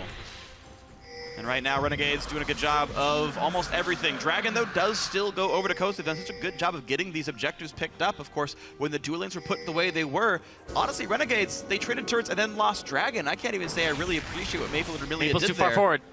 Oh, wow. This is a Maple problem. He's always in the lane by himself. The ultis can come in, though. Here comes Shen. Here comes the ulti in from Chris as well. And Alex Sitch. Exhaust is on. They really want this damage. There's the Cocoon. It is before the Black Shield comes in, but it's not enough damage. Chris's Mini-Gnar. He can't ult anymore. He popped it anyway. And now the big Evo to the big knockup shot from nice Morgana, knockup. and that's going to be a cleanup here. Shrimp does get one, but it's a 3-for-1 all said. Renegades far ahead. Hey, it's the Maple Street problem where he's always shoving a side lane when a team fight happens. Team fight comes to him, boom, roll call in the bottom lane. Everybody shows up, and Pekin Wolf is left not knowing what to do. Yeah, and even Maple being alone, you still know you can outnumber him by having your top laner and mid laner show up first. This is so good, too, because this is just Maple Street as a player. How many times have we seen Maple Street just split push in the mid game, and then it costs his team a team fight or it costs him his life? They play to that tendency, and they end up only losing Maple Street. So they got what they came for, but they lost a lot more than they thought they had to do so. It's still weird though for Coast to fight in that scenario where they know, even though the jungler's there, they know the mid laner is going to show up before theirs, and they don't have a guaranteed good set of numbers here. And unfortunate, Coast have kind of lived and died by their very aggressive, 12-minute tower dives roughly. In Game 2 it backfired, and Game 3 it won them the game. Here in Game 4 it backfired. So when you're counter picking in Champion Select and you feel like you just have better laners across the board, if they beat you, it's gonna be through global pressure because they're just hyper focusing one person to accelerate them, to make it so that if you camp this person, boom, everybody's there. If you go for the other side, your mid laner's gonna show up beforehand. So I feel like this is a great strategy against Coast, who are just counter picking lanes, right? The Gnar and Shen, yeah, they counter picked. They picked up the Elise afterwards. They're like, oh, this is really good against Evelynn because she stays squishy. If she gets caught, it's a big deal. But the problem is Coast picked such a weak bottom lane. Yeah. Renegades got a couple of winning lanes. They picked a weak bottom. They picked a weak bottom lane up against a composition that's going to pretty much go bottom over and over and over again from Renegade's side. Yeah. I think a really silly champ select here from Coast. I really, really dislike this Vayne. I feel like this Vayne was a lot of hubris. Shrimp, though. Gonna look for the play. He can land a cocoon on RF. RF does not have any way of getting out without flash. Q lands from Braum. One more auto attack will stun him. Not gonna be able to follow that though. They are gonna get this turret though, but they're wrapping around Pekin Wolf. Pekin Wolf gets hit up. He's got an ultimate. There's a black shield for some time, and now he's gonna go for a flash. Oh, Crumbs! Crumbs is fine. Alex Edge gets the easy kill picked up. Alex Edge picks up the kill. No danger at all. But they're still pushing the bot wave too. Renegades are getting so much off of this. They are executing on the global composition so well, and Coast are just not playing against it at all. The weak bottom lane and the fact that they are not going to the sources of the TPs. They are going to the bot lane, which is exactly where you want, where Renegades wants you to go. Coast finally went to the right place to go into the source of the global, right? You actually have to gank the teleport or you don't get anything going right. Problem is, they're so far behind. They just pushed bottom and didn't care. He could ignore the fact that there was pressure elsewhere on the map. More got picked up. Much better played gank. Renegades even farther ahead. 4,000. Go to the source or you group up and fight because you think your 5-on-5 is better. But right now... And they got the dragon for it, but now there's no dragon to fight. So you have to go to the source. Yeah, and Alex H 3-0-1 on Kassadin. He's just going to start becoming a monster here, especially for Pekin Wolf. You can see they just dive Pekin Wolf no problem. The Rod of Ages very early on too. So Alex is in a great spot on this Kassadin, and it's only going to get better for him over time. Yep. Past the early game Kassadin. Gets better and better and better. 3-0-1 on that champion. Crumbs, though, what a turnaround between the previous game and this one here. His Lee Sin started out 0-3-1. Well, here he is 3-0-3, getting all the things to happen. The pressure is there. Yeah, 100% kill participation. Same thing with Vermilia, though. Just keep focusing the bottom lane. Keep going to that source. Yep. And everyone just keeps showing up. It is a source of income. Bottom lane turret was so easily crashed. It was already down to 10% in just the straight 2-on-2. Really easily executed dive afterwards. Smart by Renegades to make that play happen. Quan just playing defense, puts the shield up for Shrimp. Coast are just getting farther and farther behind, though. Coast need to farm up with Mash. Mash needs to be able to grab some free farm on this Vayne, get to a point where even if he gets to the point where he could duel Maple Street's Callista, it's never a duel. Nope, never. No, and that's part of the problem with Vayne here is, I mean, you can use it to split push up against the Shen, but Gnar was already supposed to be able to do that. Like, that was already supposed to be there. That was the counter pick. Chris picked that one up. You don't need another duelist. And with Coast setting up for that kind of pick, just, you're seeing the missed of the champ select payoff in this game. There were plays available, but Renegades so far outplaying as well. Renegades showing that they have communication over Coast, that they're able to execute on a composition like this. I don't think Coast could run a composition like this because it just requires everybody to be on the same page all the time. And Coast pretty much are you know, 5 individuals all doing their own thing. Sometimes they come together, but that just seems to be how they've gotten through Challengers' individual skill, and Renegades are exploiting that. So, Renegades on the path to victory here. Maybe they can tie up the series in this one. Dragon number 2 of the game will spawn in 10 seconds. Coast, who have relied on these so heavily in winning their games, will probably start losing control of these objectives. Every single game so far this series has been dictated by a 12 to 20 minute mid-sized team fight that went crushingly in one way, and the comebacks never happened. So Renegades, they will get this Dragon very clean, very easy, no stopping it. And there's very little for Coast to push down. They can look for a top lane, kind of. But how much will they really get here? As tier 2 turrets are fairly hard to crack. Renegades have already knocked down all 3 outers. Mid lane being defended by Alex Itch, and weirdly, many teams will often spend a lot of time shoving down a Kassadin's lane. His wave clear is pretty bad, he's melee, he can't defend it.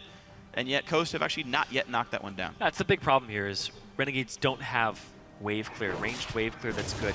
You're going to have to wait for maybe a Hurricane on Maple, but even then... Oh, wow, they're already looking. Wow, they get the knockout of Peek and Wolf into the binding. He's going to pop the Emperor's Divide, and here comes more of the team. But will it really be enough? They get a couple of damage points onto Maple Street, but he's not going down. Shrimp's in a bad spot. Some damage back onto Alex. He gets away too, and Chris is not finding anything to do. It's already 2 kills for 0. Chris can't get any kills up, and Renegades walk out with just enough health to get a 2 for 0. Vermillion played that so well, putting the black shield on, making sure she can't get knocked back by an Emperor's Divide, and the binding at the end to stop Chris from getting into the fight with his last few seconds of Mega Gnar.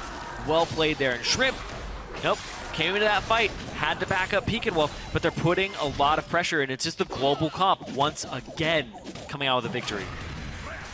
And mid lane under fire once more. Conquan buying what time he can, but he's still got to be careful that he does not get taken down. MASH having to defend an inhibitor turret before 19 minutes here.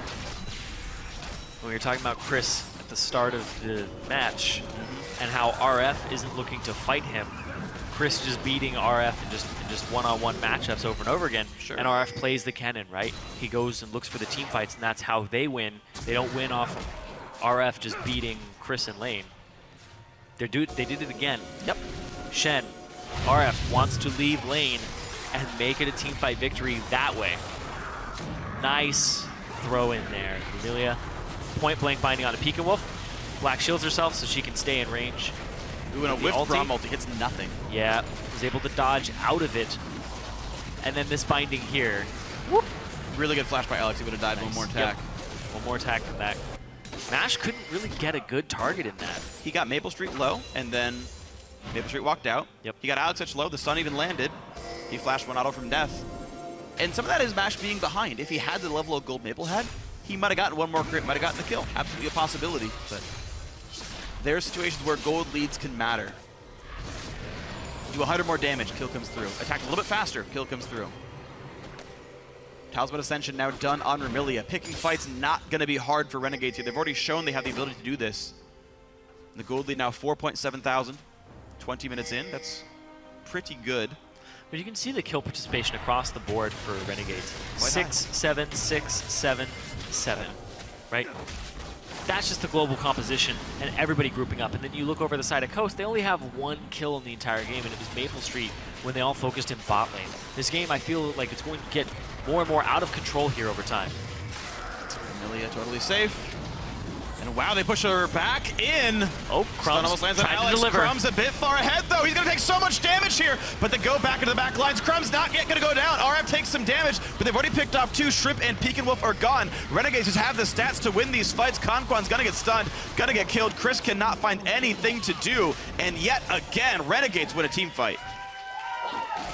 Renegades just playing global comp, but this time they just walked at them. I love the delivery system there. Crumbs came around from a different direction, got the Shen ultimate, and delivered him to the back line so that he got the multiple person taunt off. Now Renegades do not make the risky call. They do not say Baron off of this. And they actually going to play it much more safely, just going back to the waves, getting the minions under control, and letting the respawns and the heals come in. So that fight was just meant 1,500 gold. Just meant kills and assists.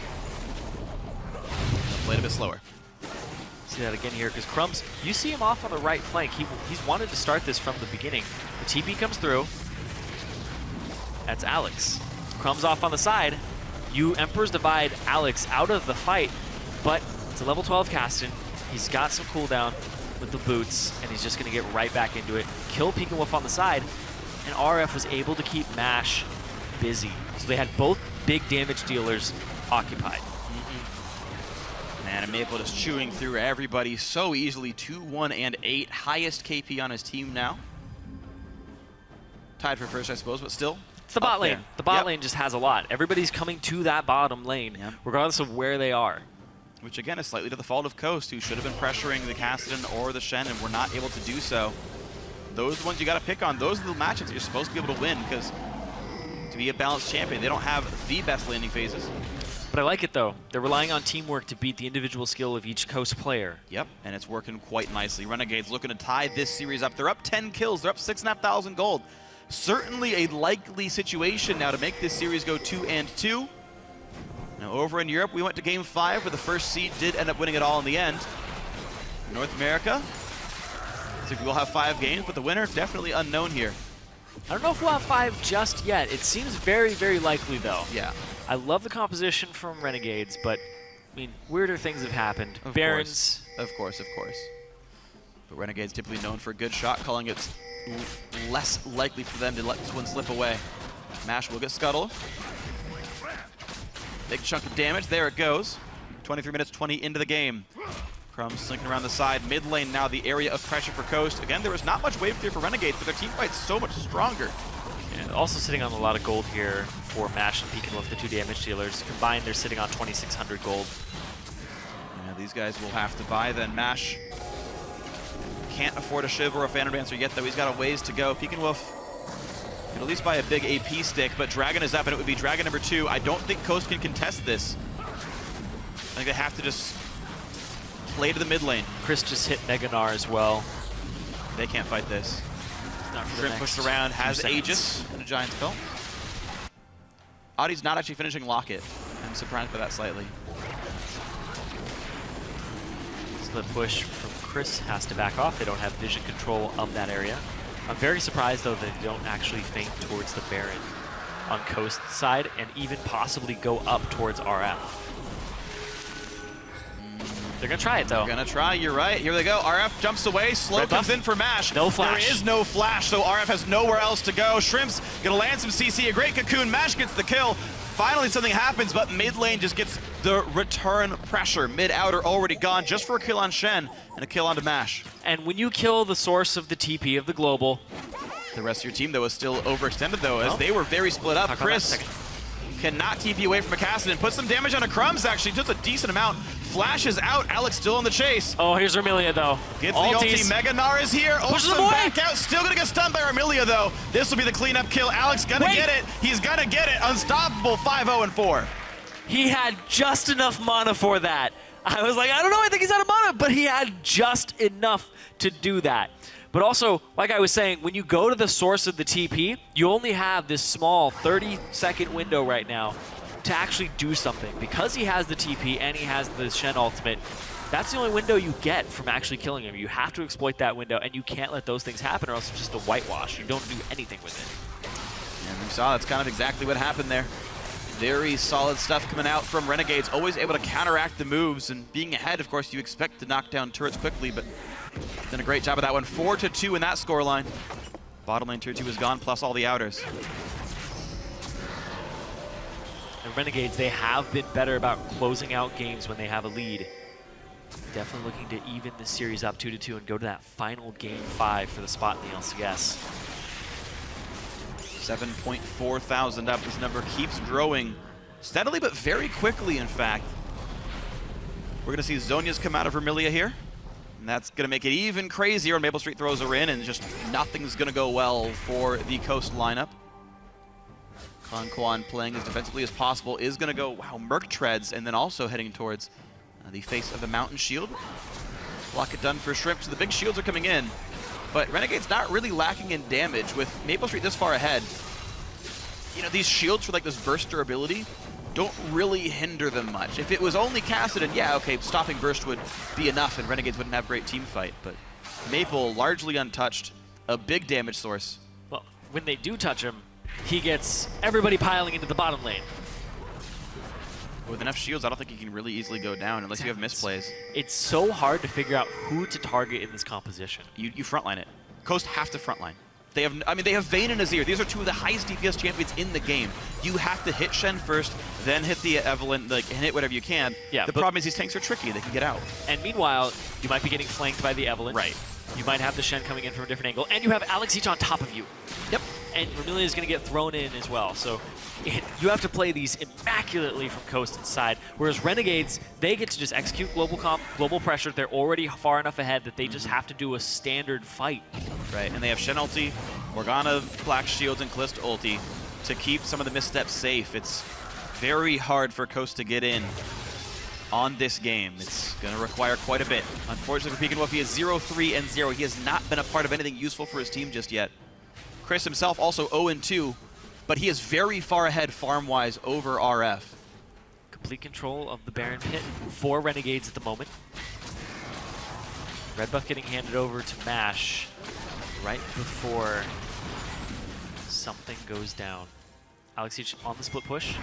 All right, here comes the big play. They want Submarine. in with Crumbs. Nice knockback. Pekin Wolf stays safe, but the binding hits him anyway. And this is going to be pretty rough. Conquan buying as much time as possible. Still going to go very, very low. Chris already burned the ulti. MASH does get the pickup on Vermilia, though. So we're seeing these trade back and forth. The Azir turret bought a lot of time. And a 1-for-1. Oh, overextension, though. There's the push on in. It still trades 1-for-1. MASH is alive with a double kill. He goes for Alex, not quite going to get it. And the cleanup crew comes through. Maple Street brings it home. Like I said, they just have to start a standard fight and then just all show up, and it was perfectly played there. RF didn't even have to use his flash in that last play. Beautiful taunt at the end to re-engage.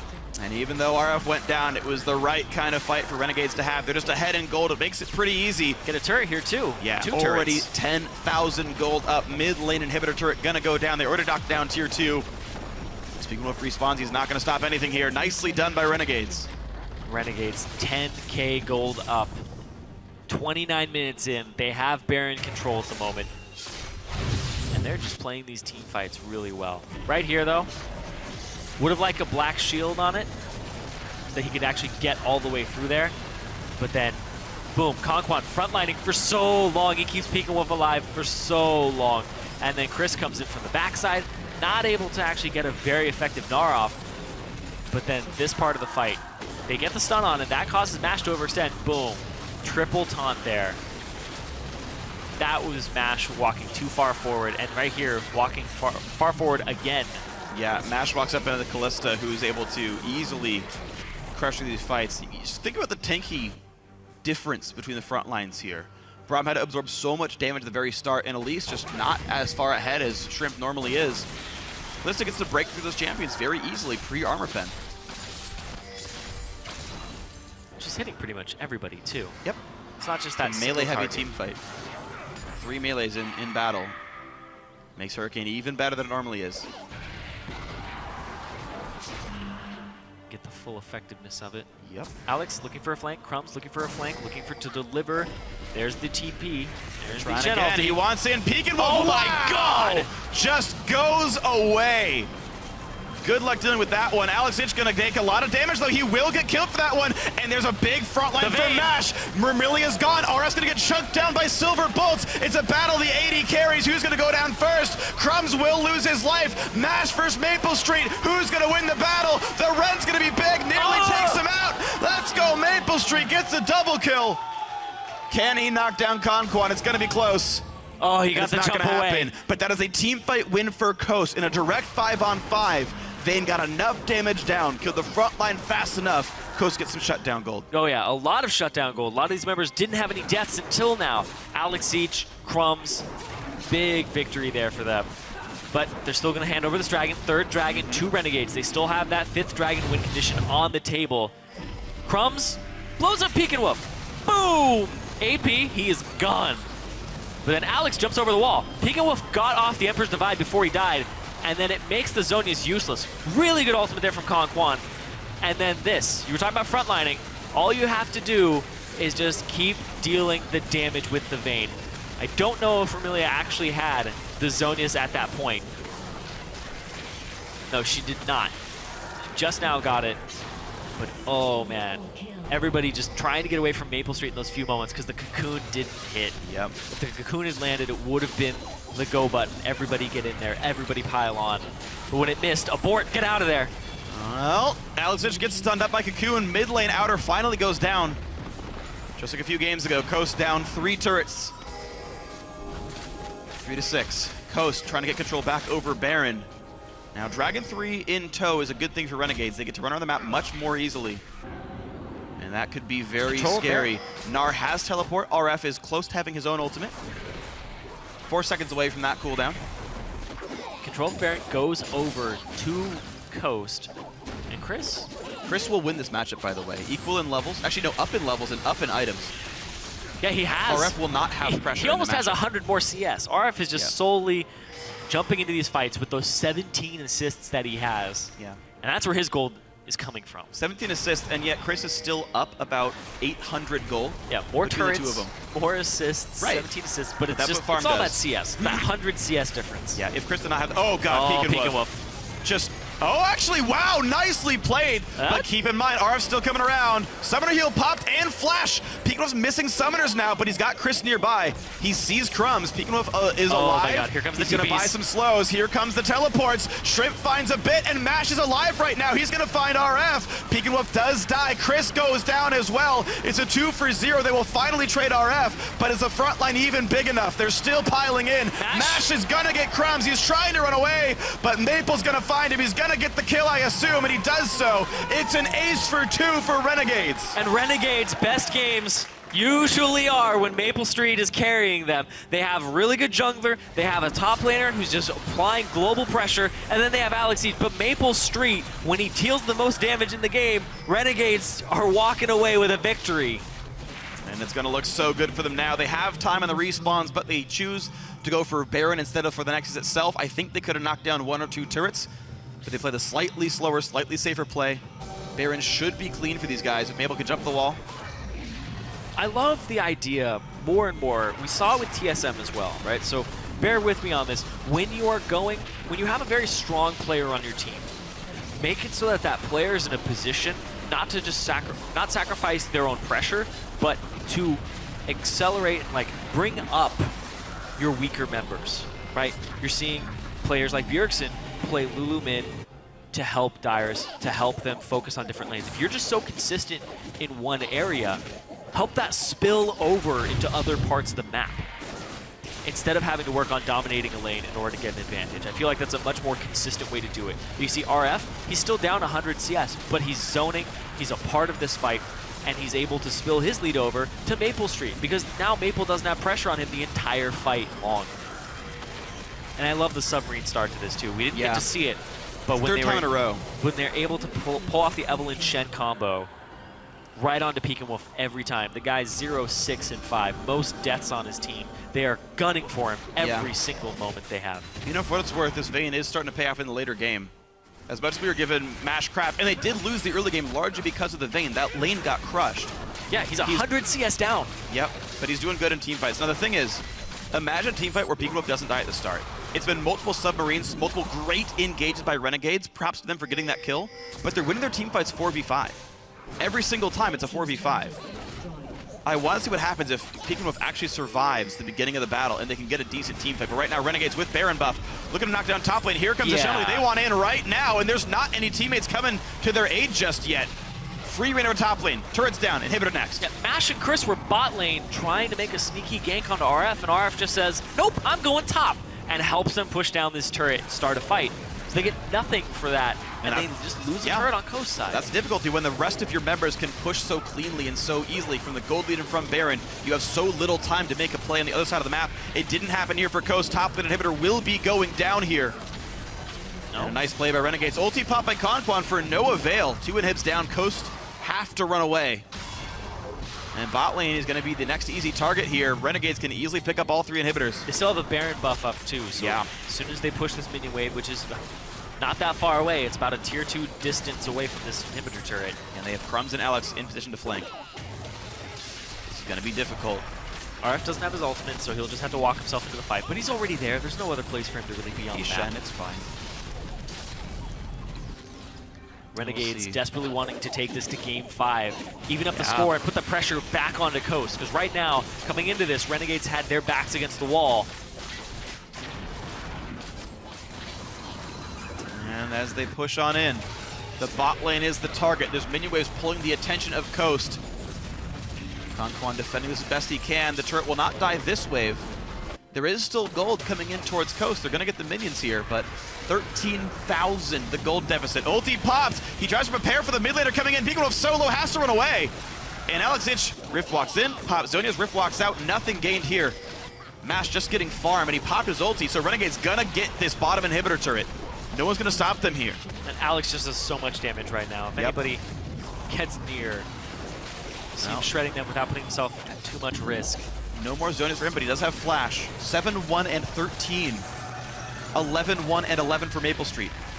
Mid lane revives soon. Bot lane turret summoned by Azir to buy some time, and Coast will absorb the golden XP here. Yeah, that's the big thing, is Coast will be able to get all of this golden XP.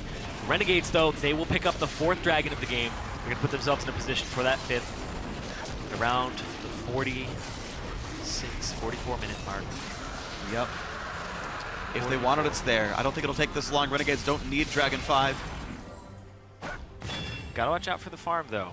Mash picking up farm, something he hasn't been able to do pretty much all game long. It's gonna be scary. I actually don't like Mash going BT here, by the way. The reason being, he's actually not the target of Kassadin. He's actually not taking the burst damage. He needs to kill off RF, and RF has a ton of armor. He actually really needs the Last Whisper. Or if he's gonna go for a 500 gold item, just go Infinity Edge. You've already got Phantom Dancer.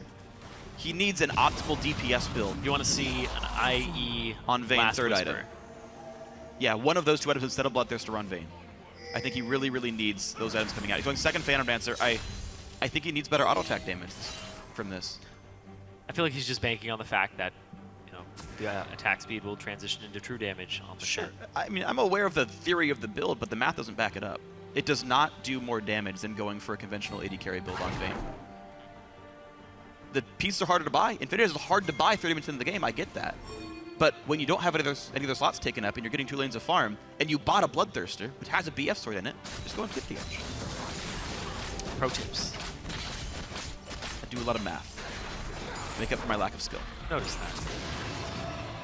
The lack of skill and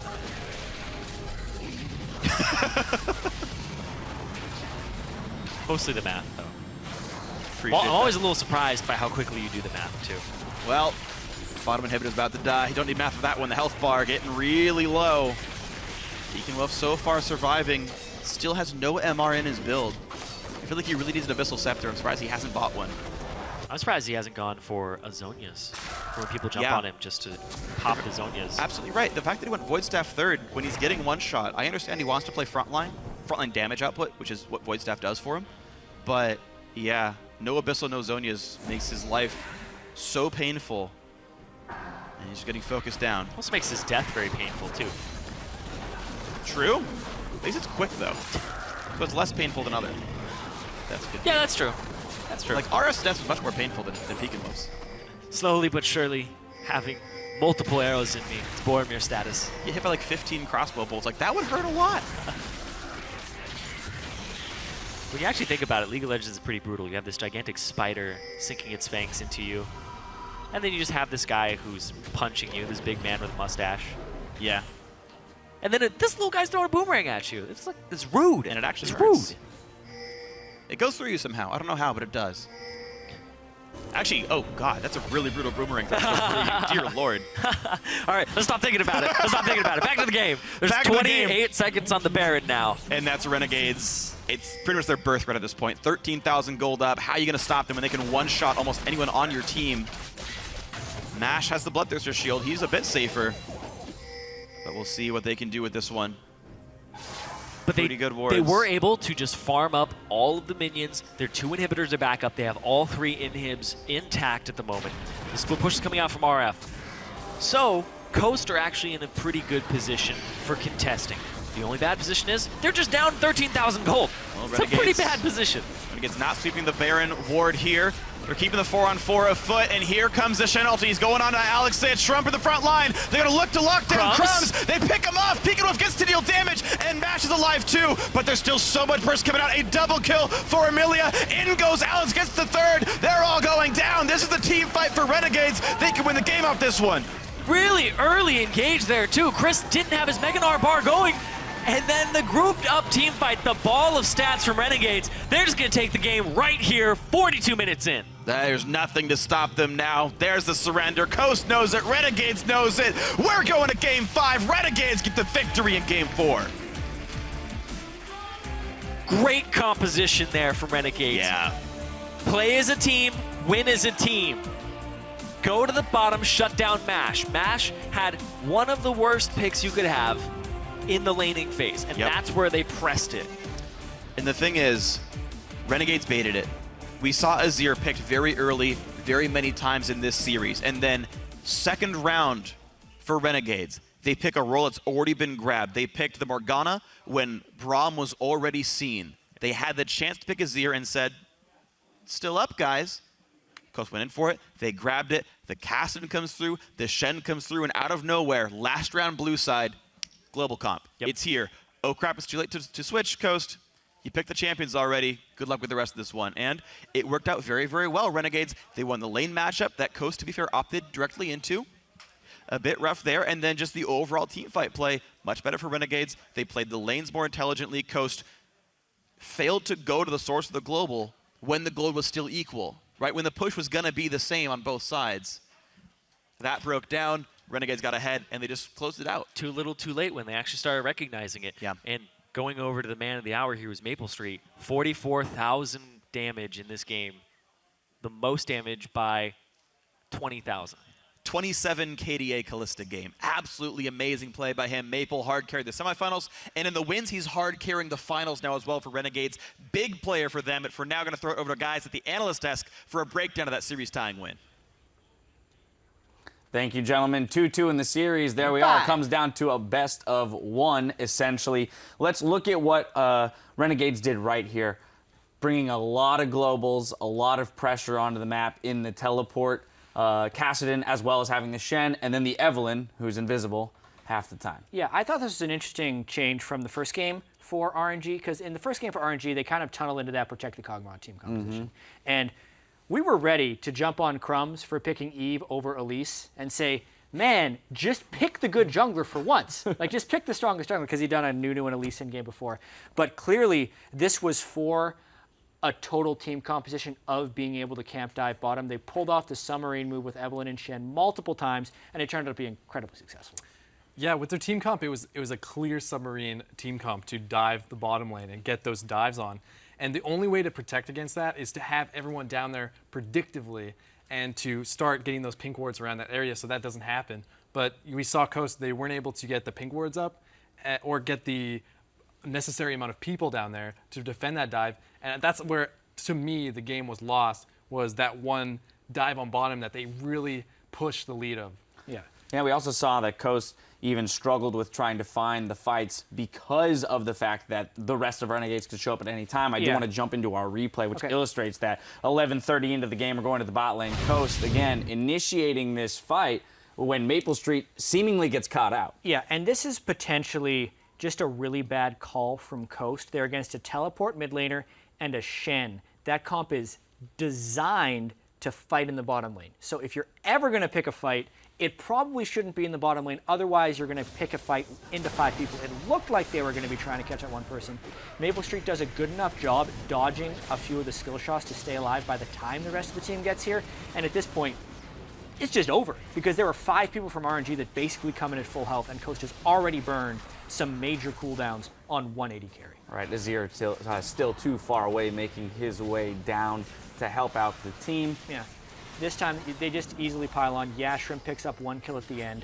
And one other interesting thing that I really liked about RNG having the Evelyn Shen team composition is Shrimp is such an efficient jungler.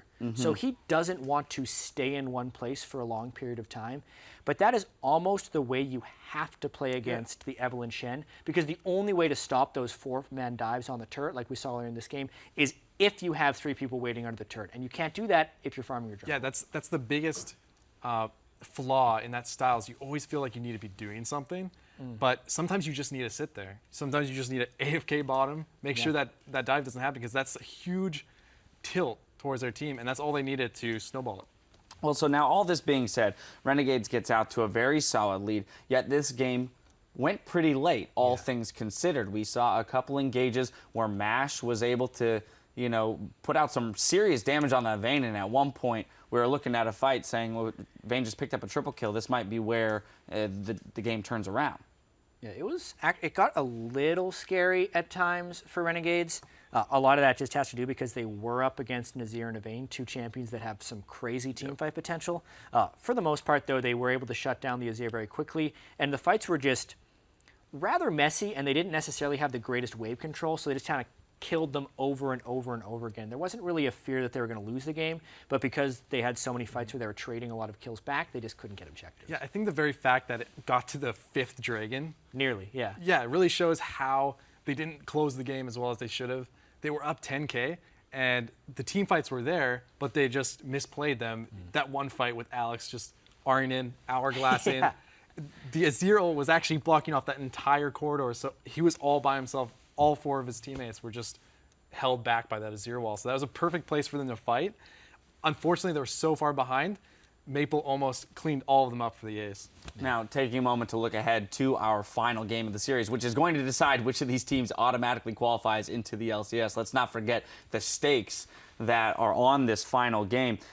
Again, we swap back to the original sides. So all of these teams have one on blue side. That's indicative of Coast coming out ahead in this game. What does Renegades have to do to make sure that this pattern doesn't hold anymore? So one strange thing is, even though the blue side team has won frequently, I think that's more of a coincidence than it is a cause. I don't think any of these teams hold like a huge advantage on the red or the blue side. And aside from the first game, I feel like these champion selects have been fairly even. Okay. So to me, most of it does kind of hinge on the early game. All 4 of these games have been relatively one-sided based on whoever gets the advantage, and the teams haven't shown much of a propensity for comebacks. So I do kind of feel like the early and mid game is the answer to making it into the LCS here.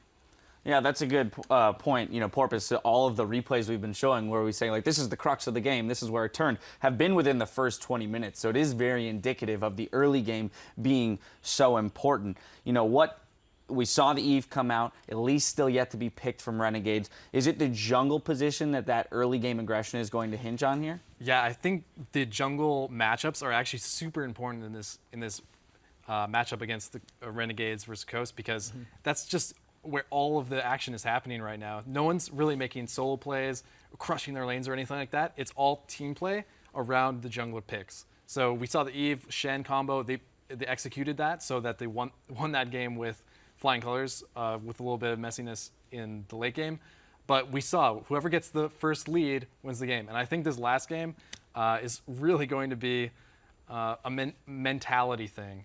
Whoever has the best mentality coming into this 5th game is really going to get that lead and finish the game. All right, so Coast is going to have to shake off that loss. Renegades coming in high into the 5th game. This series is all tied up, but when we return, we'll learn who will join the NALCS next spring. Summer Challenger Series Finals concludes after this.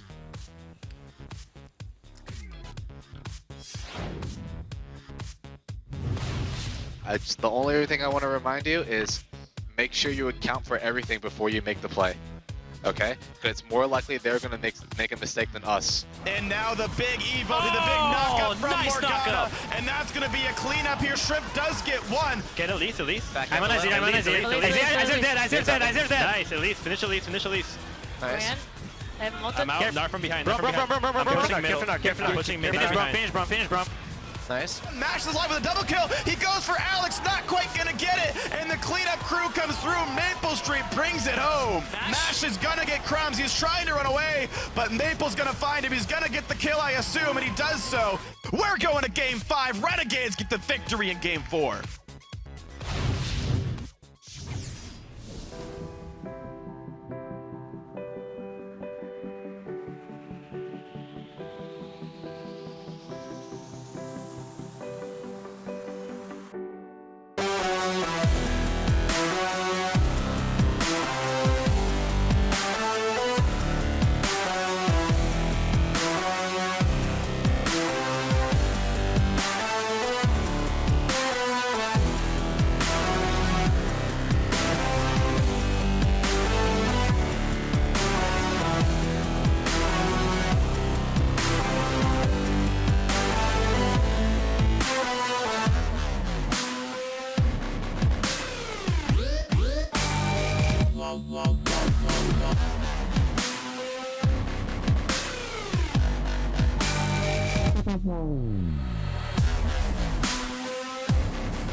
Give me a fat beat!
Welcome back to the North American Challenger Series Finals, guys. It is time to go to our final game. Game 5. The winner of this one joins the North American LCS for the 2016 Spring Split. The loser is going to have to play either Teammate or Enemy Esports for their shot, and they got to try one more time to win a BO5. And since we're at Game 5 and each team has won 2 games, I want to go over how each one has been winning their games. When we look at Renegade's side, it's usually because they're playing to the strengths of their bottom lane. Rumilia and Maple Street together making a fantastic combo, and then when they have multiple people backing them up, they just do so well. You go back to the game that they won just recently, Global Comp around Maple Street, got him a large advantage. Then you go back to the previous game that they won before that, it was because there was a dive bottom, and then they turned it around because they were playing to that bottom lane with the counter. And meanwhile, the Coast wins. I mean, you were talking about how they were playing around Maple Street here for Renegades. Jat was talking about it on the analyst desk before the break, that the early game team fights were the reasons teams were winning. And honestly, this was the first match I saw where the actual champion or lane composition was the reason for an advantage. This was plus 10 CS or plus 20 CS at 10, 28 at 20, as you saw in the graphic a second ago, because MASH went for the Vayne pick. It worked in team fights, did not work in lane, but it's otherwise been a 15-minute roughly team fight where Coast engages, finds a good tower dive, Renegades engages, finds a good tower dive, Coast engages, finds a bad tower dive, back and forth, but it's this one big climactic battle around 15 minutes in where people show up with the right number of players, with the right health lead, and it just turns around from there. And that's been the lead that has snowballed for the rest of the game. Slow snowballs, though. They're starting at the top of the mountain, and they're slowly coming down. The Renegades got a 30-minute win once. Yeah, Renegades with the fastest win, but barring that one, yeah, they've been long very, games. very slow snowballs here. This is smart. This is smart. The Callista Band comes through. That does leave up the Thresh, but Conquan could first pick it. Elise and Rek'Sai are up, actually. I think you definitely... I mean, I don't know. It depends how good Conquan is on Thresh. They go for the Rek'Sai right away. They're okay with anything else coming around. That's a huge priority on that jungler for Shrimp, making sure it's not taken away, that they get it. It is his best champion, It helps him right? counter gank too. Even though Elise is up, even though we see these top junglers still available, it's Rek'Sai every time for this guy. It's what he's good with. It's what's been working for him, and being a big frontliner for MASH seems to be the most important thing here. And the thing is, I like that they're not going for Braum here because they know that Ermilia either takes away Braum, but it doesn't get Thresh, which is a big deal and doesn't mean the ban, makes the ban not matter, or she just goes Thresh anyway, which means the Braum is still open for you. So I think the Rek'Sai is the correct pick as far as contested things go. Coast would be okay with either way the supports. I'd go Thresh here. I'd go Yeah, Comfort. of course you would. Game 5, they went with Rek'Sai, Shrimp, Comfort. You want to have Ermilia on this Thresh. Can Renegades make it into the LCS with her favorite champion? It's very likely here into this 5th and final game. Gragas in for Crumbs. Very interesting. He has never gotten Nidalee. It's been 5 straight Nidalee bans by Team Coast. They will not let him play that champion. But he's going to go for the Gragas here. And we'll see how good his tank play is. He played Nunu in Game 1. It wasn't all that great. Otherwise, been playing a bit more of the high damage champions. And even though Elise is up, I do like the Gragas because that means Shrimp is going to be splitting and he's going to be team fighting. Ooh. Elise, not a very good team fighter. So they go with Gragas. This shows that Renegades, they have the option to go with a disengage composition, but they also have the option to go with team fight.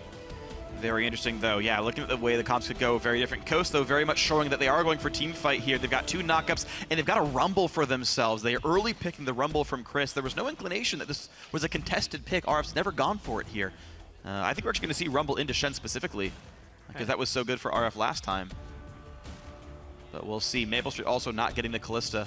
Definitely important. He had crushed lanes with Kalista. He had gone 2-0 on that champion in this series. Do you go back to Urgot? I don't know. The Urgot wasn't so hot last time. But it was weak against Braum specifically, as Pekin Wolf picked up Alistar here. It gets a bit better. Alistar still does heal, so there's still something to be said for the matchup not being so bad. April's also played Graves recently. Tristana is going to be the lock-in. And also, interestingly, Maokai in the top lane here up against Rumble. Maokai, great gank assistant into the champion. Maokai Gragas, one of the scariest top jungle duos as far as gank pressure is concerned. Chris has shown he can outplay these ganks before, and they've shown that Shrimp can counter gank for him well if he's in the right place at the right time. But that's a very fickle top lane matchup here.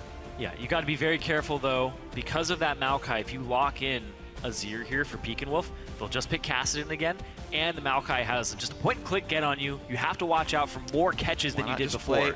It's Varus. It's Varus. Of course it's Varus. Of course it's Varus. That's exactly why they picked Rumble in the top lane last time. That's why they picked Corki in the AD carry. Yep. There you go, Varus. He won lane against Alexich when he played that champion last time. It's much safer for him. And once again, there's actually moderately good engage, right? You've got Remilia's Thresh, you've got Crumbs going for flash plays, you've got Maokai home guard TPs. Renegades have a much better chance of getting in on this composition. But this comp still worked for Coast last time. Exact same champions except for Alistar in for Braum. Watch out for how Chris does this game up against the Maokai. It's a champion that can't really keep him down too hard, but paired with the Gragas, good skirmishing power. The 2-on-2 top lane, if we do see it come out, is going to be extremely important because if this Rumble gets going, he's going to be a huge part of how they shred through this very tanky lineup on Renegade's side. That's going to be important then, getting the damage dealers up. It's 3 threats from Coast, and in fact 4 if you count Shrimp. The Black Cleaver will help quite a bit, and ooh! Alrighty then, Yasuo mid comes in for Alexich, and to be fair, there's a lot of knockups. Thresh, Tristana, Maokai, and Gragas can all set up Alex. If you want a way to get in, here's how you get in. Every single member can set him up here. Alexich, he did play Yasuo one time, and it was a victory for them. He played it in the first week, went 6-1-5. It took them a long time to close that game out, but the way they did it is they finally realized, oh yeah, Alex needs to be the split pusher, or not be the split pusher. He was the split pusher, and it wasn't working. They got a bunch of farm, they pulled him into the team fight. Baron. And then when they team fought around him, then it worked out. Yeah. And you got to balance that, though, of course. It's a non-teleport split pusher if they do keep him on the side lane for a while, which means they have to be very smart about dictating when Alex joins the team, when he acquires gold and splits in.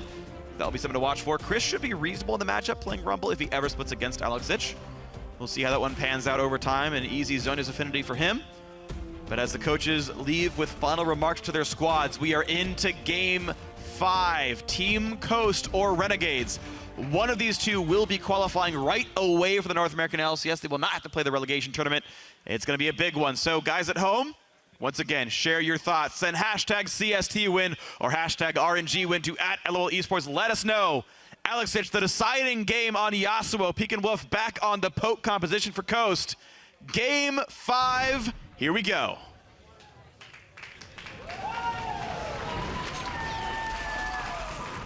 I know we saw St. Vicious and Hermes shaking hands, but they leave that stage, challenger coaches, and one of them comes back, the coach of the newest LCS team. And they gotta hope that their final comments to their squad were enough. And now it's up to the 5 players to navigate the lanes, navigate the map, and make the right calls. Glad we saw Game 5s from both Europe and North America today. I like the Yasuo into this Varus. Me too. The wind wall will help some of the poke later on. It'll make it so that Alex has options. He also takes the exhaust with him, which is the best dueling summoner in the game. It's kind of the default. Chris pushing around RF. He's got no backup, but hey, it looks cool. Trees burn pretty hard. And actually, this will actually prevent RF from having the sapling bombs on the camps in time. He'll be late to the Raptors ever so slightly. Actually has a meaningful impact in how this game plays out. They're lane swapping it back though, so RF gets to back, he gets to go to the different lane, he gets to double jungle. It's gonna be fine. Chris will get back just in time. 1:30 is the last time you get to recall, to finish your recall, to get to a camp in time. It's roughly the exact timer. Coast sending their duo lane bot side, as you mentioned, to lane swap Renegades in the duo back to the top. Now, lane swaps have, I would say, typically gone Coast's way. They are often getting Dragon by having the duo towards the bottom side. Renegades typically have not prioritized that quite as high themselves. RF and Crumbs starting on the bottom right. So mirror jungle starts on all sides. Krugs for the duo lane, Gromp for the duo jungle top. You have to watch what happens in this mid lane though, because Yasuo does have ways to get in and deal some damage there. Really nicely done. But it is going to be the sustained battle. Peek and Wolf has full consumables on this Varus. Flask start, and he can't unaggro that minion. He probably took like 40 damage from that melee minion here. Alexic, no passive up just yet. Only the 3 health potions. He will get out-sustained. It's longsword, not Doran, so no lifesteal on him unless he ran runes.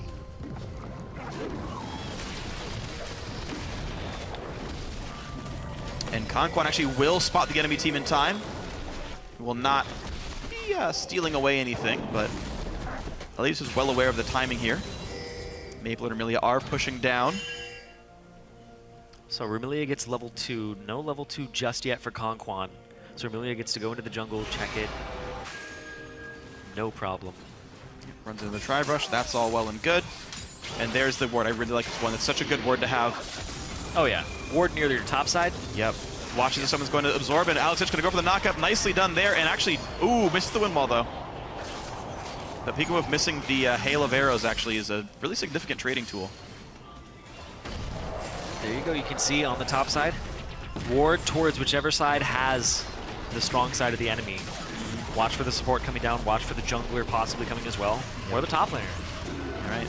But I mean, it is a good adaptation from Peek and Wolf, because every game, Crumbs is pretty much come middle, whether it's Nunu, whether it's Gragas, he's going to try to show up to give Alex each some type of advantage in the matchup. Absolutely true, and we'll see him come back maybe sometime soon. And there we go, it's going to be top lane turret going down. We'll see if they donate much to RF. They're definitely donating to Chris here. This turret is going to be close in terms of freeze potential. Looks like it'll be okay. Yeah, as the minions die, the DPS goes down, so it'll be right about right. Maple gets solo gold, interesting. So closer on that road to BF Sword, 1,000 gold on Tristana. Chris sitting at 680 in pockets.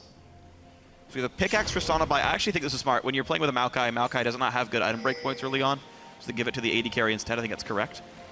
Chris, of course, will be closer to his haunting guys. I think they both allocated the turret gold properly. Good to see the teams make different choices based on the matchups they're in. And an early recall for a double longsword from Alexic. That's actually a bit unusual. Normally you see the Avarice, or maybe not Avarice, but a static Shiv Rush. He's going for what are pieces of a Blade of the Ruin King. Yeah, Bilgewater Cutlass. Get some sustain in the lane that he's going to be eating some poke. Blade of the Ruin King is actually really good on Yasuo when you get to the point that you guys are actually going after Barons at 20 minutes. Yep. It's one of the better tools that he can buy first item.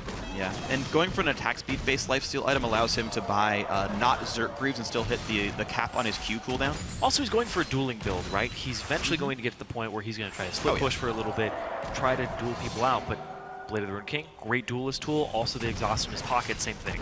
All right, so both teams swap back. Coast did not stay for a dragon after the turret went down. They had the option to, chose not to, and instead we just have the teams swap right back to the other side of the map. But Coast have less people up here. Rumble is taking a really slow road to the top side. Gotta watch out for this. Gonna get teleported on. How easily can he get away? He's got Flash. So how much damage can be dealt? He's still near the turret. They're still going for this one. They're not gonna knock him down. Now top lane and bottom lane turret still taking plenty of damage. Maple Street will knock this one down. Shares the gold with Vermillia. 200 gold apiece for that. Pickaxe Fist, of course, doing plenty of damage as Crumbs is still down to that bottom side. So RF lost Flash. Looks like next wave should be enough for the Coast duo lane. Not knocked down just yet. That means they get some free turret damage bot lane. Yeah. And that's a Tristana. That's a Demolitionist girl. She likes to knock those turrets down very quickly because she can. Oh, wow, just hit 6 right after that one. And of course, keep in mind, tier 2 turrets do not have that same buff, I believe, that makes you take reduced damage onto these things, so it's really dropping down quickly. Down to half health already. We see a couple of recalls come through, Mash joining up. Are they even going to get that top turret? I don't know. It's not low enough yet. It's at hook on the Mash! Oh, they don't take it. They're just trying to get this turret very slowly. If Crumbs were 6, I think it would have gone. Explosive cast into the team. Now keep in mind, though, Alex Hitch. Where do you throw it? Where do you throw it? There you go. Oof, had to dodge that one. Alex starting to really pressure this matchup. The CS is staying close. The Flask charge is keeping him in an okay spot, but Alex really has a lot of pressure in this lane. Vermillia also roaming over. A Flash Flame means an ulti. And Pekin Wolf's going to have to be really afraid of that when he does not have the exhaust that Alex does. That one misses. It's interesting they went for the cleanse, too. Cleanse is really only useful for the Root of Maokai, but you can eat the knockup anyway. I think it's for hook and for exhaust. It's probably for the exhaust, expecting that in the matchup. I don't think it breaks hook. It definitely breaks hook. Oh, yeah. It breaks hook and exhaust. Yeah. It removes summoner spells. Yes. I know QSS removes everything. Yep. All right, Coast are going to get themselves that top scuttler. Shrimp's done a great job of picking these up throughout the games. He's overall a little bit of gold ahead. Look for the flank onto Alex, though. You can see Conquan coming from the top side with Shrimp. Ulti's pop, nice misses the wind wall again. Oh, great flash, gets away from Conquan, who had also flashed to get in. And Alex survives the whole thing. Flashes traded, and Shrimp, you know what? How about some Raptors? Oh, another hook on the Mash. Here comes the Lantern. Oh, wow! They got him, and Mash has got to be real careful. Pop Summoner Heal stays alive, puts some damage down. But not enough comes through. Now it's time for Shrimp to try. Alex Hitch does not have flash. You already use the exhaust. Oh man, these minions just lined up perfectly for Alex to escape. Well played there to get out of it. Shrimp goes back to looking at the jungle. But oh man, this is why I was saying, Vermillia, you know what? Even though Braum is up and it's been contested, just go with the Thresh. It worked out. It's working perfectly so far, giving them some lane pressure and some lane dominance in that bot lane. And a really solid plays there. You can see how hesitant Coast were to give away Thresh. And you know, when they did before, it resulted in a win for Renegades. This time around, they decided that getting rid of Kalista was more important. They may or may not regret that choice. Top lane outer still very low. Of course, Coast could go for that play. Maokai missing. Flash still. They're going to go for him here. Lands the knockup, lands the equalizer. RF cannot dodge this damage. Down to 300 health. Shrimp still putting the damage in. The flash in from Chris. They get the first blood. Like always, onto Shrimp. Top lane outer should fall as well. Coast open the game up. Everybody's going middle, though. They're looking for Pekin Wolf. Conquan is in a position to counter this move, though. Good ward. Pekin Wolf out of mana. Oh, here comes Yasuo ulti. Oh, there you go. I don't know if he had to cleanse it. Actually, yeah, probably, based on the burst that could have come out there. Flay could have made the kill. Crumbs losing a lot of health as well. Double buff on Gragas. All right, that's only a cleanse down. It's not actually that important of a summoner. Its cooldown is quite a bit shorter. Only 3 minutes left on that. The 195 cooldown. Yep, and he crucially still has flash.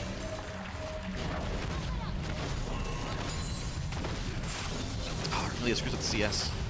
Scumbag Thresh player. Aw. All right, so turrets almost equalized. Top lane, honestly, still so incredibly low. It is literally at 8 health right now. So as soon as someone shows up, Coast will get that gold. And even before the turret goes down, the gold is still tied. First Blood making up for that. If I was Shrimp, I would go top again immediately. Whether or not I get a kill onto RF, I might get his flash if it comes up and I'm a little late to it, but I will get the turret. Yeah. Well, RS flash is back up. I feel like that's the way to go right now. You hand off the blue to Pekin Wolf, and then you pick up the top lane turret. Lane matchup wise, Chris also a little bit ahead. Yeah, I do want to see that gold go through sometime soon. I'm curious to see if Chris actually goes for Sork Shoes before Leandries, because power spiking off Sork Shoes is actually a pretty big deal. And it comes online before I finish Leandries does. RF left the top lane. He's gonna seed this. Yeah, you turret. can't defend this. You have to expect there's actually no turret there, because it's killed in one auto attack. Yeah. So it's really not there for your defense. For as aggressive as Alex is playing, to be fair, Pekin Wolf is still tied in farm. All the pressure, all the damage done by Alex. It looks so good for him. Yep. But it's a tied game in that regard. But who's not tied in farm is Chris. Yep. And I actually talked with you about this during the break, is that Coast seem best when Chris is getting an advantage over his laner. Whether it's they set him up in a lane swap or they play to it. We saw the counter gank in that one game where Chris played Rumble, and they were able to win a 2-on-2 with the double kill. That's the type of advantage that if Coast gives it to their top laner, right now, he's got a big CS advantage, 27 CS over RF. This is the perfect spot for Chris. But how much more can he push? Right now, Shrimp is playing defense, but Chris really trying to bait some attention towards himself. They know there's no other globals that can show up. It has to be your legs bringing you over. But Tristana and Thresh, of course, that bottom lane tier 2 already so low. Maple and co could knock this down, and you gotta outplay the Flay, you gotta outplay the hook. Ooh, just gets away, but explosive charge might be enough to kill it. Yeah, and it will be. All right, bottom lane tier 2 is down. Nicely played. The fact that these turrets were killed faster by Tristana, the fact that Renegades pressured that spot of the map, very, very well done by them. Yeah, they misplayed the waves in the top lane. It took them so long to get that tier 1 turret. The Renegades have already gotten the tier 2 turret down to about half HP. It's the power of Tristana. Look at this. No! Right in there. And Pekin Wolf says goodbye. Yeah, that's the kind of games you're supposed to see with this kind of matchup. That's why they picked the champions, but they want back in. Crumbs slowed a bit by the equalizer, but honestly a bit shallow, that cast. And Renegades get out. TP used as well, so advantage RF for the next play. Dragon is up.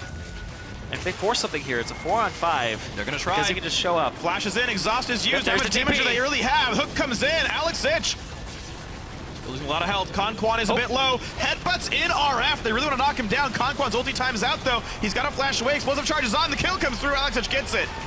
2-1 Renegades really doing well in the mid game. And Chris was back. Chris wasn't there.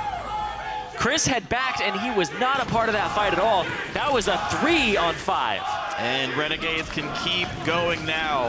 1,600 gold puts them up here. Renegades pick a great fight there. Yes, they do. Everybody Yes, they do. overdove for that. Oh, they actually chose to go towards Dragon, then realized they couldn't. Awkward shot call there. Going back what they said to do. Maple Street getting poked out now. Keep in mind, these teams fight very, very differently. One pokes you, one goes hard. Renegades have plenty of engage. Yeah, it looked like they really wanted Alex there. Weren't able to pick him up, and Conquan had just overcommitted at that point. There's just no chance Conquan survives this. Nice lockups there, despite being Alistar. Not going to work out for him. Felt like he ulted actually a little bit early on Alistar. He ulted to stop a Thresh hook, which was of, marginal value, but wasn't really focused yet when he popped that spell. Probably wouldn't have made a difference in the fight, but seemed just slightly early. Now Alex did go for Cutlass into what looks like Shiv, as you predicted with the build. Lifesteal's strong, the slow helps as well. Looks like Dragon is going to be in the sights. Chris has to walk all the way down from top lane. He's walking, he has the ulti, finished Leandries in tow. Might be a fight around the Dragon. It'd be the first Dragon of Game 5. Shrimp is here, so is Crumbs. They're taking damage from Dragon, getting poked out by the team. Renegade's actually quite low. Mash pokes in. Oh, it starts healing. And they do get it picked up, but is there going to be a fight afterwards? There's the equalizer. Doesn't do enough, aimed a little bit too shallow. Now there's pressure on mid. Renegades have to immediate recall to keep their base alive. Coast should get out of turret for this. But all of them are recalling. They're going to lose this turret for sure. And they're gonna lose some pressure inside their jungle as well. A massive fan vote for Renegades, 91%. The poke's still landing though. Outer will go down. These votes have just been swinging back and forth. There's like 91% Coast, 91% Renegades, back and forth. But Game 5, Renegades end up with a fan vote. Is that going to be enough to actually have them win the game? No. Well, they have to play it perfectly. We're seeing you it here. They're already off to a great start. Yeah, well, it's back to tied though. Honestly, Renegades found some good team fights, but Coast still firing on all cylinders, looking for top lane now. Yasuo not very close by. Oh, be careful. Chris has no ulti. Here comes the engage. A 3-man knockup, and the wind wall's in as well. There's really no helping him from the rest of the team. Mash over the side, looks for RF, can't find it. There's the kill on his Shrimp, and the battle continues. Remilly gonna try to pull someone in. And he's going to look for the hook. They get Conquan. Conquan's going to die. Oh, headbutt pull presses in. Can't find enough. A double kill for Maple Street. And Renegades find a really nice fight. Mash over the wall. Can't get auto attacks into it. And the wind wall perfectly placed to stop Pekin Wolf from contributing to that fight. Renegades, nope. Honestly, it was like they were greedy getting by chased, Coast, but though. nope. Renegades fight on such lower cooldowns than Coast does. Chris had no ulti, and Pekin Wolf had almost no mana. And it meant a lot here. Yep, fighting over the red. Knock up onto 3 there. Shrimp is actually caught up in that as well.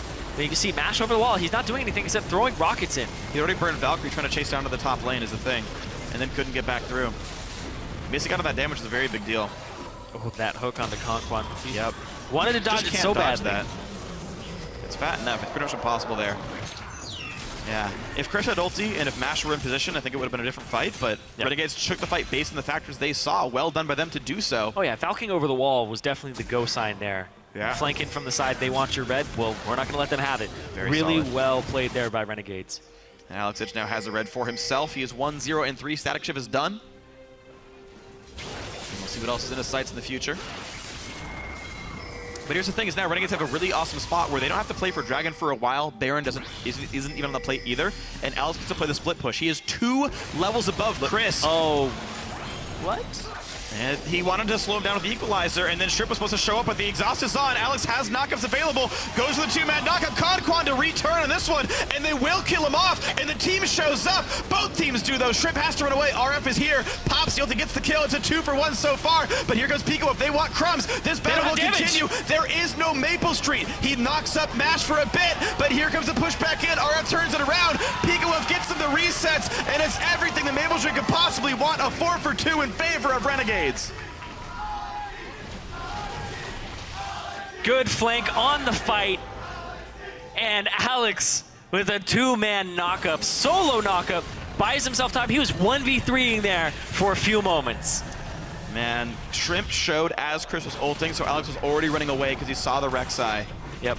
It made him, I guess, on accident, dodge the Rumble ulti. That would have been such a big difference here. Oh man, not a single tick goes on to Alex. That was huge. And then Chris immediately overheats. He can't flame spitter, nothing. Both of them on top of each other. Nice ulti. And imagine he had it right now. If he puts this ulti down right here, they win this fight. RF would die so fast. Yeah, that ultimate, honestly, it didn't even do a single tick of damage to Alex each. Hitting anybody in this fight would have been a better ultimate.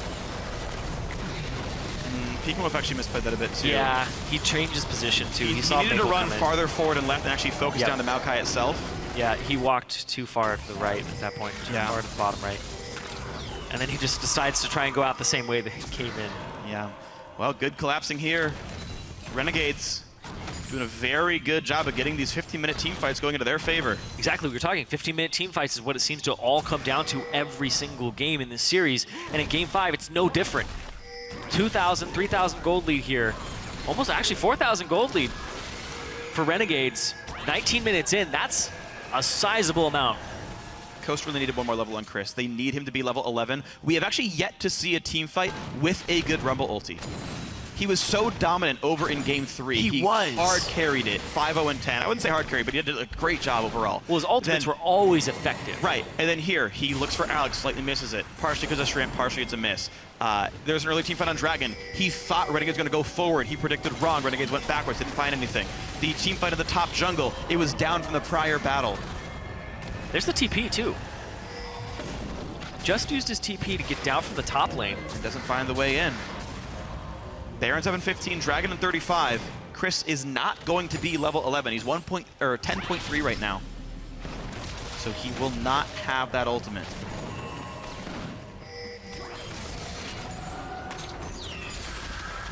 Looking for the setup here. Alex Each, everybody waiting for him to come through the back line. Interesting. So Trinity Force second is going to be the big item for Alex Ich. See that one growing in popularity? Not sure if I agree, but it's been really common in pro play. A couple of ultis used. Remilia down to half HP. They don't keep going in, but it does burn the flash off a Thresh. And that's going to limit her playmaking here. I think the reason behind the Trinity Force, it gives you that durability, so you want to have 1 HP item, but also puts you at 100% crit again, ever since the nerfs to If you ever IE. finish Infinity Edge, yeah. Well, it does let Coast go in, though. The poke on Remilia was enough to get Dragon. Trade turret, though. And that's Tier a 2. big boost of stats, but we'll see, though. It means that Renegades will be able to be collapsed upon. And there's the push on in. Big slows onto Alex and Co. He pops the wind wall, and the Hook and Co. are going to miss. Now, that is Equalizer down, but low health bars on Renegades here. If there's another engage tool, it could matter. Pika Wolf, though, is missing it, and it ends up being Dragon for mid-tier 2. Yeah, the Equalizer could have been angled a little bit better towards that bush. Yeah, true. I always question that, because when you're throwing an Equalizer down, you should always throw it at open passages, not the wall. Yeah. Nobody's going to run to the Raptor Pit for cover. Absolutely true. Could have kept them back for longer. Didn't happen here. Alex Ich still farming up pretty well. Has the upgraded ward dropper. I think it's very smart to have that if you're going to be playing split push. You just need to have the warding totem. I think you can't really afford Cyclone.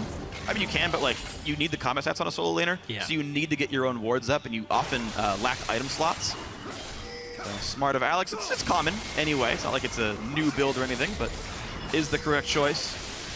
2, 1, and 5 on RF's Maokai. He's held up just fine. Even if he's down 50 CS under Chris, it doesn't matter. He's team fighting well. I like the item distribution here. Remilia picking up the Aegis to go into the Locket, possibly the banner. But you see Crumbs rushing the Frozen Heart because he doesn't have to cover Locket. Well, he's got Glacial Shroud, and then the Frozen Heart's already done for RF, so it's a... I think that might have been a small miscommunication to start the items on both of them. I'm unsure, though. He might Harbinger! Yeah, I think that's less likely, but you never know. You never know. There's always a chance for it. RF and Co. Oh, it is Harbinger! Whoa! All right, it really is. Oh God! Well, now Alex gets 100% crit. I forget who I was talking to. Someone was actually asking me if they should buy no crit Yasuo and just get a Harbinger, and I was like, I don't know. That seems really low percentage. Well, do you bind with Alex or do you bind with Maple? Probably Maple, to be honest. Yeah, Maple has more damage, I think so you just get more better. bang for your buck there. Yeah, and has an Infinity Edge, so it's probably, but you never know. People have ideas about things. And then you have this 50% crit Gragas. True. I like it. I like it. He's gonna... His 70 ability power because of Dragon and the Zeke's Herald. And when it goes off, he's going to have 20% more. 84 AP. Boom. Huge damage boost. Game shattering. Game shattering. But the crit. The crit is really what it's all about. And it's going to be Maple. Once again, looking to go solid 3-0-2 in this game. He hasn't bound with anybody yet. He hasn't been in range yet. He bought that just now, and this team's been around the map. Renegades playing the Siege game quite well. By the way, this gold got up to about 6,000 already. That is a massive lead for 23 minutes here. Renegades doing a great job in their mid game. They keep finding the right team fights, and Alex is split pushing it even farther ahead. Hey, and Trinity Force on Split Pusher, when he does get it, it's going to have that sheen in it. And he's going to be able to knock down turrets even better. So Chris on the slow route down to the bot lane. Lost a lot of farm out of the turret. Alex at 203 CS. Who cares that RF doesn't have any? He's a big dumb tank with a Frozen Heart. All is well. Maple Street just is so well protected. Conquan does not get the combo off. Headbutt Pulverize. The rocket jump gets around it. Crumbs does in fact round with Maple. No surprise here. Alex is splitting. Wouldn't even get any benefit regardless. 6,000 gold lead. Yeah, it's not going to get any better for a while. Because Chris, like, he needs to be able to make the team fight win. Well, it's weird because, like, without Yasuo, I feel like actually Renegades don't have enough damage to win a battle. And so I kind of want to see Coast just go for the engage. And Peek and Wolf, Mash, and Shrimp are going to have a lot of damage here. But Alex is causing enough pressure that even if they win a team fight on Coast's side, they'll Chris lose. stays. They'll lose a turret. Oh, you were saying just you literally 4v4 it. Oh, 4-on-4? I think you 4v4 it. as long as you can play around the Zeke's Harbinger timers a little bit, right? And not get wrecked by Maple Street, I think it's absolutely possible. Try to focus Maple. It'll be rough. They have some disengage. They have great disengage. I mean, they have 3 tanks plus Maple Street. Yeah, and double AD isn't really that great at actually walking up to things. Yep. You have to kind of siege them. There's the ult. You see, there's the attempt, and there's the combo coming in. They really want Maple, but he's going to rocket jump out. They're going to try to find a little bit more, but they don't quite get it yet. Maple gets away safely. Bot lane getting pushed. There's nothing gained here. Gonna lose this bot lane turret. Chris walked top lane and wasn't part of the fight and let Alex get the turret. I don't understand. Well, Renegades walk away with 2 turrets after that. They got the tier 2 and they got the inhibitor turret in the bot lane. Alex is 3 levels up over Chris. He's in a great position. Still has his exhaust. And I think Chris is going to go for Riley's, and I don't like it. I think the Randuin, not Randuin's, Zhonya's is too valuable. His ulti already slows. He's not going to get much out of Riley's. It could be a Zhonya still. It could, but the fact that he didn't go to Arm Guard first makes me think it's not. It still could be. You're right. I mean, these build the same things. And we'll see. Renegades looking very good. 6.6 thousand up. Open inhibitor on the bot lane. Dragon's up in 40. Not an important one. It's only Dragon 2, so Renegades could be happy to bait that and push for something else instead.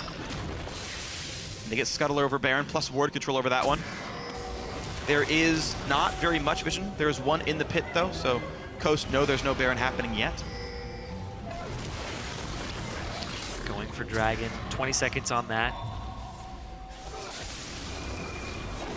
And Renegades buy so many Zeke's Harbingers. They are really putting a lot of weight on Maple Street. You can see it in their item buys, you can see it in their champ select. Yeah. When they focus around Maple, they tend to do really well. Putting a lot of resources into it, whether it's a global comp or whether it's somebody buying a Zeke's, Crumbs, or Alex. Yep. And it's been good for them. Renegades, Maple Street, probably MVP of the series for me. If they win this one. Alex Ich, still in split push duty. Trinity Force is done. Good luck stopping him. He's starting to buy some magic because he knows he's defended by Chris. That's the guy. Itemized for that matchup. It should be easy for Alex. He's getting farther and farther ahead. He's up 70 minions over Chris. Chris will not win that one-on-one. Renegades are ready for Dragon. They are going to go for Dragon 2 after all. Take the objective. Get the ward control up, push the minion waves down. Once they kill off mid, they can go right back for Dragon. You actually see Shrimp augmented his normal build, the Randuin's Omen, Sightstone, Ninja Tabi. Yeah. Afraid of Alex Ich's damage. And this is mostly a physical damage team composition. They have 2 sources of percent HP damage on high cooldowns between Crumbs and RF, but that's what he's counter building. He's trying to make it so if they can actually just survive it, the fight? we'll see what happens. The equalizer? Alex is looking for the flank, though. He's on the side. He's going to get poked out a little bit by Rumble, and into the front line goes Conquan. He does not pop the ulti. He saves it for now. Crumbs to the side. Here's the knockup. Here's the push on in. He gets into the back line. Now what can they gain? RF is low. Keeganwa flashes away. He's nice saved. equalizer. A great equalizer. Alice goes down. 2 for 0. Here's the chase. Mash wants in. Can they get Remilia? Red buff on. There's the snipe. It's a 3 for 0 for Coast. They're going to go straight for the Baron here and try to equalize the game. But be careful because Crumbs has Smite. He's already stolen 2 Barons in this series. To be fair, Coast won every time Crumbs stole Baron. But this is the attempt, Coast, to get back into the game, going for the Baron. It's Crumbs and Maple. The Tristana has a decent amount of range. What do they have to keep him out of the pit? They have Conquan. They can headbutt him away. He's swept the vision. There's still wards over the wall, 3,000 health. You gotta hit him away! They're not gonna do it yet! He's gonna go in! Blue team gets Baron Nashor, here's the fight! Alistair's already dead! Mash chased by Maple, he gets the kill! He goes for Chris! That's a bunch of kills picked up! Holy cow, they get everybody! RF's teleport makes it an ace! And Maple Street comes up huge in that fight! RF with the TP, turning that fight on its head. They're gonna push down mid lane and get way more for this. Oh, wow. So much now for Renegades. Bot inhibitor already has no turret. 20 seconds on the respawns. Here comes the team. Oh man, and they have so much damage here too. It's double BF sword for Maple Street, and Alex Ich's here with his Trinity Force. They're gonna at least get an inhibitor off of this. I think it's double inhib, then walk right back out here. No objectives else on the map, so even if you take a bad recall, you're okay. They stay for just the one, but there is so much now for Renegades. 7,000 gold and a dead inhibitor. And there's no Baron buff on any member of Coast here. See, Crumbs goes in early. because RF is diving with him. And then Maple Street sections out. Mash kills him. Chris, no HP to deal with this, and they've already used so much to get the Baron low. They kill it, but it's a triple kill for Maple and a double kill for Crumbs, the clean ace. And I can't say anything but misplay for Conquan. He didn't keep Crumbs out, and he didn't keep Maple Street out. The two important targets, he didn't peel either on the Alistair, and those are the guys that wreak so much havoc. Coast lose a big Baron fight, 5v3 with the buff on. Maple targeted the AD carry, crit him a bunch, blew him up, isolated Mash. And he just comes back, turning that BF sword into a Bloodthirster and buys a Last Whisper on top of it. 14,000 gold now on Maple Street, and he'll have 90% crit for about 1/3 of the team fights. The next highest person on the side of Coast is only 9,700 gold. Maple Street is about 5,000, 4,500 ahead of the next highest person on the enemy team. I mean, he is an item and a half ahead of anyone that he's going to be dealing with here. It's going to be absolutely brutal. Mash is on 2 items to 4.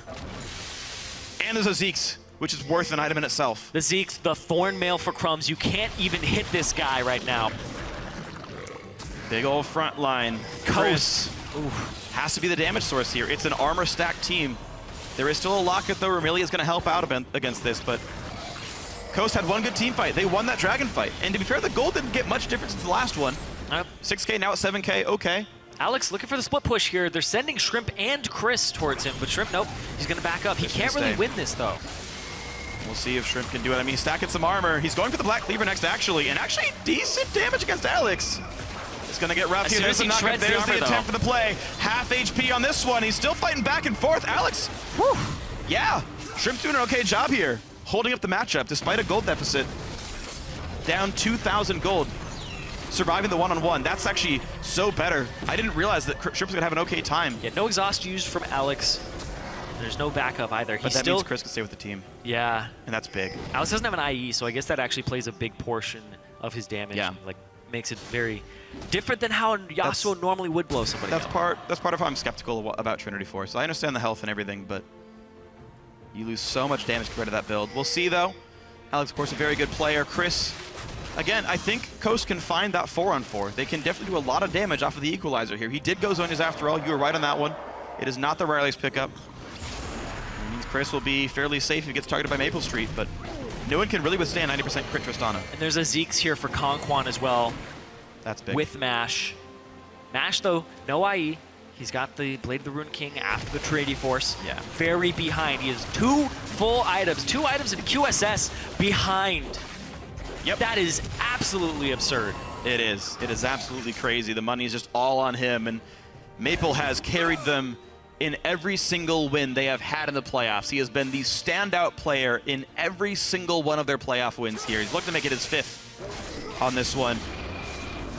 And even though Renegades picked up 280 carries, they had Jeebus waiting in the wings. They realized Maple was the one doing the work. Former teammate 80 carry, doing such a good job with this lineup. Yeah, they had more synergy with Maple Street, and they had more time with him. So with playoffs right around the corner when they actually acquired Jeebus, they went with the decision of keeping Maple in because they had already made that rapport with him. I mean, even on individual play, you'd be hard-pressed to find someone better right now who's even eligible to the team.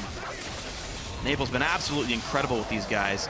Bottom lane, once again, under fire, this time with backup. Top lane to split up to the top side.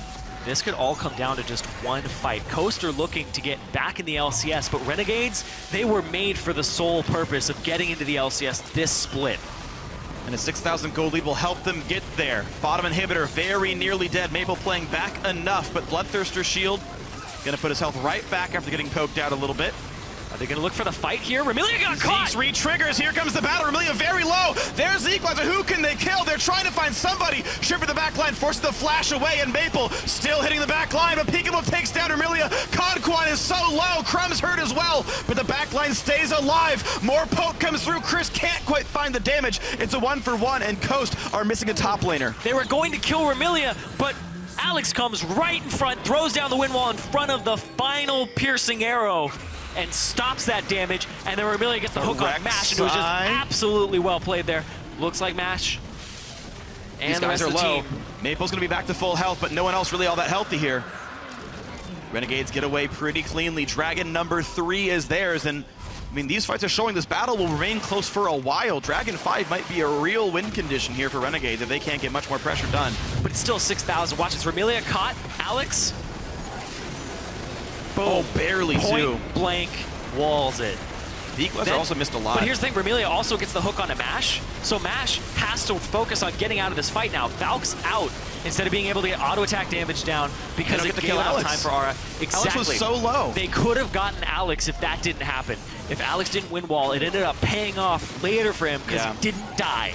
It also felt like an equalizer miss yet again. It did not hit many members of Renegades. Of course, they scatter, but even the first tick seemed to miss the very low health for Remilia. It wasn't really sitting on top of Alex Ich.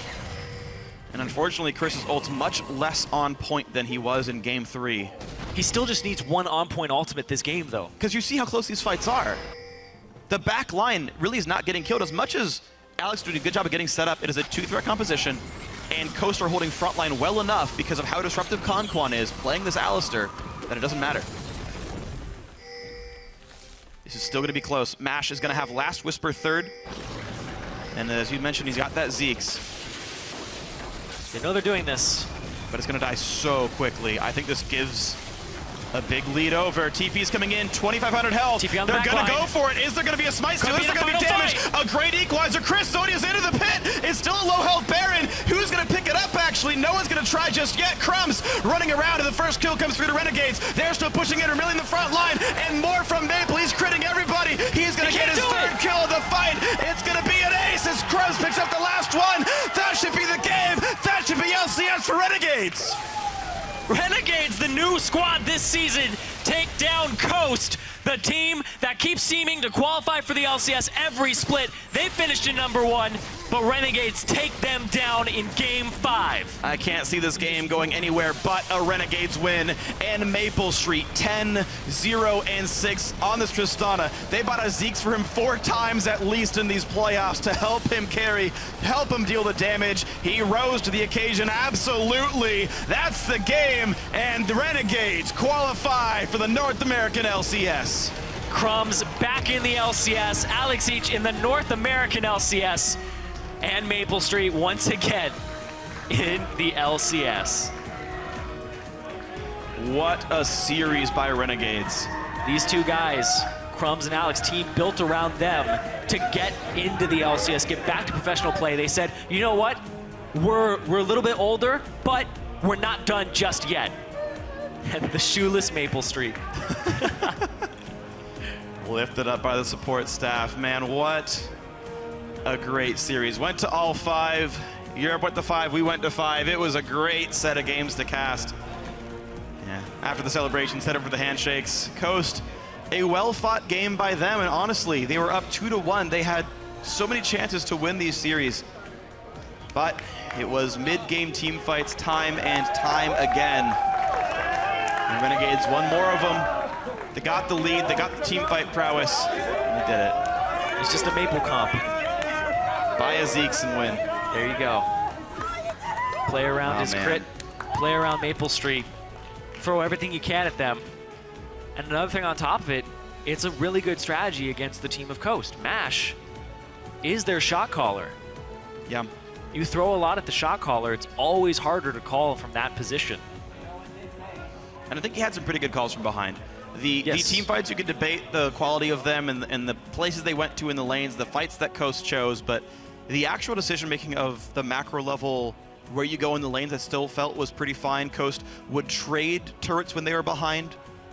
I think very smart choices made, but they picked a lot of bad battles, or they missed a lot of crucial skill shots. And, I mean, these games were absolutely winnable by Coast.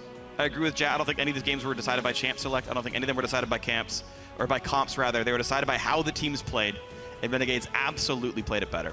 Coast will still have their chance to make the LCS. They play against either teammate or enemy in the spring promotion tournament. And we know Team Imagine will be the other team playing up against teammate or enemy esports.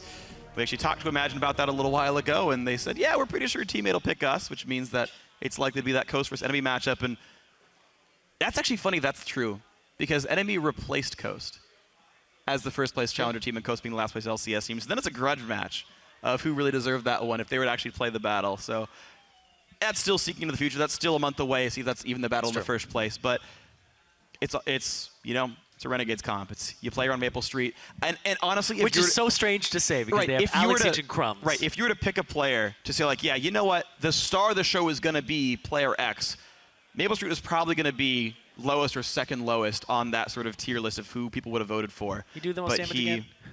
Of course, I'm not even going to check. Of course, he did the most damage this one. 17.9 thousand gold, 3K above anyone else on his team, highest CS in the game. Just, I want to see his stat line for the entire series because he did so much work.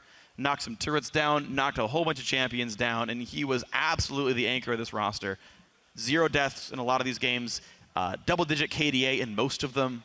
Just incredible play by Maple Street, I gotta say. And the overall shot calling by Renegades, when they got ahead, they would close their games out pretty cleanly. 36-minute win here, they had a 31-minute win over in Game 2, and then Game 4 is a bit closer, but still, like, this team looks solid. Yeah, their team fights were actually pretty good, too. They were playing around certain points in it and certain power spikes and giving things up when they weren't in a good spot to contest them. So I really like that they weren't forcing too much. But another thing with Renegades is when you look at like Maple Street and you look at the players on the team, Renegades was hitting a bit of a slump when they were losing their Alex Each Crumb synergy. We saw them come back for playoffs, and they just had team synergy at that point, and they just kept playing around Maple Street, and that seemed to be the winning ticket for them. When I kept thinking, when they came into this, it was always Maple and Remilio were the lane that they wouldn't go to. They would go to RF's lane, they would go to Alex's lane, and Crumbs would play between those. They increased that, and they made it so, you know what, how about we just all play to bottom lane, everybody just go there whenever we can, and it works out for them so well. All right, well, a great series by Renegades playing on Maple Street and getting him ahead, and he carried that one to victory. Now, guys, to break down a play from that series and from that deciding win, we're going to send it over to the telestrator. Thanks, Freak. And it's actually 29 kills, 9 deaths, and 27 assists for Maple Street, which gave him a 6.2 KDA for the series, so pretty good. But I really wanted to show the chaotic moment in this game and probably the defining moment of the series that ultimately decided who made it into the LCS. And the important thing to note about all of this is the amount of pressure that these teams are under heading into this game because they've been through the ringer. We're no longer seeing perfect play. They've been on stage for 5 hours, and they know that the next few minutes can decide their career. So I think that is just one of the coolest things to get a glimpse at some of the mistakes that happen from some of the best players in these critical moments. So the first thing I want to look at is actually at the Dragon Pit because this transitioned for about a minute before the game got really, really interesting. So we can get right into this one because Crumbs, he's trying to set up a play with his ultimate. You can tell that RNG is looking for the game-winning Yasuo ult, and he shoots off the ultimate right there. But Alex leashes on to Kongquan, the tank Alistair, one of the worst champions you would want to be ulting as the Yasuo. And then as they're funneling out, Chris lands one of his best ultimates, probably the best ultimate of the game, which nearly turns this around because Coast from a 10,000 gold deficit looked like they were going to come back. And now all of a sudden, they decide to rush straight up to the Baron Pit. And this is where the game gets really interesting because it's literally make or break. Renegades doesn't want to give up this Baron, otherwise they could lose their chance in the LCS. And that's when, honestly, RNG they just go for it. The Baron's at 2,000 health, you have no other choice. Maple Street comes in with some massive crits. The static shiv chunked people out. He gets a few more thanks to the Zeke's Harbinger from Crumbs, and they wipe the floor with Coast, essentially making up for the loss that they had at the Dragon Pit and rescuing their chances to make it into the LCS. A few minutes later, they win another fight, and Renegades makes it in. That was the defining moment of the series, so I just wanted to go over it one more time on this telestrator, and we now have 2 members from the newest LCS team on the analyst desk. Take it away, Dash. Thank you, Jet. As you just said, 2 of the members from our newest LCS team, Renegades, Maple Street and Crumbs. Crumbs, I'm coming to you first because we had a video feature in which you said that qualifying for the LCS would be one of the biggest achievements in your career, and you've had a pretty illustrious and storied career. So tell me how it feels to have made that accomplishment, know that you're back in auto-qualified. I don't know. I'm honestly just ecstatic because we were actually able to pull it off, and it was so simple to just say it on paper. These are the steps you need to do to make it back into the LCS, but then the people that you meet across taking all those steps really just makes it such a memorable occasion. One of those people you've met of course. In Maple Street. Maple Street. This series was really back and forth. First game going to Coast, then to you, then to Coast. You guys with the last 2 wins there. Going to that 5th game, a lot of pressure on the line. You individually performed very well. What was the mentality and the discussions like in the team going through this entire best of 5 as it teetered both ways? I don't know. It was pretty crazy. Like, all the games seemed to snowball really hard, but they went on for a long time. Like, no team went down really easily. So we had like multiple 40-minute games, and I was super exhausted. I kind of just zone out during the coach's talk. So I'm just like, I just got to get my A game, because like almost every game, the AD carries had massive impact. And like when I had really low impact, I knew we lost, so I just had to regain my focus after game 4. Yeah, well, with that, you as well are returning to the LCS. Let's not forget that this is not the first time I've interviewed you coming out of the Challenger Series and into the LCS. So how does that feel, knowing that, I mean, you have this ability to keep fighting back and making that return? Well, this is like my absolute favorite win of all of them, because I didn't perform well in the Velocity versus Martin games where we qualified, and I didn't think I played super well in the Team 8 versus Complexity games. But this set, I was just on fire in the games we won. To say the least. And you get to hold that, buddy. I get to hold it? You hold it. There it is. Champions. You know, Crumbs, I have to wonder, what is the difference in this team, you know, than any of the other LCS teams that you have qualified with or been in the LCS with? What makes this one so special? I think the thing that really stands out is one thing about the last game, because I know that when we play during our scrims a lot and we pick Maokai, you know, a different word for Maokai is Meowkai, and then my whole team starts meowing, and I just kind of like, no, make it stop.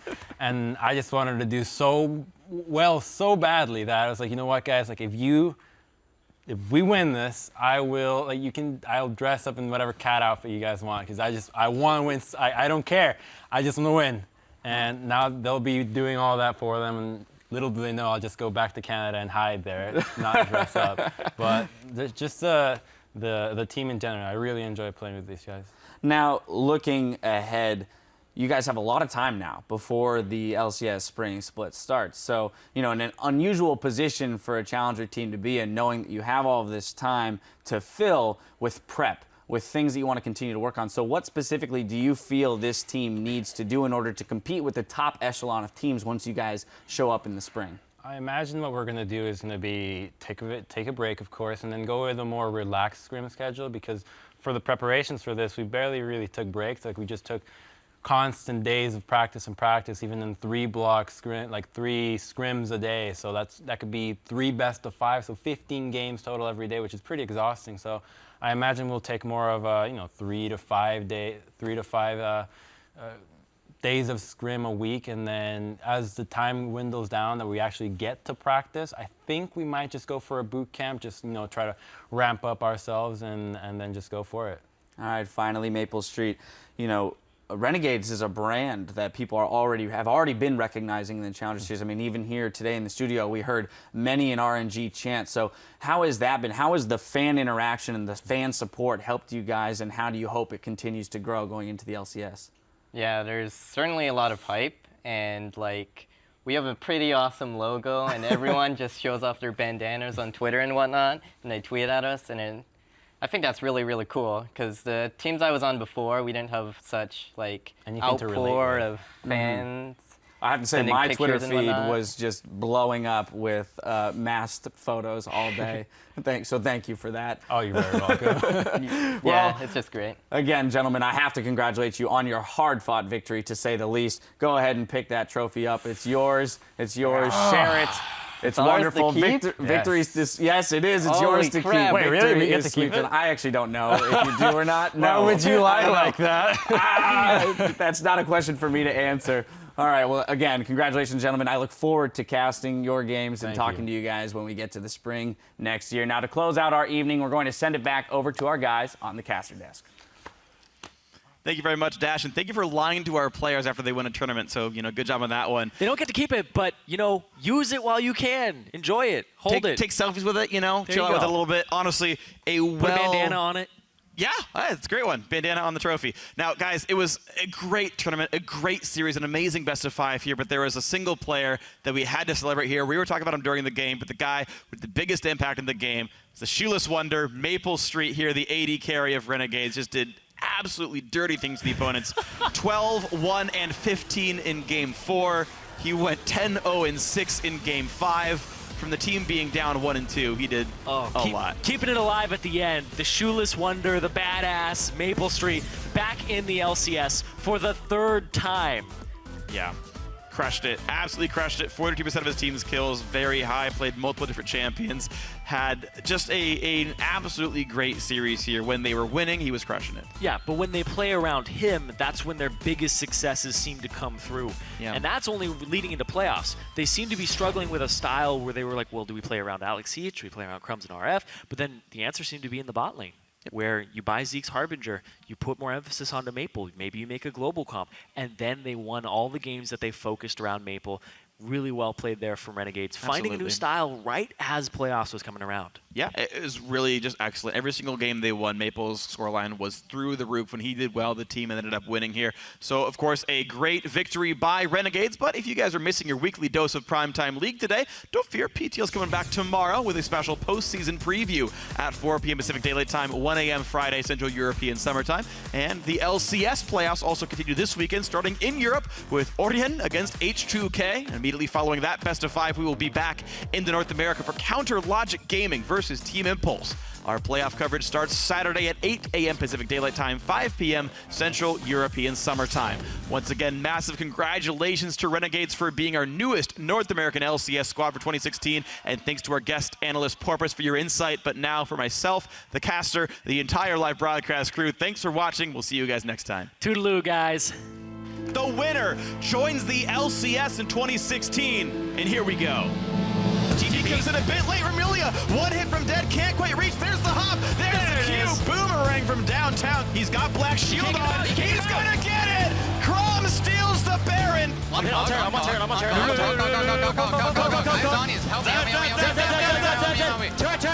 Turn. Right here, heal back. And game 1 goes to Coast. They get them all, actually. Now, where's the Gnar ulti? Chris takes so much damage, can't even press the button in time. TP, they're trying to get Peekin. They got him for sure. Now, will they get much more? Chris teleports in. I'm not sure he wanted to. He flashes right out. A well-controlled game. Renegades fire back.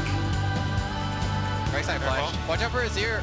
Gangplank. They flash. Lee's on me. Coast are 1 game away from getting back into the North American LCS. Go for it. Squats appear to be permitted. What's the legality on squats? Be insane. I look good. I look good. I look exactly the way you wish you could. I look good. I look good. Come on. I'm dead. Nice, Elise. Finish Elise. Nice.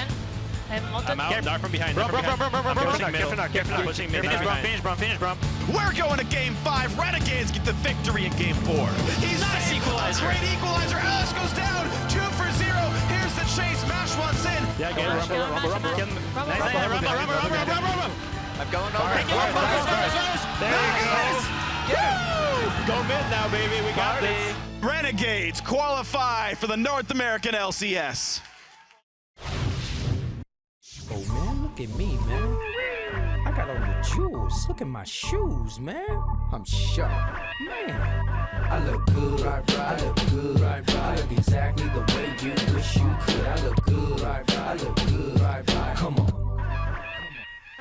I'm in love with a girl that I call old school. Sipping on my brandy, I'm feeling brand new. Got the feather in my hat because I'm just that cool. You peeping at my alligators bent kinda slew. They peeping at me pimping cause I got all the game. And even if the day changed, it's all the same. You rolling up the block, but you in the wrong lane. You hating on a brother, man, you must be insane. I look good. I look good. I look exactly the way you wish you could. I look good. I look good. Come on. I look good, I look good, I look exactly the way you wish you could. I look good, I look good, come on.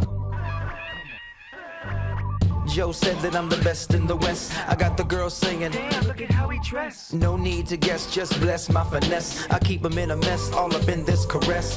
Jeans, fitted, shirt, knitted. Man, she need to quit it, she already did it. She gotta be Latina cause she look mixed with it. She all up on me, so I guess she gonna get it. I look good, I look good, I look exactly the way you wish you could. I look good, I